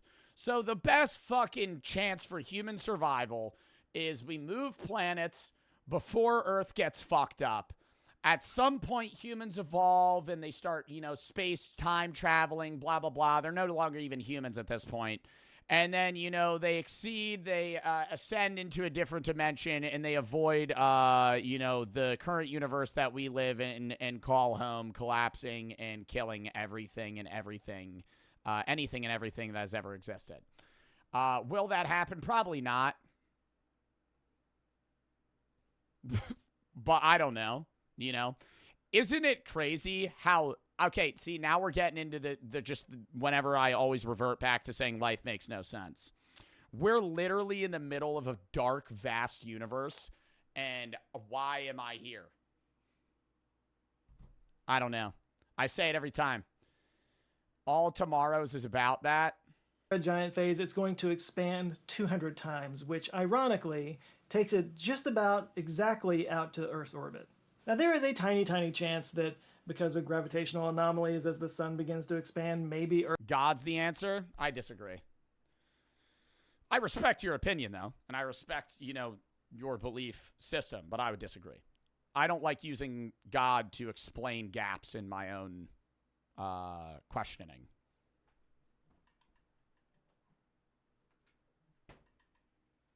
Grayson for the sub, Lemon for the 3. I'm not even reading that. Fish and Runkle for the sub, Pierce and Zig for the sub, Freaky for the 3. Earth's orbit expands out a little bit with it, and we don't get completely swallowed up by the sun, but there's a very, very, very tiny chance of that. The most likely thing that's going to happen is the sun is going to expand and swallow the Earth, and then everything on the planet would just be a melted ball. So if our construction survives the ravages of time, if it survives future species that might come along, if it survives the tectonic activity of planet Earth, it will not survive getting melted by the sun. So everything we've ever done on Earth. But Elon Musk is currently going to Mars, so I'm assuming we'll probably be out of space orbit. And Tesla and SpaceX have been promising me that we're going to be having interdimensional travel within the next 2 years. Elon Musk says that robots, hyper-intelligent AI, and interdimensional travel will be here in 5 years. So I'm not really nervous about that. It's toast in about 5 billion years. But there's how the first species spawn on Earth. If they didn't just spawn on Earth, I'm pretty sure how my biology professor would explain it is there was just a bunch of RNA chains that ended up becoming life. That's how it made sense to me. And I remember in AP Bio being like, how did that fucking happen? How did life start on Earth? I'm pretty sure it's just RNA chains. Life may have formed through a lightning strike arising in deep sea vents. But where was it with RNA molecules? Early life starting from RNA. Yeah, life began in an RNA world, a hypothetical era in which small, stringy RNA molecules ruled Earth and established dynamics of Darwinian evolution. Makes no sense to me. I'm here, though. Some stuff that's not on Earth. So obviously everything in Earth orbit would be toast after the sun goes red giant. But by this point, really... Bro, but it's crazy. You know, I got to remind you guys this every time. It's crazy we're here right now. It's crazy you're alive. It's crazy that you, whatever you are, whether it be a fucking lump of cells, you're receiving the input that I'm outputting, right? And you're having a thoughtful response. You exist in some form or another, even if we're in a simulation or whatever means this may be. You exist right now in a universe that is so drastically large and infinite, and you're finite, and you're somehow existing, right? Through defying all odds that you would ever be here. Most of the stuff that we've launched would have come back down anyway. So most of what we've launched would not survive the red giant phase. So what we're left with is, first there's all the stuff on Mars. Now we've launched dozens of... Joe, I don't think Brooke likes Trump. Yeah, I know. What do you have to fucking tell me that? She's my girlfriend. I don't think your girlfriend likes Trump. Yeah. Probes and landed them. Oh, really? Oh my God, no way. I'm on Mars at this point. And Mars will survive the red giant phase, but according to what I read, it's probably going to be hot enough to melt rock. So I think it's fair to say that whatever we've put on Mars would not survive, you know, the red giant phase, or it might be turned into an odd accumulation of melted metals, which might be considered evidence. But if we go a little bit further out into the asteroid belt, there are several probes that we've landed out there and studied different asteroids that they might survive. There's the Dawn mission that landed on Ceres in 2014. It ran out of propellant in 2018, and it's now in an uncontrolled orbit. They think it will probably crash into Ceres. I love reading the shit about what they put into all of those satellites that they shoot out into orbit, and they have to like wedge enough information that's like universally able to be read through a species that might not have eyes or ears or mouths or whatever. And it's just so cool. Like, somebody said nobody cares. Yo, Mods, time that kid out for the rest of the stream. Mods, actually time them out beyond when I'll be back from my break. Time them out for like a month. Anyways, fuck you. As I was saying, it's crazy how they had to write like messages for aliens anticipating that they wouldn't understand language. So we like have general drawings for ourselves and binary code so they can try and like, you know, decipher what we're trying to say if they, you know, find that 500,000 years from now. In about 20 years. One that's worth mentioning is a probe called Clementine. It was actually a lunar orbiter that studied a near-Earth asteroid. It did get flung out of lunar orbit, but is not strayed far from Earth's orbit. It was launched in '94 and the mission ended in Yeah, the 95. golden record. So it's outside of Earth's orbit, but not by far. Like, it might survive, might not. Similar story for the Near Shoemaker probe. It studied the asteroid Eros in 2001 and eventually landed on it. The perihelion of Eros is 1.13 AU, so it could possibly survive the red giant sun, but not likely. There's the Deep Space One mission that studied asteroid 9969 Braille and Comet 19P Borrelli in 1998. It was the first probe to use ion propulsion, and it is outside Earth's orbit, but again, just barely, so it might survive, might not. The Lucy probe just launched in 2021. It's currently on its way to the asteroid belt. The plan here is to visit 2 main belt asteroids and 6 Jupiter Trojan asteroids over the next 12 years. And they did include a... Bro, I'm so happy I just get to fucking, you know, sit here and try and entertain motherfuckers, bro, and there's people that'll just do this shit. Like, there's motherfuckers that have to figure out how to make a machine that'll go into space and avoid space trash and asteroids and like do genuinely so hyper specific math that if they fuck it up at all by a decimal, the fucking asteroid will run into something and die or won't return back where it needs to. Oh, fuck that, dude. Like, I took fucking basic physics in high school, and that shit was unbearable. The golden plaque featuring quotes from notable... Those people have to be miserable? No, because they... I mean, some people, yeah. But a lot of people that are into that love it, right? And, you know, they're making monumental discoveries, so the reward is very worth the amount of effort that they put in. Figures and info about the mission, so just in case it gets found later on by another future human society or aliens or whatever. Somebody said most of them have autism. Yeah, and fucking W autism, dude. W people with autism that fucking figure this shit out. It's still a bit up in the air. And have the hyperfixation on these specific topics so we can advance as a fucking human species. Well, this will wind up at the end of its mission, but it's thought that it's probably going to be flying around in the outer solar system somewhere around Jupiter. And last but not least is the Psyche mission that just launched in 2023. It's on its way to 16 Psyche in the asteroid belt.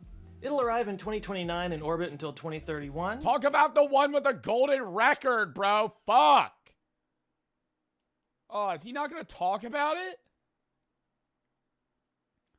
Boo. Oh. He's not going to talk about it. That's fucking stupid. Oh, shit.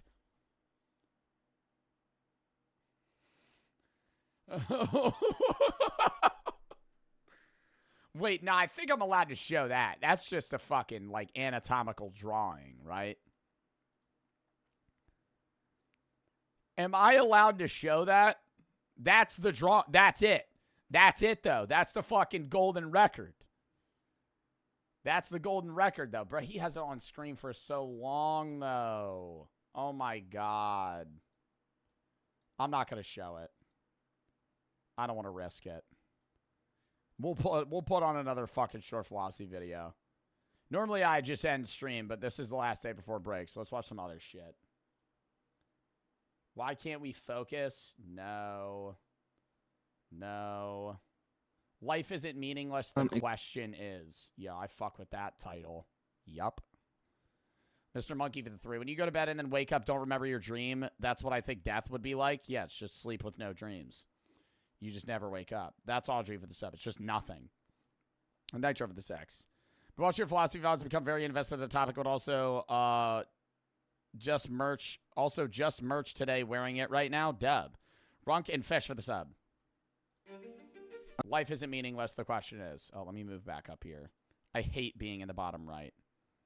When are you playing Life is Strange? No idea. When I get back from my break, we're doing Poppy Playtime 4, charity stream the 31st, a bunch of other random shit. I still have the Minecraft World on Mondays, maybe a little bit on Saturdays, but we're going to be running like a few one-stream games like Dread Wait and some other shit soon. Then we might do the Until Then game that's made by the It Takes Two devs with Juicy, then Last of Us 2. Somewhere in there, I might wedge in a Life is Strange. Oh, I said I was going to do Sally Face first, actually, because people were bitching. So either Sally Face or Life is Strange. I'll probably poll chat first, because Sally Face is like a long series as well. All right, lock in. Life is meaningless. Is it meaningless? The question is. Also, if you have any videos you want to watch, games you want to play, videos, such up, games, such tab. It's fun most of the videos, watch games I play. Once I make the philosophy tab, I might actually make a philosophy suggestion tab, but not yet, because I'm going to do that. I'm lazy, and I'll probably end up making that in like middle of February. All right, lock in, though. If you have any philosophy videos or just videos in general you want, you can send them the video search tab, though. Excuse me, mate. Why are you? What do you mean? What do you mean? I mean, what is the meaning of your question? The meaning of existence is the meaning of my question? No, I'm asking you what the meaning of your first question was. The meaning of you. Oh, so you do know the meaning of me. No, that's what I'm asking you. What is the meaning of existence? Oh. Yeah, that question doesn't make any sense. How come? Well, what exactly are you asking me? Are you asking me what my name means? No, I'm asking you what you mean. What existence itself means. I mean that I am. The meaning of existence is that it is. Yes, but why is existence? Why are you? I could ask you the same. Well, I exist because my parents reproduced. That doesn't explain why your parents exist. I could just keep asking why to all of your responses all the way back to the Big Bang, at which point you'll essentially be saying, because existence began, to which I will ask, why did existence begin? And we will have arrived back at square one. Yeah, I think it's the reason we ask, you know, what came before the Big Bang, or how did the universe start and why did it start, is kind of because we're flawed as humans to immediately assume that there's something as a predecessor before the thing before it. And we always feel as if there has to be a reason behind something when that might not be the case beyond Earth, right? Based on our own civilization and our social interactions, There's always a reason behind something that humans do, and there's a motivation for our specific actions. But an unconscious universe might not have a motivation or a reason to create or exist. It just does, right? And that's also what people that are religious will say of God. If you ask what came before God, they'll just say God always was and always will be. And that's a very dissatisfying answer, but so is saying the universe just always existed, right? The universe just did exist. There's no reason or motivation behind it because it's not a conscious being. So I'll ask... Or maybe it is. Maybe the universe is just a weird mending of conscious, organisms and matter. Again, why are you? I exist to bring my future children into this world. But here we have the same issue again, just in the opposite direction. I can keep asking why until we get to the inevitable heat death of the universe. Yeah, and why? We as a biological species are made to have offspring before we die. That is our anatomical, purpose. But why? Why? What continue the life and death cycle for what? My response would be to ensure that things can experience life, right? I would say my kids can experience life, but my kids don't exist, right? My kids, since I don't have any right now, are just question marks, right? They're null and void. They're nothing, right? And at one point, so were you. You weren't even a thought in your parents' mind at one point. What your kids will be like is just a random question mark. There's no definitive thing that's going to exist. You might know the name of what you want to name your future child, but your future child is just loose matter that hasn't been put together inside of, you if you're a woman or your wife or whoever it may be, that would then give birth to a child that would become your kid. Run out of answers. That's exactly the issue though, that's why I'm asking. There's no meaning to any of it looking backwards, it's accidents all the way back, and there's no meaning to any of it looking forwards, it all comes to an end. So that settles it then, that's your answer, that it's all for nothing. Both ends of the thread of time are loose and all you have to do is pull and the whole damn thing unravels back to the present moment. And there's... I think it's one of the biggest heart-dropping, I don't want to say realizations, but possible realizations, is that the universe might exist for genuinely no reason.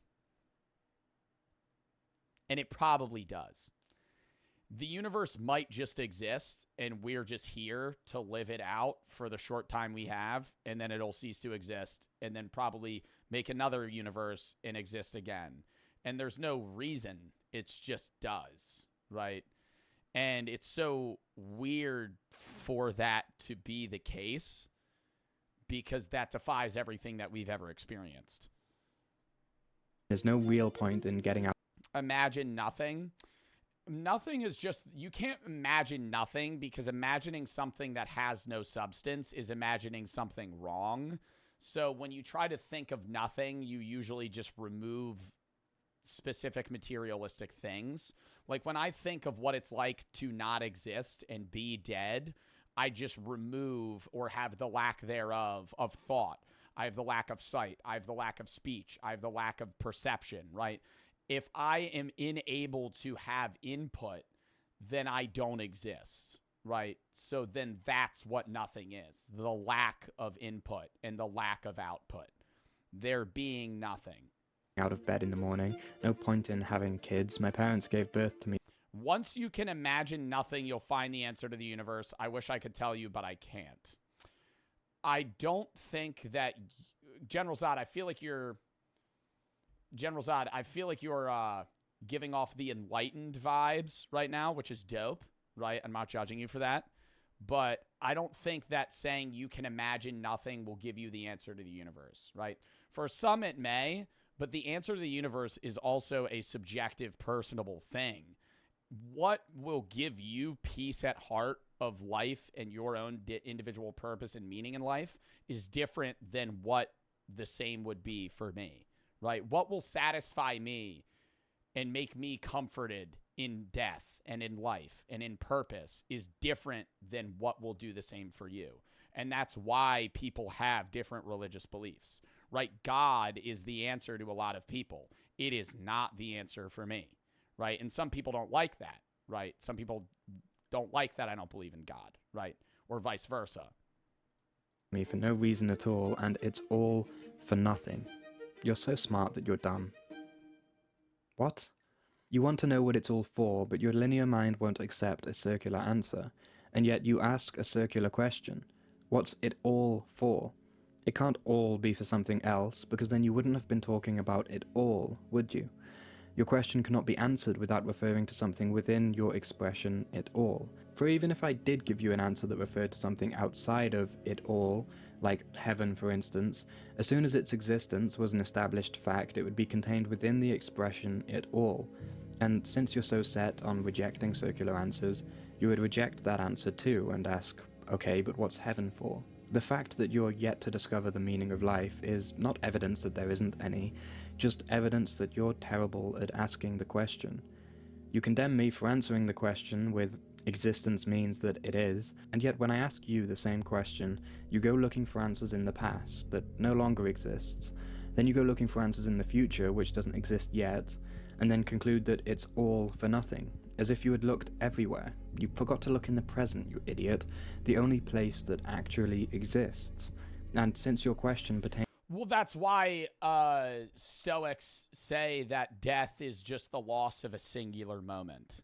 Because the only thing that exists and will ever exist is the present. Because things that have previously existed don't exist and the future doesn't exist. So when you die, you only lose one moment. You don't lose an infinite amount of them. To the nature of existence, I'm almost inclined to believe you don't even... Why do these topics make me feel so weird? Because it triggers a part in your body that removes the animalistic, everyday, present life that you live, right? You feel weird because you're confronting something that matters, right? Not to say that individual everyday life doesn't matter, but having these thoughts, some people get very uncomfortable about and leave, right? And they don't think about them. Like some people leave the stream because they find it boring. Some people just find it uncomfortable because they don't want to think about it, in part because it might make them feel a specific dread or anxiety because it's an unanswerable, you don't have life. And when you put these puzzle pieces together, right, you live your everyday life like you have a completed puzzle, right?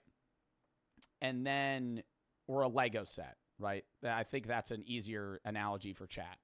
You live everyday life like you've completed a Lego set, right? And it makes sense, and you just kind of walk through your, your work and your fucking school and your life and your entertainment, blah, blah, blah.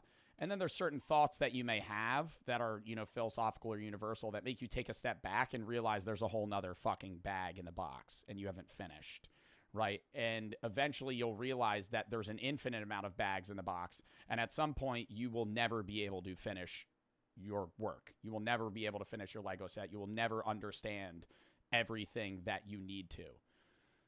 Want existence to mean anything. It's as if you're intentionally avoiding the issue by running off into the past or into the future and acting surprised when you return empty-handed, carrying none of the meaning of existence that you were supposedly looking for. Why on earth would I intentionally avoid finding answers? Because maybe there's nothing you find scarier than the thought that all of existence is here simply for the sake of itself, and perhaps if nothing means anything, then everything is permitted. And why would I find that first bit scary? Because when you don't like the state of things, for example the state of having lost a loved one or burning your toast when you're already late to work, the idea that things are in that state simply for the sake of existence puts you at odds with existence itself. The friend of an enemy is an enemy. The soup of life arrives unblended, and you've made a habit of throwing the bowl from the table when you get a bite of something that you don't like. And what about all that the meaning is in the present shit you were just saying? How can that be true if the present is always changing? Remember, I told you the meaning of existence is that it is. And what's the one thing that never changes about the present moment? The fact that it is, that it exists. And how am I supposed to find meaning in that? I ask you what it's all for, and whether you say it's all for every reason, it's all for no reason at all, or it's all for its own sake, hardly makes a difference to me. I still feel lost. What I want is for it all to be for a single, unifying reason. I want a grand narrative, I want a triumphant ending, I want fireworks and explosions and eternal redemption, not for all of existence to be an accident that simply fizzles out and dies a whimpering death.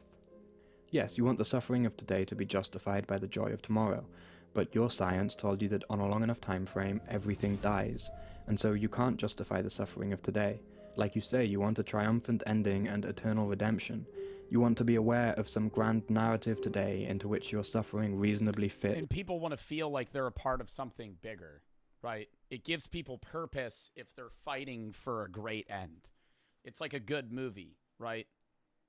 But it'd be, I don't know. I feel like life is just a movie that doesn't ever have an ending. It just, the ending just randomly cuts off, right?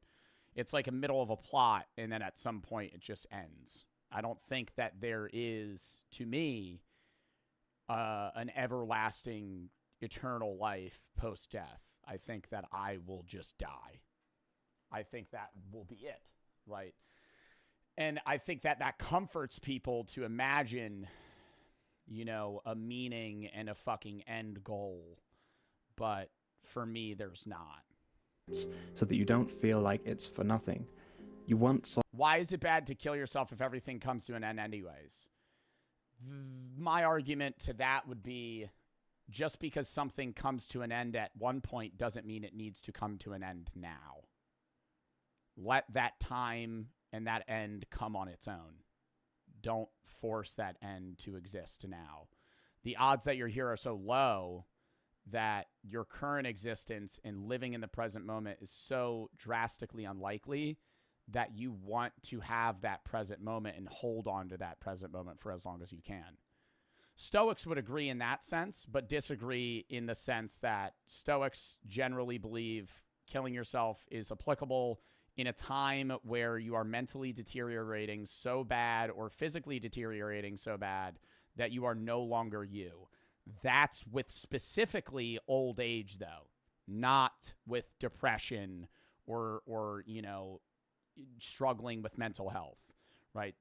When Stoics, because I do hear or see some people like try to argue that Stoics like agree for just killing yourself, and that's not true unless it's like you're 95 years old and you've just been diagnosed with Alzheimer's and you literally can't remember anything anymore and you can't walk, right? Like that's the argument there.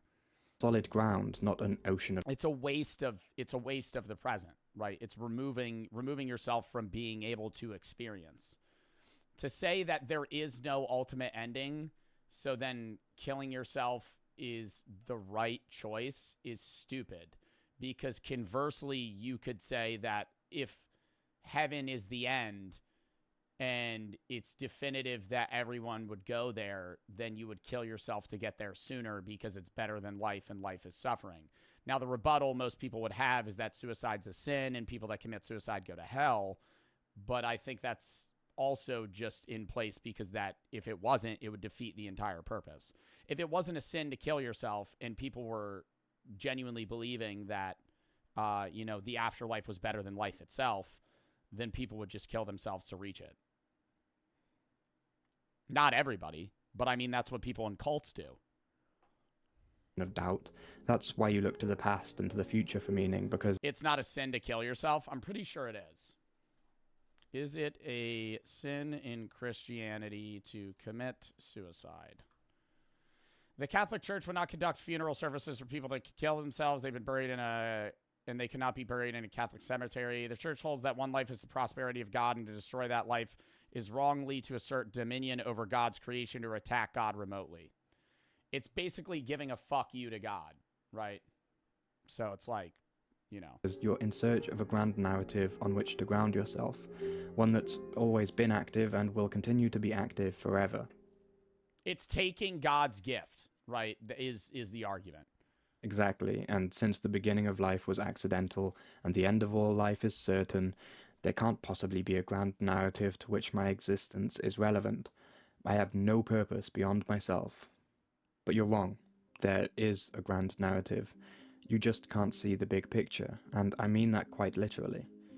Also, you say that in millions of years nobody will remember you, and therefore everything you do today will be irrelevant a million years from now. But if what you do today will be irrelevant a million years from now, then why should a million years from now be relevant to what you do today? All due respect, sir, you're a relatively... Yeah, like living... I mean, we were talking about this the other day. The idea of having to live to be remembered is fucking stupid. It's just humans clinging on to the need to exist post-death. Live your life happy. It doesn't matter if you do something monumental and great and become a president and be remembered. Live your life, be happy, have, you know, your experiences with your loved ones and your friends, experience as much as you possibly can before you die, and then whatever happens after, who gives a shit? You're dead. Why do you care if you fucking are remembered? There is no you. Primitive talking monkey. You see things linearly, in terms of beginnings and endings, and you don't quite understand the significance of happenings. You say that you're born, there's stuff in the middle, and then you die. But this is a child's perspective. In reality, you just happen, and you really do happen. I'm getting the sense that I won't ever understand your answers. Can you present the truth in a way that humans would understand, so that we can stop... I gotta piss. I'm sorry. I gotta piss. Last piss of the stream. Humble for the sub, laser for the sub. Google for the 3. Therapist randomly goes to me when I'm love philosophy. Love the shit. Went to the college for chemistry and philosophy after high school. Dub. Zig for the 3. Crazy to think that in 500 years, everything that everybody has worked up to isn't going to matter at all. AJ for the 3. That's where I'm at more of a nihilistic point of view. I believe that others should have an existentialist point of view. However, in my mind, even when people find their own meaning, in the end, it still doesn't matter. Gaby for the sub, Coco for the sub, Zig for the 5, or for the 3, that one for the sub, for the 5. Albert, can you pull an all-nighter before you leave? No. Mr. Monkey for the 3. When you go to bed and when you wake up and you don't remember, I already read that. All right, count me down 30 seconds.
All right.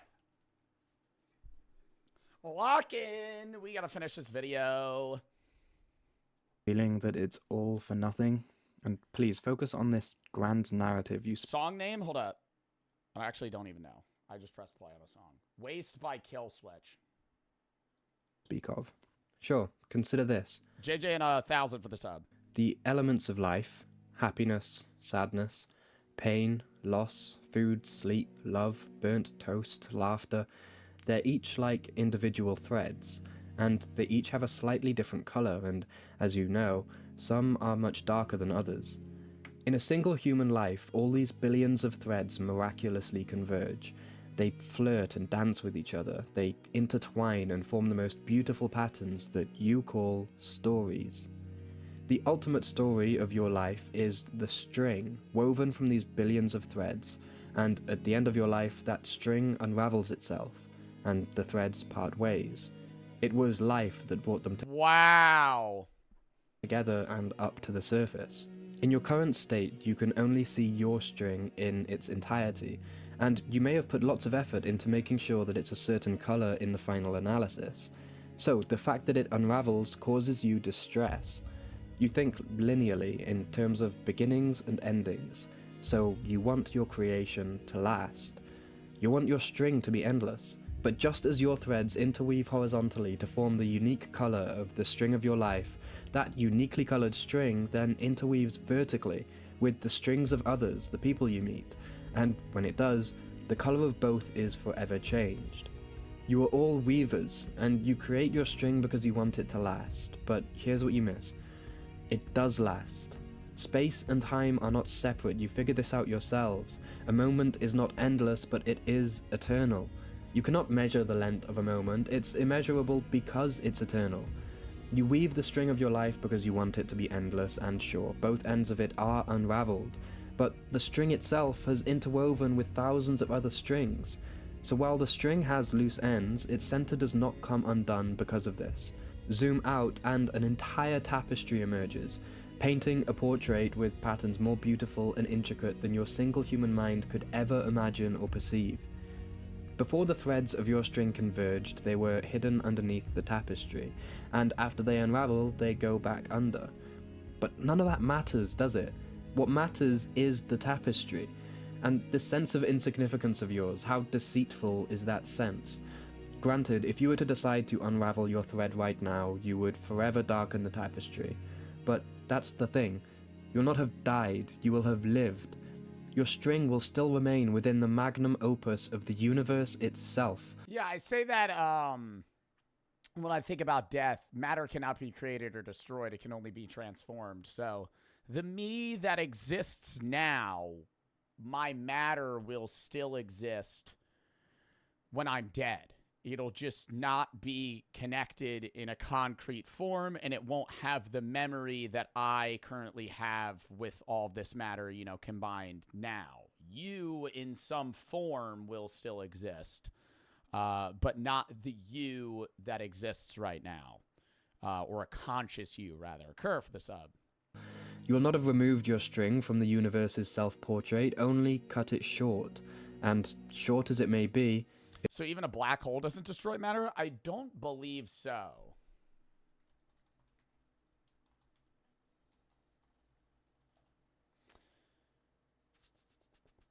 While everybody thought a matter in a black hole was gone forever, Stephen Hawking in 1974 predicted that black holes could radiate energy away. Thus, a black hole may give up some of what it had absorbed, but do it very, very slowly. It can absorb energy, but it can't destroy things. Like, even when you're burning wood, like, you're not you're destroying the wood, but you're not destroying the matter that that wood made. It will remain. But don't for a second think you could... A black hole is like when you play Agario and you eat another ball and you get bigger. You didn't destroy that ball, you absorbed it. Remove your string entirely, for without your string, the entire tapestry would come undone. It would sabotage that to which existence itself is moving, and you wonder why you don't get to choose whether or not to be born. You didn't stumble into existence by chance, you weren't the recipient of an open invite. You were drafted, because you are necessary to the entire enterprise of existence itself. This tapestry is a portrait? Of who? God, the universe, existence, whatever you want to call it. It's created... Have you ever heard of theories of white holes? Yeah, but I don't know much about it, though. AJ Stammen, thank you for the 3. Mr. Monkey and Golden for the sub. Kerr for the sub. A self-portrait. One that a single mind could never comprehend, and even if it could, it definitely wouldn't remind a human of any self-portrait they've seen before. This is so making me want to kill myself, because, like, what the fuck is the point? Dude, you're, like, literally just not paying attention to the video, dog. Like, you're literally just not paying attention to the video or anything that I'm fucking saying. Like, literally at all, bro. Please. Like, I'm not trying to just, like, diss what you're saying, but, like, come on, man. Because there's no fucking thought. I know it's a very daunting fucking thing to think about. Like, hey, man, maybe there is no fucking everlasting life and shit like that. That makes the life that you're living even more valuable. Even if you won't be remembered. Even if you won't fucking live in an eternal heaven after life or fight for this specific reincarnation or whatever it may fucking be, dude. If none of that's real, right, and there is no universal purpose, then the life you have now is even more meaningful because it's the only thing that you will ever have. But since the tapestry is the weaver, it's giving birth to itself. But I'll never get to see it, so how is this relevant to me? So the ultimate painting to which your every experience serves as a brushstroke isn't relevant to you, but the heat death of the universe is? I did not know your confusion reached such depths. To answer your question, it's relevant to you because it is you. You are one of its many limbs. Imagine your finger was to question its relevance to your hand, or your hand to question its relevance to you. In medical terms, you call that cancer. And you say that you'll never see the whole tapestry, but how can you be so sure? I mean, sorry, what was your name again? Adam. Well, it may be true that Adam might never see the tapestry, but how do you know that Adam is all that you are? The belief that you are Adam is only a partial truth. At the same time, and it's that you as a human inflict this personality onto yourself. I am Joe Bartolozzi, but that is a fucking meaningless name, dude. It means fucking nothing. It literally means nothing. Sometimes when I read my own name on paper, it annoys me. It makes me mad because it's fucking useless. It's a way for somebody to fucking describe a specific trait to the physical body that I inhabit. I am not Joe. I am Joe to you and in times to me, but I am only a thinking thing. That is first and foremost what I and you are. Your name is, people fucking live by this personality that they build, and that goes back to the fucking tapestry thing that they're talking about and the woven strings, is you build this personality and this figure that is the person in the name that you are, right? But at some point, you're going to take a step back and you're going to see a video or a picture of yourself, and you're going to go, wait, what the fuck? That's me, right? Like when I look at myself in a mirror, it's a weird feeling, man. And I don't, like, some people will just be like, oh, it's the fucking weed, dude. No, man. I look at myself in the mirror and, like, sometimes it's not that I don't recognize myself, but it means nothing to me. It's just, I'm a fucking organism that has thoughts and moves through the fucking universe with the physical body that I have. But that's it, right? My name so people can fucking put a fucking tagline to the fucking face. And that's it, right? It's not who you are. If your name's Mark, you're not Mark. You're just a fucking guy. You're just a fucking thing that exists, that puts the name Mark on yourself, that you stack these personality traits onto to fucking make yourself feel like you're something, right? You still are, but all you are is just a fucking organism that's going to experience life, right? That's it. Right? You don't have to fucking live up to these standards that are inflicted upon your own personality and your own name and your own last name and your trait and your family fucking tree and whatever goddamn place in society and culture you grew up in, right? If you want to do that, you want to fucking do that. That's your own goddamn choice. But at the end of the day, all you are is a fucking organism that's there to experience life. Peace for the three.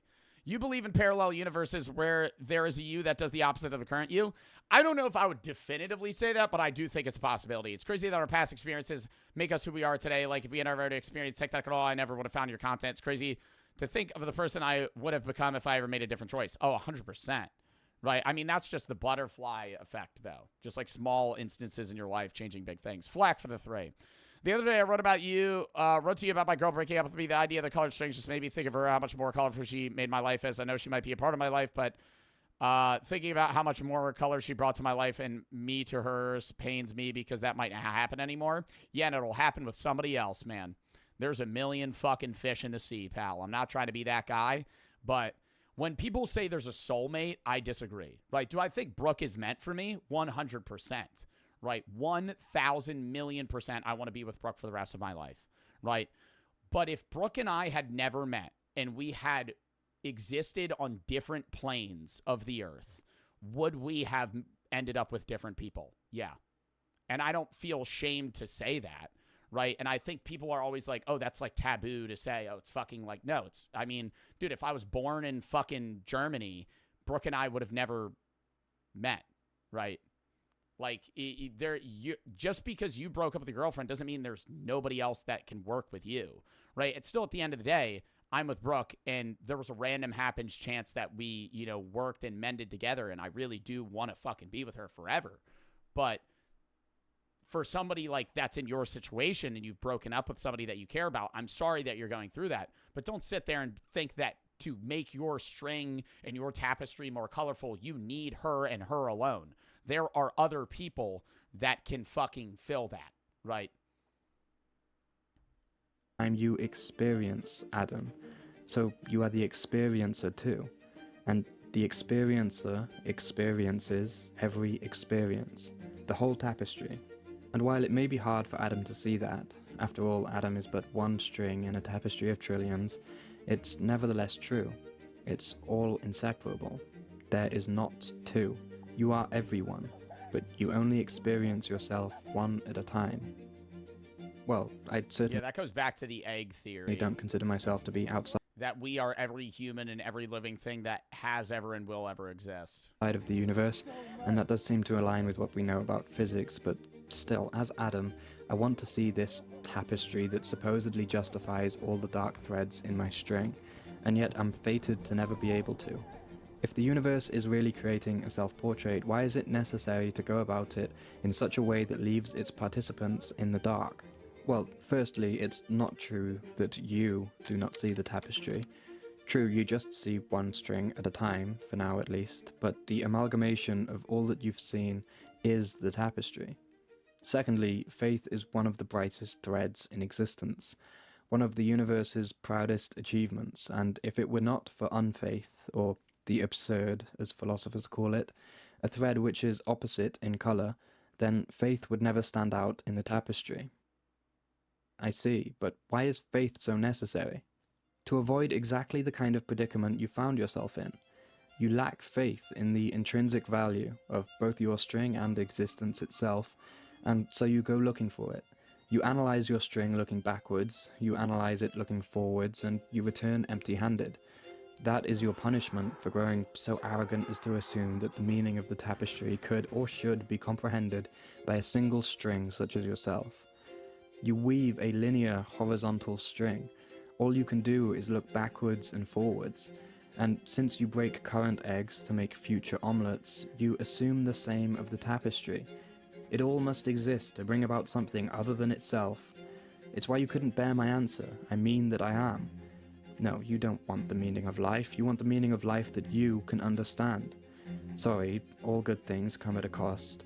It's one of the many stylistic choices of the artist. And meaning is priced in faith, a currency that went out of circulation amongst your kind long ago. But faith in what? The weaver of the tapestry, and the intrinsic goodness of the whole enterprise. You mean I need to believe that it's all being guided by some intelligent entity? The weaver, as you call it. I need to believe in God, basically.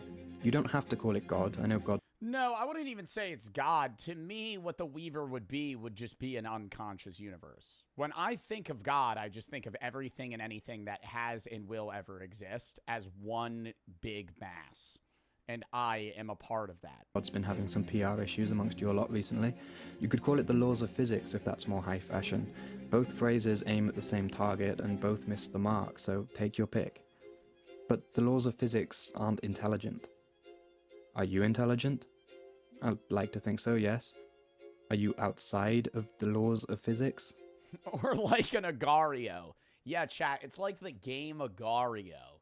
When you're, like, you know the game Agario where, like, you, like, eat other, like, cubes and, or not cubes, like circular spheres? Yeah, it's like Agario, dude. No. But, like, it's like Agario, but there's, like, one guy left. Then the laws of physics are intelligent. Well, good point. I guess I am kind of the laws of physics in action. But what about the second element, the faith in the value of the tapestry, the goodness of the whole enterprise? When you look at a beautiful sunset, you value it, but not because it helps you achieve some goal in the future. You value it immediately for itself, right? Yes. Well, when you doubt the intrinsic value of existence, you look for it not as you would a sunset or a beautiful painting, but as a tool. What's it all for, you ask? What higher purpose does it serve? Like a monkey being handed the Mona Lisa and trying to use it to crack open a nut. Life is not a stepping stone you use to get somewhere else, or an arcade ticket you use to redeem for something better. So long as you see it that way, you will forever torture yourself needlessly with the question, what is the meaning of life? It was never science that destroyed your faith and meaning, it was your own intellectual pride, for if you hadn't seen your scientific discoveries through such arrogant eyes, they would certainly have emboldened your faith that the weaver was indeed creating a tapestry that was, as you say, worth it, and as a result, you'd consider it a privilege to be involved. You seem kind of annoyed at us. Well, yeah, you are quite rude to me. Your lives are tricky, I get it. You rarely know what you're up to, and so you obsessively sting yourself with the question, what am I doing? Which evolves into, why am I here? And as your beloved Nietzsche said, stings of conscience teach one to sting. Wow. Eventually, you put me in your sights, asked me why I am, and began to doubt my fundamental goodness. And as you know, it's not nice to be the recipient of such doubts. I thought it was the tapestry's fundamental goodness that we were guilty of doubting. Yes, I am the tapestry. I see. And we are a part of you that has renounced your relevance to us. Precisely. Just as cells in your body sometimes renounce your relevance to them. So what should we do? Know that you are me, just as the branch is the tree and the wave is the ocean. Thus understand that you experience all that has been, is being, or will ever be experienced, and act accordingly. That's kinda ludicrous though. I'm not the universe, I'm Adam. Then that is just how you will remain. For a time at least, until Adam unravels. And then you'll... I like perceiving it as the unconscious universe creates...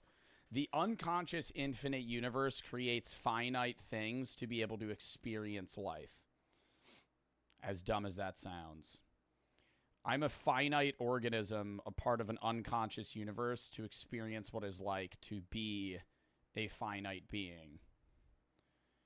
Because at the end of the day, I am a piece of the universe. I'm just a very, very small piece. You'll have to face the music.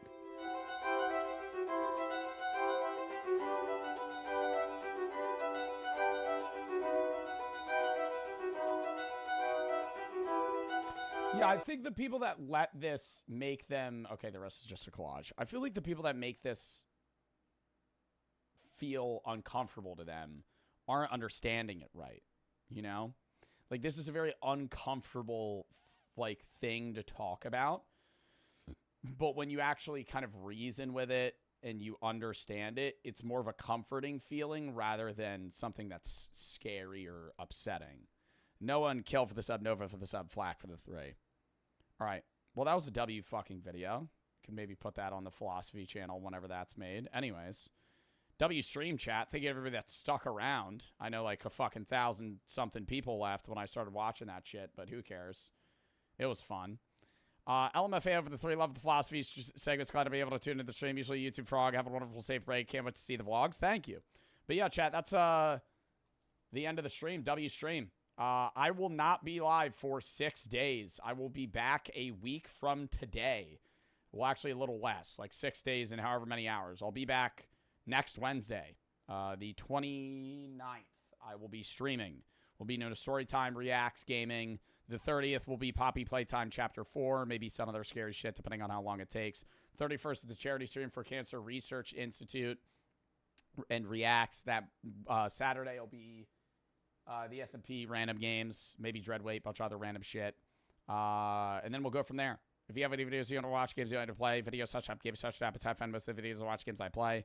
Feel free to send those while I'm gone. Also, we're probably going to close the old video suggestion tab in like a day.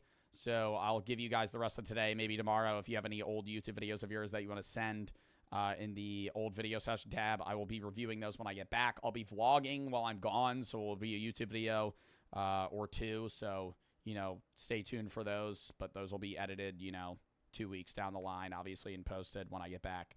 I'll be posting on YouTube every day that I'm gone. On the main and the gaming, likely. So go watch that. I'll be posting on the main and the gaming today as well. So go watch that too. But outside of that, chat, I hope you guys had fun watching. I had a fun time streaming. And I will see you guys on January 29th, Wednesday. Next Wednesday. I will not be live until next Wednesday. We'll be grinding out stream for the rest of the winter and spring after that. Finishing up the Minecraft world, obviously, over the next month. Month of February, obviously, into early March. Then we'll be doing until then with Zeusy, Last of Us 2, obviously, when that drops, bunch of other shit, bunch of other sim games, random games, horror games, and other shit we have planned. Send videos to the video session tab, games to the game session tab, and I will see you guys January 29th, week from today. Also, last break for the winter. I will be live, you know, most of the winter and spring after this. I usually take 2 breaks in the winter, 1 in the summer. This was a bit late of a winter break. Normally I take it in early January. I'm just doing it, you know, mid-late January. But yeah, appreciate y'all, and I'll see y'all soon. We're going to raid Zeusy, and I hope you guys had fun watching. And W chat. Honestly, it was a great stream today. I had fun streaming, even though some of the reacts were scuffed, but overall it was fun. And I'll catch y'all soon. Goodbye, chat. All right, I'll see you later.